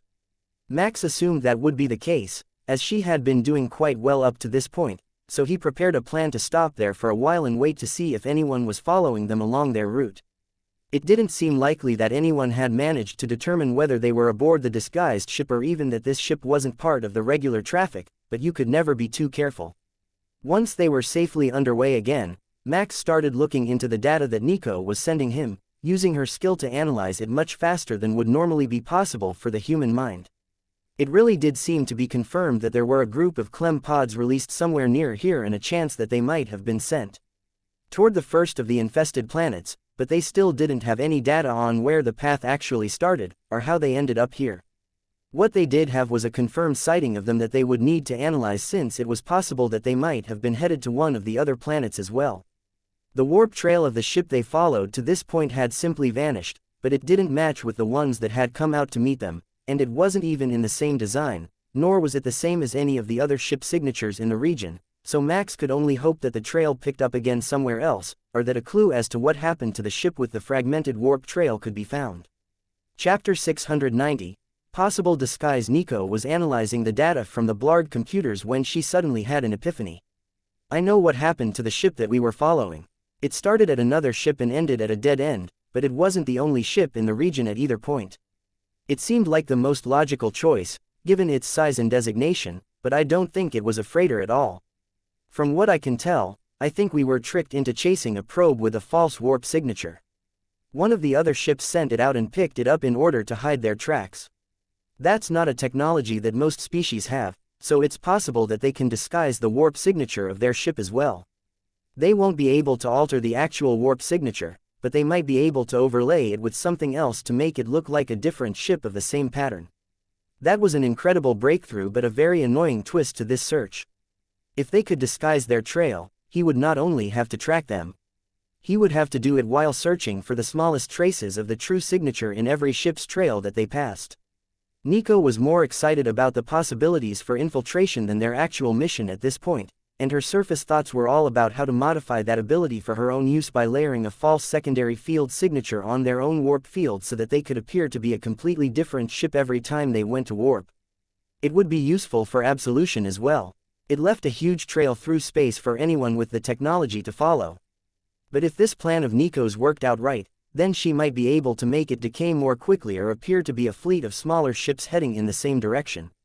The human militaries already did that without the subterfuge by having their fleets fly so close together that the warp signatures blended into one, but even having hundreds of cutters fly around absolution might not be enough to completely disguise its trail, and the incoming signature was so large that they wouldn't fool anyone as to what they were during an attack. Max checked up on Annabelle quickly and saw that she was focused on learning a lot of the smaller details about warp navigation and the effects of gravitational fields and debris on warp fields. It was part of the answer that she was looking for, since Max had adjusted the course to avoid a shipping lane at one point, and he was slightly impressed that she had realized that much already, even with the efficiency of the learning device. I think she will make an excellent researcher when she grows up. Maybe we should feed her more varied information so that we can give her a solid base for her early experiments. Nico suggested when she saw that Max was looking at the little Inu, who appeared to be asleep in a soft recliner. That's certainly an option. We could have her moved to a more specialized course of studies when we return as well. I see that she's taking a general education course aboard Absolution right now. Max agreed. Should we put trade and technical schools on the new floor of the ship that we're modifying for amphibious species? Max thought about that for a few seconds. The floor was mostly for the Innu and the tourists who would love a bit of time off on a tropical island, but people would live there as well, and it was the size of a large country, so there would need to be quite a variety of facilities. Having them specialize in high tech would make sense. Every region needed general education, but you only needed to put specialized courses in a few regions if you were willing to relocate students or bus them in, as would be the logical solution for many students aboard Terminus. They would be 7 hours until the next stop at the planet with the unique atmospheric phenomenon, so Max created a blanket and tucked Annabelle in on the recliner while she studied. Hopefully, she would get the hint since the stop was input into her device on a timer. But if she didn't, she could always wake him up. She might be good at hacking, but she wasn't going to get past Nico's security codes to alter anything in the ship's course, so having a good rest while they had spare time wouldn't cause them any problems. Max settled into the soft padding of the mattress and was nearly instantly out cold. It was designed perfectly for his preferences, and he was so deeply asleep that he didn't even notice that both Nico and Annabelle joined him for the evening. He did notice that he wasn't alone when he woke up, though. The next thing that caught his attention was a notice on his wrist device from Nico. "She's afraid of the dark, and the ship lights turned off automatically when we were all asleep." That explained it. She must have woken Nico up or alerted her if the cyborg was still busy with whatever she had been studying for the evening. Nico didn't sleep much anymore, as she only needed enough to rest her mind, and a few periods of REM sleep were enough to satisfy that requirement. So, as a result, she was up at all hours of the day and night if there was something to keep her interested. He carefully transferred Annabelle onto Nico and climbed out of bed to get breakfast and coffee ready. 6 hours wasn't quite enough sleep in a bed that comfortable, but they were near their destination, and he wanted to be fed and ready when they arrived. The planet itself was interesting enough to study for weeks, but they would only stay here half a day to make notes and hold the daily meetings with the envoys back aboard Absolution. That would give them a chance to make sure that the message to Annabelle's mother had been received as well and get some second opinions on everything that they had seen yesterday. It was going to be another full day, but somehow this little ship seemed to be much more relaxed than either Terminus or Absolution. It might just be the absence of anyone who could bother him or the fact that there were only 2 other minds in his range, but it was more relaxing than any other vacation he had ever been on. Chapter 691, Meetings on Vacation. The scent of coffee brought both other occupants of the ship out of hibernation just as they were entering the star system where their next stop was scheduled, so Max brought up the visual display on one wall for them to watch the phenomenon together. "Coffee, coffee, coffee."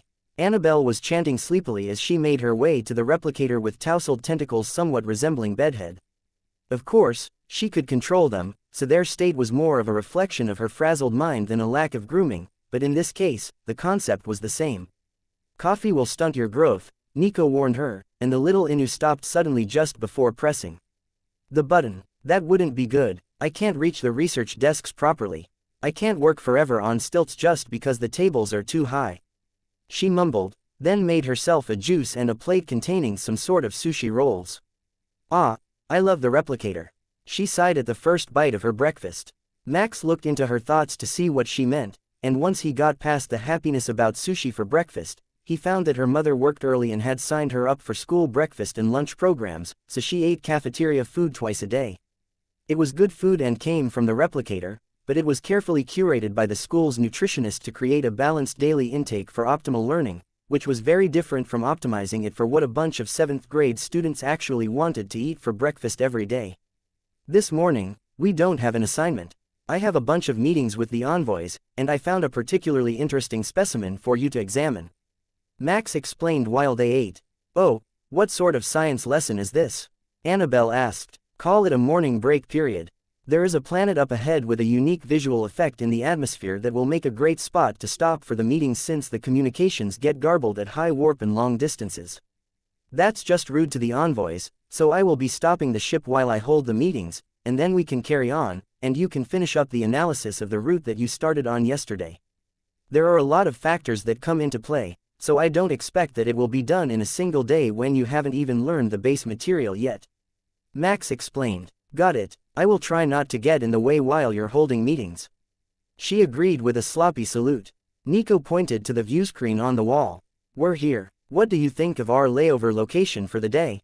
Pure joy overtook Annabelle's thoughts, and she stared at the screen in awe while her hands made happy flapping motions before she decided to grab her data tablet and start making notes of the phenomenon, just in case she wanted details to help remember it later. Max was quite sure that this wasn't a moment that she was going to forget anywhere in the near future, but it made her happy to record it, so he didn't say anything and just let her take her notes while staring at the bursts of color and fire that rocked the planet. After a minute or so, he retired back to his office so that he could make the connections to get the meeting started and brought up Major Miller on his holographic projector. "Commander, you're right on time. The envoys are just arriving in the office for the morning meetings. How did your first day away from the ship go?" the former adjutant asked. "Better than expected. We have a verified report of Clem pods passing through a region, though we can't confirm their origin or trajectory. We found other signs of the Clem as well and some signs of suspicious vessels, but it hasn't been enough for a solid lead yet, so we are on our way to another possible location," Max explained. "That's better than any of us expected. The odds that there would actually be something to trace after this long were pretty low, and if the pods were sent intentionally, the perpetrator would have done their best to hide their tracks." Max saw the envoys appear in the hologram as they entered the room and gave him a wave. "Welcome, everyone. If we've all got coffee, please take your seats, and we can get started." Max greeted them. "Good morning, Commander. I am prepared for the day. I have a coffee for now and one for later. Let's do this thing." The Inu envoy cheered, and by later, she means in about 3 minutes from now. Max's Illithid advisor informed him from the background. "I'm sure he already knew that. But I should ask, is Annabelle all right? Your message was a bit vague, and her mother was concerned."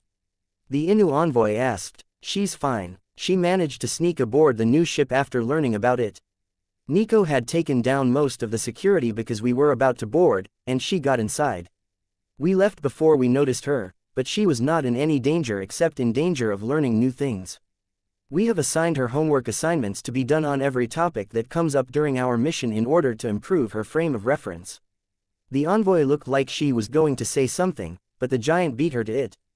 "Unfortunately, homework, like decaffeinated coffee, is not a sentient being's rights violation." The others all chuckled at the standard Inu objection to anything that forced them to sit still without being engrossed in a project, and Max smiled at the camaraderie between them. When he first met them, he had thought that they were a bit awkward and unfamiliar with each other on a personal level, but that turned out to be the opposite of the truth. They were actually highly stressed when they first arrived since they didn't know how the humans would react to them and were getting on each other's last nerve. Now that they had time to settle in, they were more like one large dysfunctional family. Chapter 692. Good news from home. The envoys all got comfortable in their seats while Max sent over the data they had collected on the blarg and the leads they had gained on the possible Clem origins in the region. Forget the Clem infestation. Does this data really show that an incurious species is starting to develop true curiosity? It looks like they're not quite there yet, but this is huge news. I don't think I've ever seen it in person, though I know of a couple of species that had evolved that way, like the dryads, who used to be forest spirits before they evolved into one of the curious species. The wuxia commented. It shocked us as well.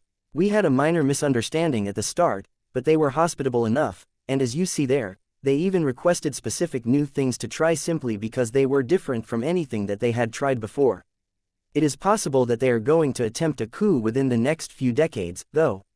Their curiosity conflicts with the rigid structure of their society in a major way.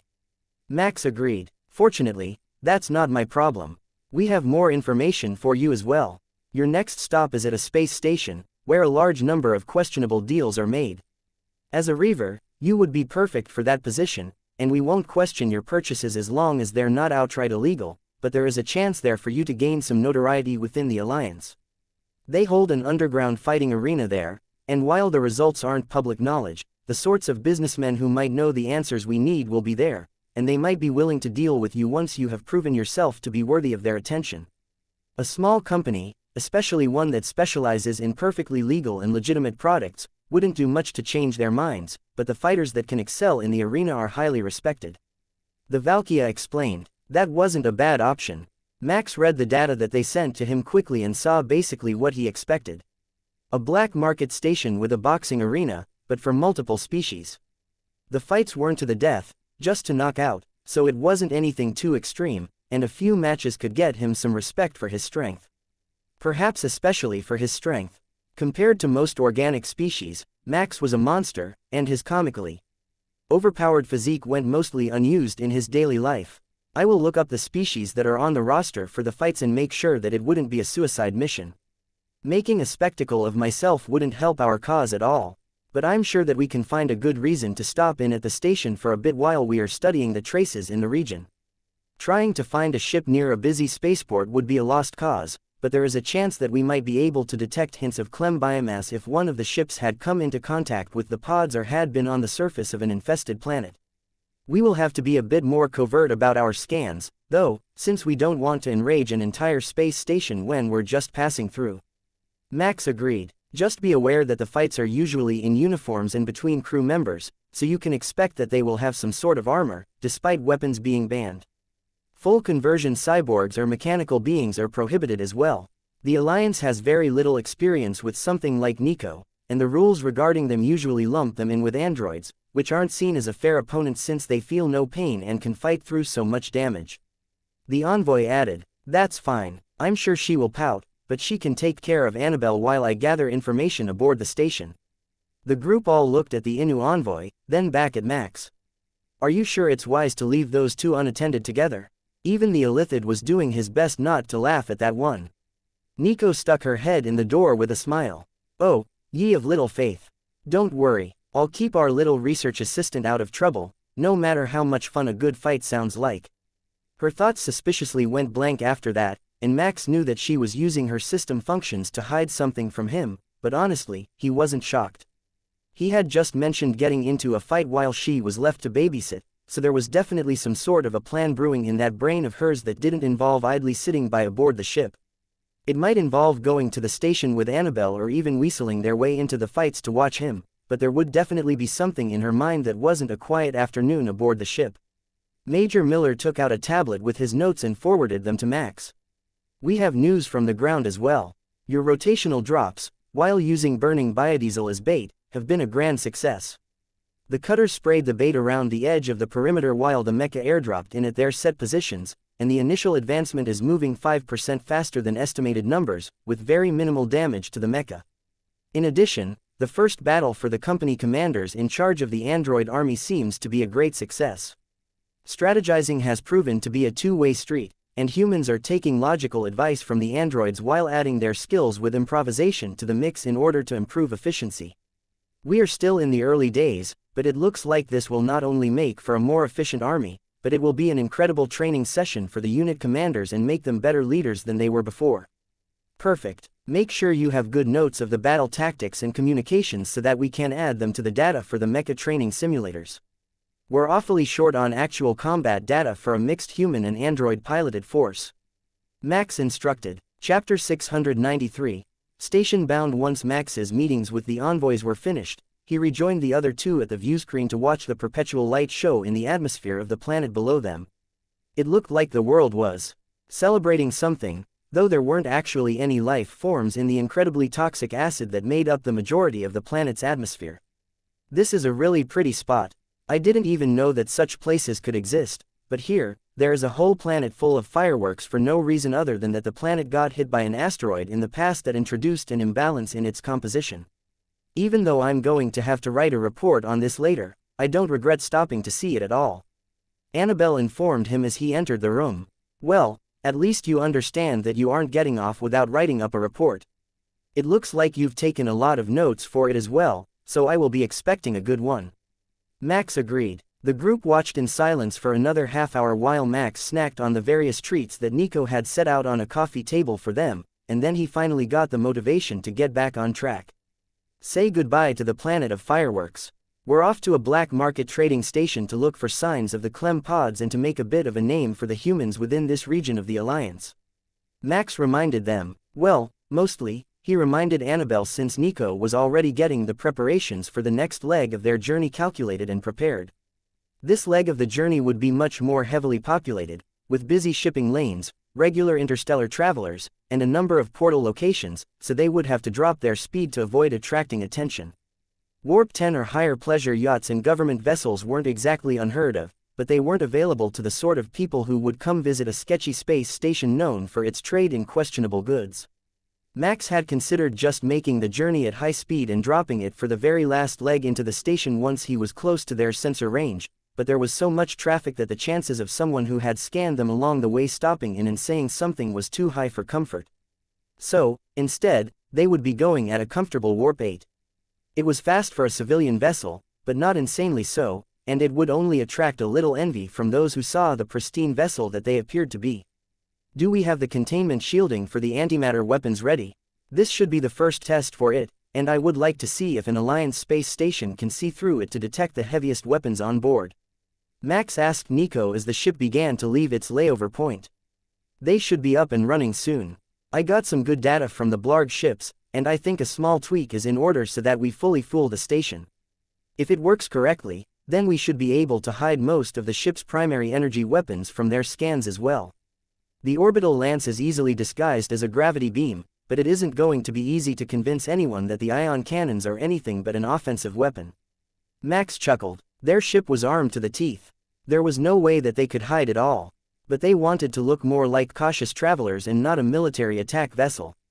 A handful of ion cannons shouldn't be too much of a distraction, as they were a shorter-range weapon usually dedicated to defensive actions when deployed on space vessels. It was the Thunder Gun, currently disguised as a sensor array, and the antimatter torpedoes, that would cause the greatest concern, as either of them would be capable of taking out a cutter in only a few shots. This leg was only a few hours at Warp 8, so they didn't lose a huge amount of time, but Nico still had to send out over 50 routing messages to avoid near misses with other vessels in the region. The freighters were notorious for not filing their flight plans and simply following their customary routes, so anyone who wasn't a local had to guess where they were and where they were headed at any given point in time. It was a great relief when they reached the portion of space controlled by the space station and were guided into its docking pattern to await an airlock. Terminus Trading Company Private Vessel Santa Maria, you are clear to dock at Hangar 7 for internal parking, the staff informed them after nearly an hour of holding in position. You named the ship after your mother? Max asked and got a wink from Nico in return. Did you want to explain to her why we still didn't have a ship or even a mecha named after her? No, he did not. At least it's a good name, easy to pronounce. He told her with a smile that made Annabelle give them both a confused look. She didn't know much about Nico's mom, only that she presumably did have one, so the inside joke about the lively and overbearing Reaver made no sense to her. Nico moved the ship into position and entered the hangar, which was suspiciously clear of all other vessels, despite the busy nature of the station. Max listened closely to the thoughts of the nearby security staff to see what was going on and make sure that they weren't going to be ambushed or robbed while they were there. The first minute or so was all business, just making sure they were docked and that the ship's hull was properly cleared of contaminants, followed by a quick inspection of the ship's equipment to make sure it wasn't a hazard to the station. None of that was surprising, but what followed was. They had suffered a clem attack on the station after a vessel with contraband biomass had dripped on the exterior of the station and small but vicious bugs had burrowed inside. They definitely had the information that he needed, and he just had to convince them that Santa Maria was no more than a slightly over-geared company vessel. Chapter 694. Black Marketeer. After a few minutes of scans, the station's flight control officer informed them of their approved status, and the warnings on the displays inside their ship faded away. Welcome to Archibald Station. You are clear to depart your vessel, Santa Maria. An escort and welcoming committee will be waiting for you. Make the little one an augmentic suit. Then, we should all go out together, just set the ship to automatic defense. Max told Nico quietly, I'm way ahead of you. There is an android pilot in the cockpit who will be waiting here, and I will start making the suit for Annabelle now. It looks like there are a lot of places to go shopping, so we can look around while you listen for whatever caught your attention earlier. She agreed. Annabelle was overjoyed to get a new suit of armor that was as cool as this one, and she was happily hopping around the room, getting used to her enhanced strength. Calm down before we exit. If you are going to attract unwanted attention, we will have to leave you aboard with an android to make sure you're doing homework. Max warned her. Got it, I will test the limits of the suit later. I promise I won't be a nuisance, and I will stay close to lead researcher Nico. She agreed in a hurry, so Max didn't change his mind about letting her off the ship. Once everyone was in their armor with their helmets stowed in the flat space, Max led the group down the walkway to where a small group of alien dignitaries was waiting for them. Forgive our formality, we haven't had any prior dealings with the Reaver trade group, or any humans, for that matter. The spokesperson greeted them. That explained the empty bay. Max had gotten so used to being around the envoys that he had forgotten that nobody inside the Alliance was actually familiar with his species or the treaties that they had signed with the Alliance. The information was public but not something that was a focal point of most people's news feeds. I am Commander Karis Max of the Terminus Trading Company, a Reaver company, and part of the Reaver Trade Group. This is my subcommander Tareth Nico, and Annabelle, family to one of our crew members along for the ride. Max replied politely, I am Daryl, and this is my brother Daryl. We are the liaisons to foreign visitors here aboard the Archibald station. Does your company have alliance credits, or would you prefer to trade for local units? Max nodded to Nico, who took the hint and brought out a small cluster of crystals from her flat space. We have alliance credits, but we prefer to shop locally. How are your exchange rates for a Pattern 7 warp crystal cluster, tuned for compatibility? The locals here were not much taller than Max but with 4 arms and a long, hairless tail. Their facial features were blocky like they were crudely carved sculptures, but expressive. Even without reading their minds, Max could tell that the liaison was very excited to see the warp crystal. We can offer 70% of the wholesale value without any paperwork or 90% of wholesale if you can document where the crystals came from. He agreed. Max had expected the man to drive a hard bargain, but he started out with a reasonable offer right from the initial conversation. That would make dealing with merchants here much easier than usual. I have documentation. Terminus Trading Company produces these crystals. Nico informed him with a smile. Is that so? Perhaps our two species will get along very well.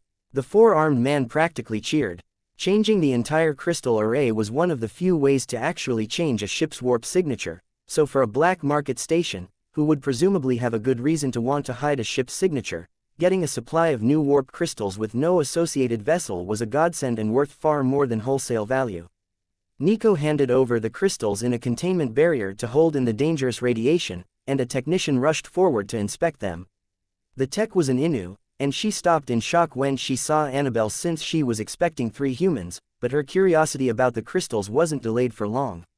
Yes, very good. These are indeed balanced for use together. They can be installed in any vessel under 100 meters in length with very minimal tuning to the ship's nacelles. The crystal array is also suitable for low-warp vessels in larger sizes, but not for a portal-capable class of ship. She informed her boss. Can your company supply such crystals? The liaison asked hopefully. For the right price, we can arrange the creation of a warp drive for a world ship. We have the facilities and technology. Nico replied. The technician got so excited that she actually launched herself forward and hugged the petite cyborg before collecting herself. Sorry. We've been waiting on crystals for a few of our ships for a long time now. The manufacturer that we work with is way behind, and we're not a high priority like the government contracts. She explained sheepishly. That's fine. We are quite used to excited Inu. Tell me, have you heard of coffee? Max asked. If they were going to make trade arrangements with the black market, he was going to make sure that he got the best possible trade deal that he could. Is that a new form of warp crystal balancing agent? She asked. No. It is a beverage. I can have a sample created by our replicators if you would like. It has proven to be incredibly popular with the tech nomads and other Inu aboard our ships. Max explained. Those words calmed the fears of most of the station staff.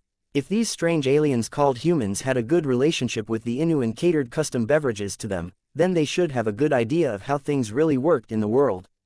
Tell me, Commander Karis, what is a Reaver? What role in society do they fill among the humans?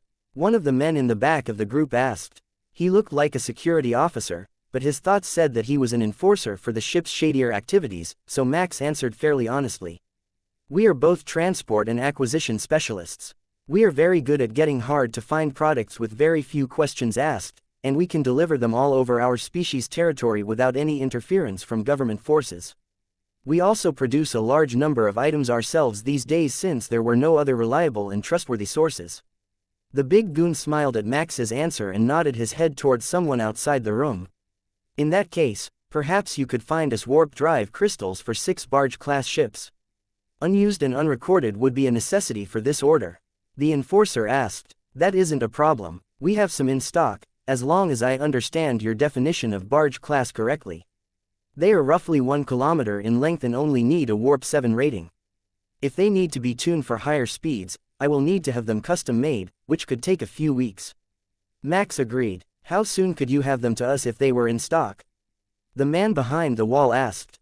If you can open a portal to Absolution, the world ship-class vessel that we have in Alliance space right now for a research mission. I can have them delivered today. If they need to go through an intermediary, have them place the order and open the portal. I will approve the delivery as soon as payment is made. A tall wuxia with jet black wings stepped out from behind the wall with a smile. In that case, welcome to my Archibald station. I will have the payment ready for you in gray credits within the hour. They can be redeemed at any of the 17,000 linked markets, and the map of their locations, as well as the access code, are included on this membership card. Max took the card and scanned it into his memory using Nico's system function that he was borrowing, then placed it in his flat space for safekeeping. Nico, if you would kindly get these ladies and gentlemen some coffee and send the order through for processing so that it is ready when the portal opens. Chapter 695. Trade accomplished. Their hosts brought out a group of tables while Nico recovered some beverages from inside the ship and set them out for everyone to enjoy while they waited. Is this the beverage that you know as coffee? This is incredible, and it seems to be a gentle stimulant. Tell me, is it addiction forming? The leader of the station's representatives asked. It might be among other species, but it isn't among humans. The Innu are extremely fond of it when mixed with cream and raspberry juice, as your technician is enjoying. The juice and the coffee combine to form an intense stimulant for them, to the point that many species will find them insufferable until they calm down a little. But, for extended shifts, it is a staple of human forces and shifts workers. Max explained. You really should warn people before you make the Innu more hyper, but in this case, I think it will be fine. The dosage is limited, and it isn't having an extreme reaction on any of the other species present. The host shrugged. His beeper went off seconds later, confirming that the money was ready to be transferred to the Terminus Trading Company, and a portal was opened to their world ship for a shuttle to pick up parts to bring to the repair facility. Absolution was right on top of the order and even sent out a shuttle to meet them to save the time of docking and then leaving again, so they were in and out in under 3 minutes, with the money transferred and linked to Max and Nico's personal data so that they could shop while they were here. Your warp crystals are on their way back. They have been loaded into your vessel by our shuttle, and the payment is confirmed.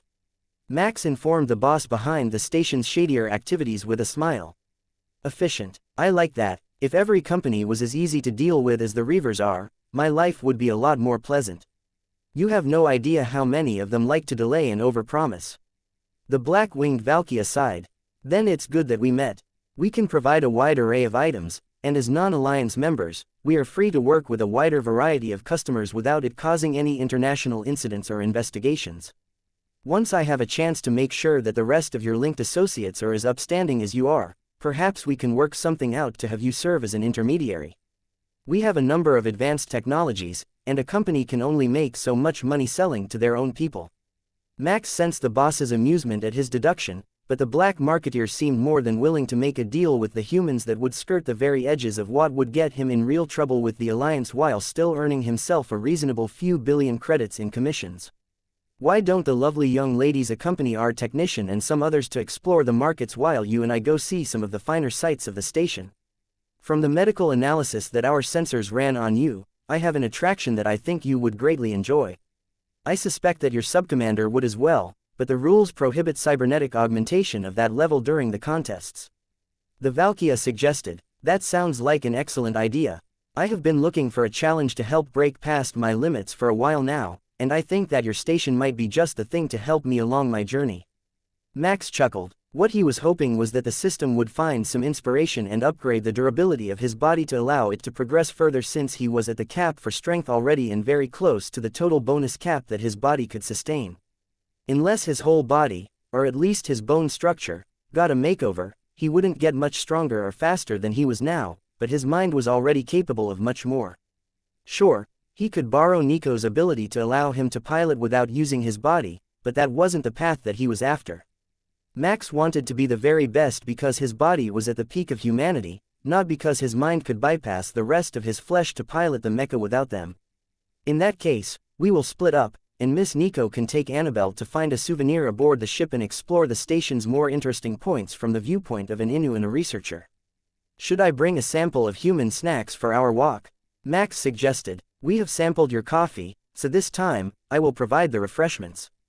Follow me to the lower decks. The evening show is about to begin, and we have a defending champion that is well worth watching. He is a member of the Titan species, like these men here, but from the main branch and not the local planet. Their original home grew much larger creatures than average, and they are often over 4 meters tall while remaining impressively agile. Tell me, do humans enjoy the art of gambling? The wuxia asked. Far more than they likely should. We gamble on nearly everything. Even our military units like to compete with each other for their results. Max laughed. So humans are still not at peace internally. How did you get the Alliance brass to accept you as trade partners? Max smiled at the man's clear confusion. I think it was more to do with our technology than our culture. We made friends with a number of Alliance civilians, and they served as an intermediary to license patents for us before we brokered an official deal, and the Alliance government was becoming wary of what we might do if they outright refused us. We could have sold to other factions, but they were concerned that we might have become your competition and sold unlicensed products to the general citizenry or flooded the market with free-to-use patents in an attempt to drive under the major corporations. The wuxia frowned. Humans can be that ruthless. That is only the beginning. Once we have incited them to blind rage with patents that undercut their market share, we can use the Alliance laws to cover ourselves if the corporations attack us in retaliation. After all, we didn't legally do anything wrong, and without any sort of deal, we had no obligation to not attempt to collapse the economies of entire galaxies. And then when they have attacked and lost, you keep the remains of their gear as research materials and move on to the next target. I see where you are coming from. I like it. It's got a very hunter-like brazenness to it. Not many recently advanced species have the gumption to push the Alliance government in any way, so it is a unique pleasure to find one that we have so much in common with. The group walked out of the hold, leaving Nico and Annabelle with a small group of technicians and a handful of security officers to carry their bags while shopping. They would soon regret that decision, Max was certain. Nico had way too much money, and Annabelle liked shiny objects. Chapter 696. The arena. The route that Max's guide took him on led through the back passages of the ship, staying out of sight of the general population, but it was by no means empty. There were a large number of stalls back here, selling all sorts of questionable items from many different systems. Even while reading the vendors' minds, Max couldn't determine what all of the devices did since he lacked some of the knowledge of the technical language that was necessary, but it seemed like this was the one-stop shop if you really needed ship parts and didn't like to be questioned. Is there anything that the Reavers outright refused to deal with? The wuxia asked as they walked, and the assistants pointed out various rare items for sale.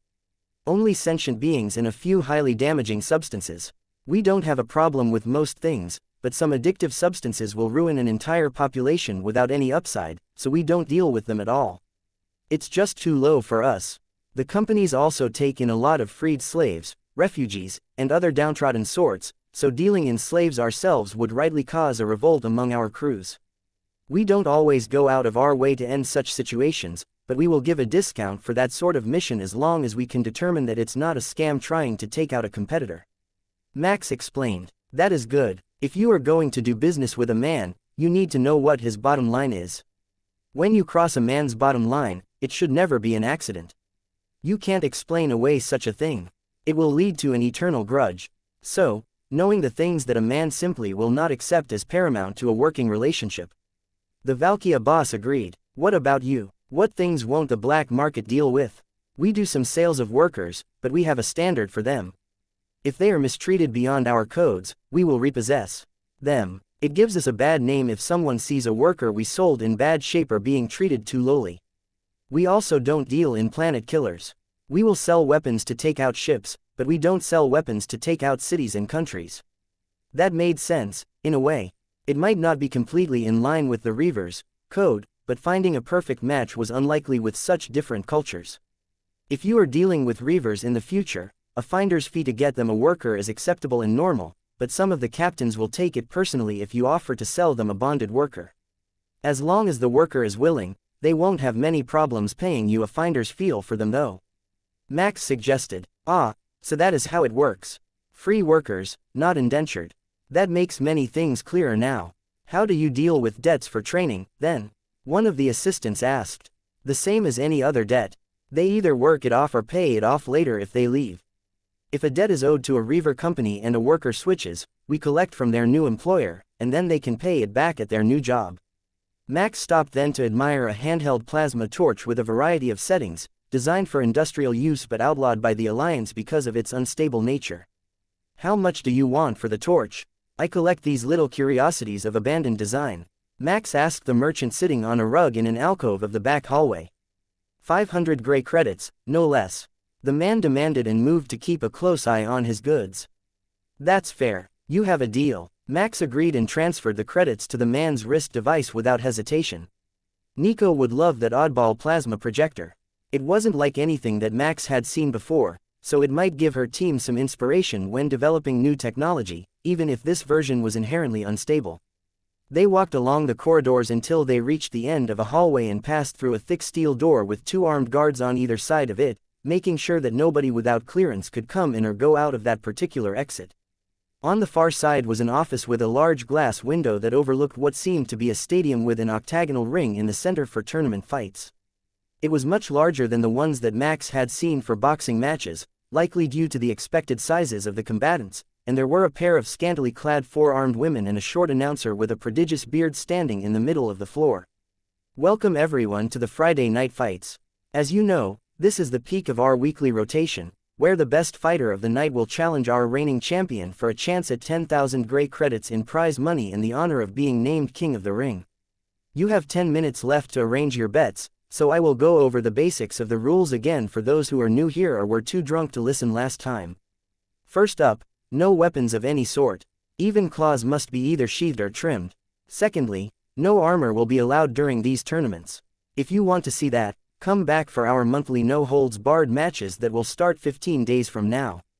Finally, when the horn sounds, or the referee calls the fight, you stop. Any fighter that does not heed the referee will be dealt with by security. Now, if you're all ready to start the night's entertainment, we will begin our night's schedule with Gorlock the Destroyer versus Tiamat the Wonderful. Max chuckled at the stage names and burst into laughter when he saw the pictures that were put up. They go all out for this, don't they? There is a type of wrestler in my home world that wears that sort of bright costume and mask. They're great entertainment, he asked the boss of the underground fighting arena. It's a similar concept, but this is a bare-knuckle fight. Most of them end by knockout, but pinning your opponent and forcing them to tap out is also acceptable. These two are hybrids from the giant species, and they are great showmen. They fight here at least once a month for the cash, and they always request to fight each other. The Valkyria chuckled. So, it was most likely a staged fight, but that was no shock to Max.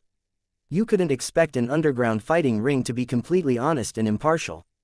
But as he scanned through the night's fights, he noticed that most of these fighters had never fought here before, so they likely weren't ringers, and they were here to actually compete for the money.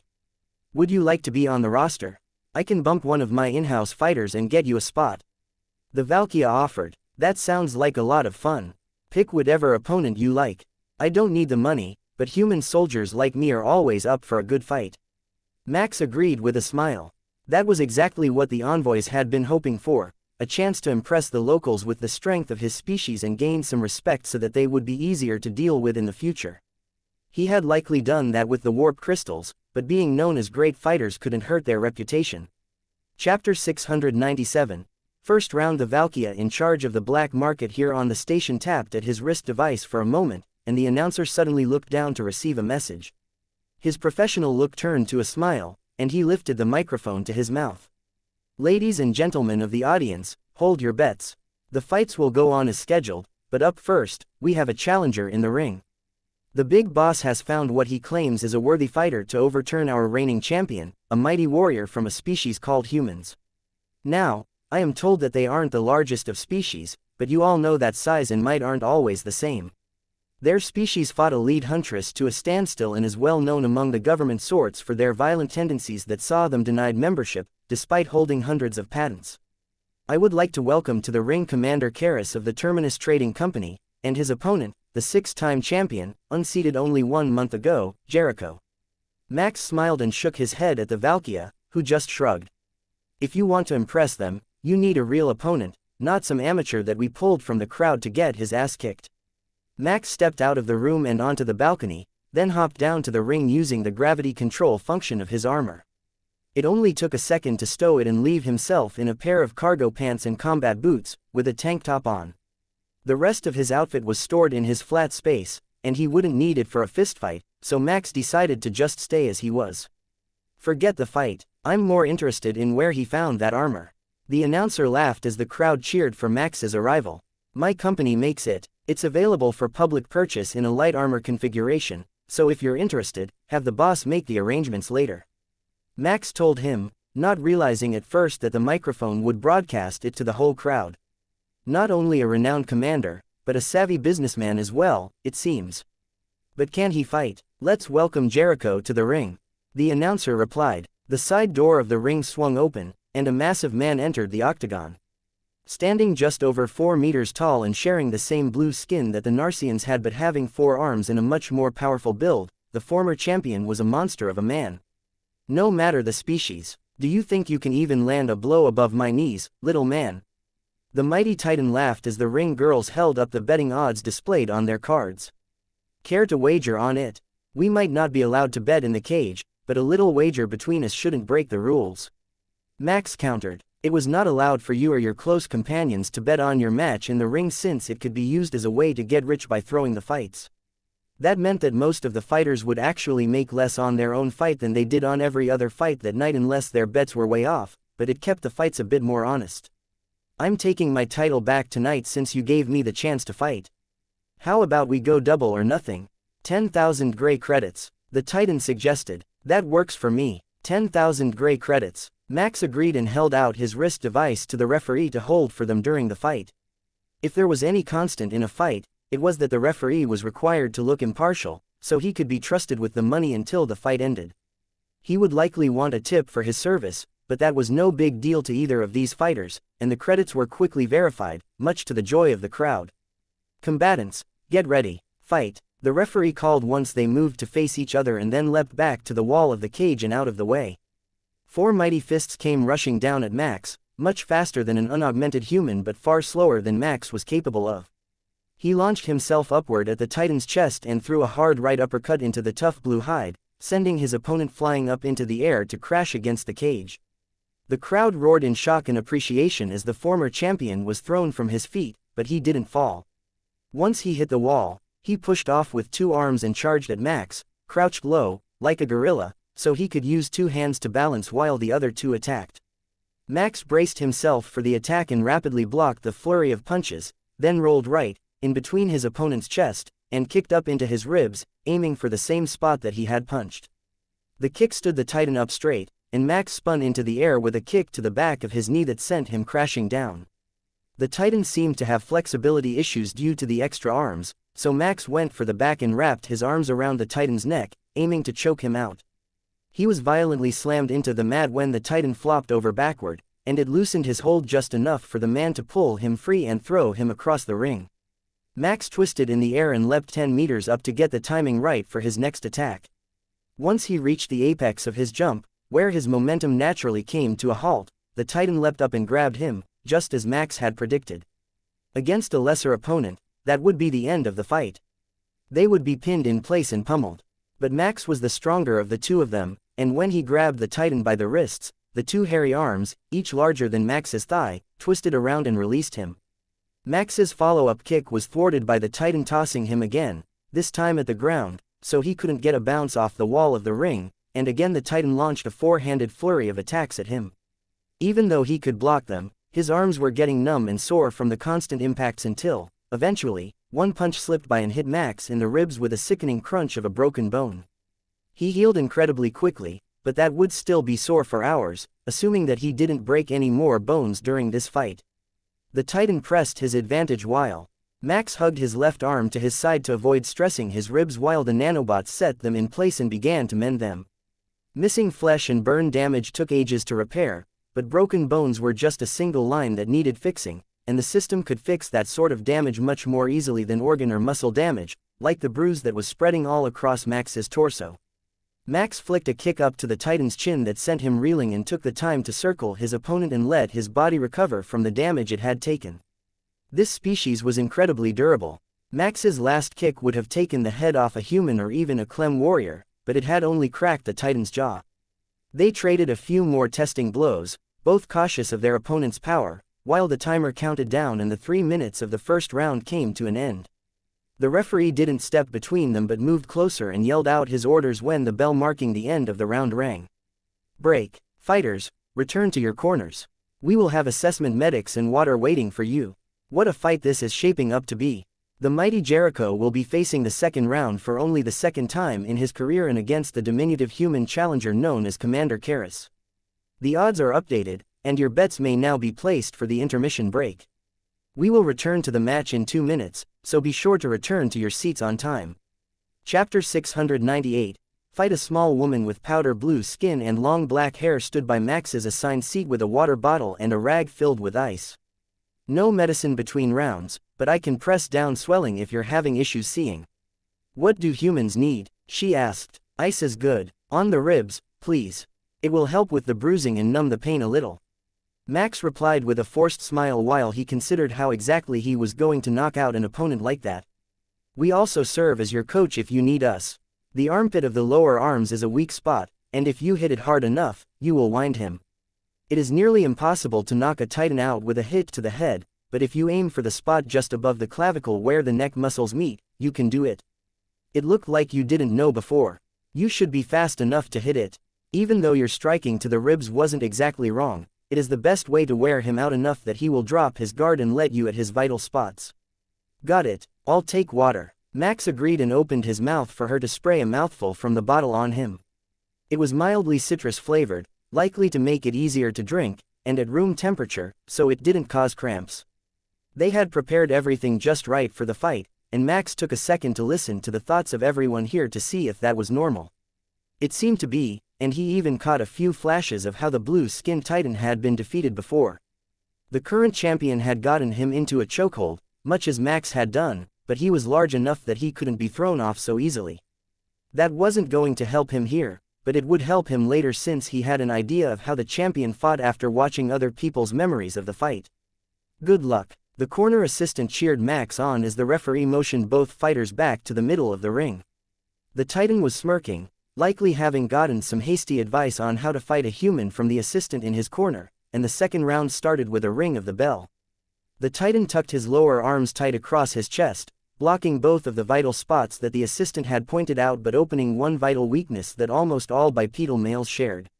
Max smiled as his targeting function marked 6 possible weak spots on the titan's body and then recommended a combination of strikes that would be more likely to take him down. With a lightning-fast rush, Max drove a hard punch forward and directly into the titan's groin, bringing him to his knees, and then followed up with a left hook to the throat and an uppercut to the left eye that laid him out on the mat.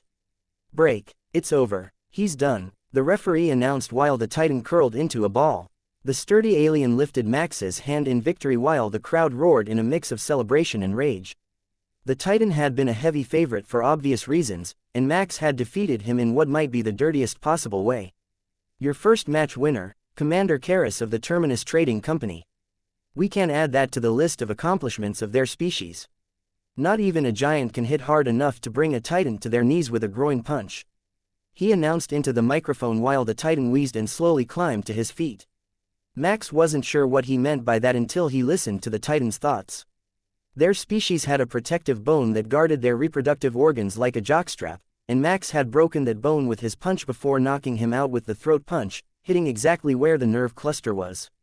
The former champion clapped Max on the shoulder once he had recovered and made it back to his feet. I underestimated the power behind a human. Your species is impressive, little man. Thanks. But don't expect all humans to be that tough. I'm a commander for a reason, and I'm quite a bit stronger than the average fighter, even for my species. I must say, though, titans are incredibly durable. If I had hit a giant in the face like that, I would have broken his neck. Max agreed, accepting the compliment. You wouldn't have had to hit a giant nearly that hard. Go easy on the amateurs. It will look bad if you kill someone on your way to the final round. Jericho declared, just close enough to the referee for the microphone to pick it up. The audience burst into laughter at the insinuation since there were a number of giants fighting here today, but the fighters who were watching knew he wasn't lying. The very first hit of the fight, the punch that threw Jericho across the ring, would have been the end for almost all of them. Their ribs would have buckled under the impact force, and they wouldn't have gotten back up after hitting the wall. They had underestimated the pure power that Max could put out, thanks to his increased speed, and none of them were looking forward to fighting him. Max headed for the edge of the ring, and the boss sent down the same young woman who had been in his corner of the ring but was now dressed in a long, flowing black dress to escort him back up to the VIP booth. She gently took Max's hand, and he felt a sense of connection, like someone was trying to look into his mind but failing. She looked shocked at the failure, and Max gave her a wink, letting her know not to say anything until they were out of the public eye. They walked into the booth, with its one-way mirrored windows, and the boss asked about it immediately after the door closed. "Might I ask, what were you thinking of that has my assistant so shocked? She's seen nearly everything imaginable while working with the fighters." The wuxia asked curiously. "Nothing at all. That's why she's shocked. I have some resistance to mind-reading abilities." Max laughed, then flopped down on the couch to let his ribs heal before it was time to fight again. "Your species gets more and more curious every time I ask you a question. I'm afraid that if I keep asking questions, then next, you'll tell me that you know the secret to eternal youth." The boss laughed. "Do you count rejuvenation treatments? The data that we collected from the envoy suggests that the ones we have developed will work on a wide variety of species. Using them, we can expand our lifespan from 70 or 80 years to nearly 200. Max told him. "Seriously, do you have any idea what that knowledge would go for here in the Alliance? Even if it worked on a few species, being able to reduce the decay rate due to aging would keep vital personnel alive for decades longer so that their knowledge wasn't lost. How did your species never leave their own galaxy with that sort of technology? Shouldn't you have run out of space?" The assistant asked, rapid fire in the fashion of the Innu, though she didn't appear to be one. "You greatly underestimate the lethality of the indigenous species in our galaxy. We haven't even filled a third of our galaxy's potential yet. Perhaps you have heard of an invasive species called the Clem that appeared within the Alliance. They were taken from our galaxy and released here for some unknown reason." Max asked. "Yes, we know more than we would care to about that particular species. But we can talk about that later. There are fights to watch now. You can place bets with my assistant if you are so inclined." The wuxia agreed. Chapter 699. Urgent message. The next matchup was the originally scheduled first matchup, so Max declined to bet on this one and simply sat back to watch the show. It was artful, and they weren't pulling the punches as much as Max had suspected that they would, leaving the ring a bloody mess by the time the first round had ended. Although he knew that they were just putting on a show for the crowd, one of them would still advance to the later fights that night, so Max watched carefully to gain more information on how they moved, what moves they seemed to know and not know, and the general level of agility that they displayed. Once you factored in another 20% for how much they were likely holding back, it gave a solid baseline on what he could expect in a fight with them. It's not often that we see an actual soldier in here, other than a few security guards who turned to mercenary work. The wuxia sitting beside Max chuckled as he watched the human observe the fight. It's always good to take in more information about potential opponents. It's just as true for the ring as it is for business. Going in blind never ends well. Max agreed. "Well put. I will admit that I went in mostly blind today, and it was a risk, but it seems to have paid off in the end. I got the warp crystals that I had been searching for." Max chuckled. "I wasn't totally blind. I did get the heads up from our contacts within the Alliance about the nature of your business. I didn't know what you needed, but it was clear before I arrived that we would be able to help each other." Just then, both Max and the wuxia got an alert on their wrist devices. "Max, come to floor 3, shopping district. We have a Clem issue," Nico reported. The wuxia jumped to his feet and looked at Max in a panic, unsure as to what to do about the situation since he was entertaining a VIP guest. "We are looking for the source of the Clem in the Alliance territories. I will go with you and help clean this issue out as well as search for the source," Max informed him while removing his armor and an Archangel exoskeleton pack from his flat space storage. He had practiced enough that the suit went on in seconds, with the pack of the exoskeleton mounted to his back and the wings folded for mobility in limited confines. "Come with me then. We were already infested once, and we thought that it was entirely cleared out, but it seemed like we had missed something. The original infestation came from a cargo ship, which had collided with some sort of organic pods in space and had biomatter on its hull. The repair crews did all the work while the ship was docked, but we found out later that the species could survive in the void and had hatched some small creatures which ate into the station's internal areas. They were vicious things, and when they managed to kill a few visitors to the ship and drag them to a hidden area, they produced a larger and more vicious variant within hours." The wuxia explained. "It gets much worse than that. If they are not stopped, They will strip entire planets bare and create variants which can face off against the hunters' suits. They are a scourge on my galaxy, and there is no way that they should have appeared anywhere near here. Max told him with a grimace. If the Clem just reappeared, it meant that they had likely been on the station all along, hiding from their sensors until they had built up the strength to fight back. We are on our way. What do you know about the Clem infestation? Max sent to Nico as the wuxia led him to an elevator which was cleverly disguised as a wine cabinet. The silent alarms just went off on my escort's radio, and the signature is large. I think that it just arrived at the station. They have their sensors on high alert for more Clem, and now the guards are in full panic mode, wondering where they're going to show up. So, there was no definite location yet. That made things much more difficult, but with the boss here, they would have access to every sensor on the station, and they should be able to track it down in a matter of minutes. The wuxia looked longingly at the equipment that Max had put on to deal with the Clem, and a smirk came over Max's face. The wuxia were suckers for the Archangel exoskeletons since they worked with the species' natural wings and put an energy barrier around their body, as well as providing limited but highly lethal weaponry. With a thought, he detached the one from his back and held it out to his new business partner. I still have an energy barrier built into my suit, and I doubt I will need to fly while within the station. Take this. It's military grade and will take a direct hit from a plasma cannon without failing. Military grade meaning built to the minimum specification by the lowest bidder. The wuxia asked, but he gladly took the suit from Max and tried to decipher how to equip it. Precisely. But it was meant to augment organic troops up to the level of a light armored unit, so the minimum standard is pretty good, and it can even improve your flight agility since it was intended to be a flying unit, to begin with. Max took the unit back and deftly equipped it onto the wuxia, taking the time to ensure that none of the man's feathers were crushed when he attached the suit's wings to the organic ones. There you go, it's got a neural link, so just think of activating the unit, and it will turn on. He explained. The shimmer of the energy barrier surrounded the wuxia, who gently lifted off the ground with the gravity control before making a tight loop in place and then landing back on his feet. Truly impressive for a species with no wings. But I have seen you fight, so I can see how the need for extreme mobility would have been a priority for your species. Your partner and my chief of staff should be just ahead. Chapter 700. Source of the signal. Nico and Annabelle were waiting with the station staff when Max arrived, and Nico started right in on what they already knew. The station scanners don't detect Clem inside at the moment. It looks like they are on a vessel outside the station, but there is some sort of interference that is keeping them from detecting them. I think it's some sort of containment field that was supposed to hide them entirely, but either they hatched and damaged it, or the field is of substandard quality.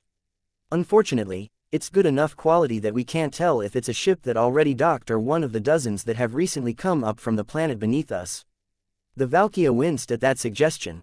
If the Clem presence came from the surface, they had bigger issues than just cleansing them from the station. The crew chief turned to the boss and handed over a data tablet. This is everything that we know about the ships which are here and the ones that are in the system waiting to dock. Just as Nico had done, Max used her skill to quickly scan all the data and check for anomalies before referencing them against the data that they had already collected.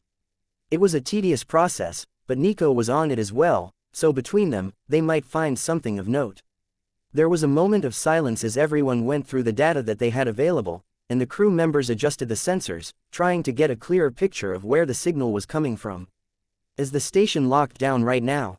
If someone docks or leaves, it could completely change the search and spread the Clem to an unknown destination. Max asked. Yes, we have flagged the dock procedures for a 1-hour hold. It's under a maintenance cover story, so we have a bit of leeway while the systems are supposedly inspected and repaired, but not much more than that. That should be enough. Our shuttle doesn't have the same powerful sensors that our larger ships do, but since it's of a completely different design, there is a chance that it will find a way around a barrier designed to block your Alliance standard sensor systems. Max informed the station boss. Nico was already on it, running through every scan that she could, and within a minute, she had a lead. I think we have it. Inside the cargo hold of the ship docked at Bay 37. That's where the blocking signal is originating, and once it's down, we should be able to pinpoint the Clem presence. The crew chief cursed and then tapped frantically at his wrist device, followed by frowning. Our teams were unloading that bay. They're not answering the comms right now. He informed the group. Ooh, does that mean field trip? Annabelle asked eagerly. I think it does. Stay close to Nico, just in case something happens. If it gets dangerous, we will have someone bring you back to the shuttle. Max informed her. The little Inu gave a fist pump and then pulled a large energy blade from the flat space device on her suit. Nico got this for me. Don't worry, I can take care of myself. All of the adults chuckled at her certainty. She didn't actually know much about the Clem other than what was in the homework that she had been assigned, and she hadn't watched an actual fight against them, so she had no idea what sort of horrors she was up against. But in her mind, with the augmentic armor on, she was every bit as good as a magical girl from her favorite morning cartoons, so she should definitely be able to chop up the bad guys with her sword. The whole group ran toward the bay while Max carried Annabelle in his arms. Her anti-gravity system could keep up with a running speed, but she was too easily distracted and kept going off course, so he had opted to simply grab her and bring her along instead of letting her veer off into various shops when she saw something shiny. You need to work on your focus to work the gravity control with a straight neural link. It follows your attention and intentions, so when you focus on new things, it turns you around, he reminded her as they ran down the hallway. Oh, right, I was wondering what was going on. It was like divine providence wanted me to have those things. I was just suddenly headed for them as if it was meant to be. Nico, make a note. Tell her mother to limit her credit dispersal. We have a major impulse shopper on our hands. Nico burst into laughter at Max's message but didn't bother to fill in the confused crewman on what was so amusing. She just kept running until they got close to the designated location and found a large amount of blood in the hallway and a severely injured crewman lying next to the control panel for the locked doors to the docked ship. Did anything get off the ship? The boss asked urgently. No, sir. We fought it back, but there are 3 others heavily injured in the hall unless they made it to the medical bay. He replied. The crew chief gave him a shot from the first aid kit he was carrying and then waved a medical device over him that sent out an energy field that started to knit the surface flesh back together, slowing the bleeding. It was top-tier Alliance healing technology, and the guard should survive, though he would need augmentics since he had already lost limbs. The Alliance could regrow them for him, but a prosthetic was more cost-efficient and quicker to implement, so it was the choice of employer hospitals. 2 of the team members who were with the crew chief ran around the corner, where the blood trails led, and came back an instant later, shaking their heads. The crewmen had bled out before they could make it to the first aid kit in the hallway.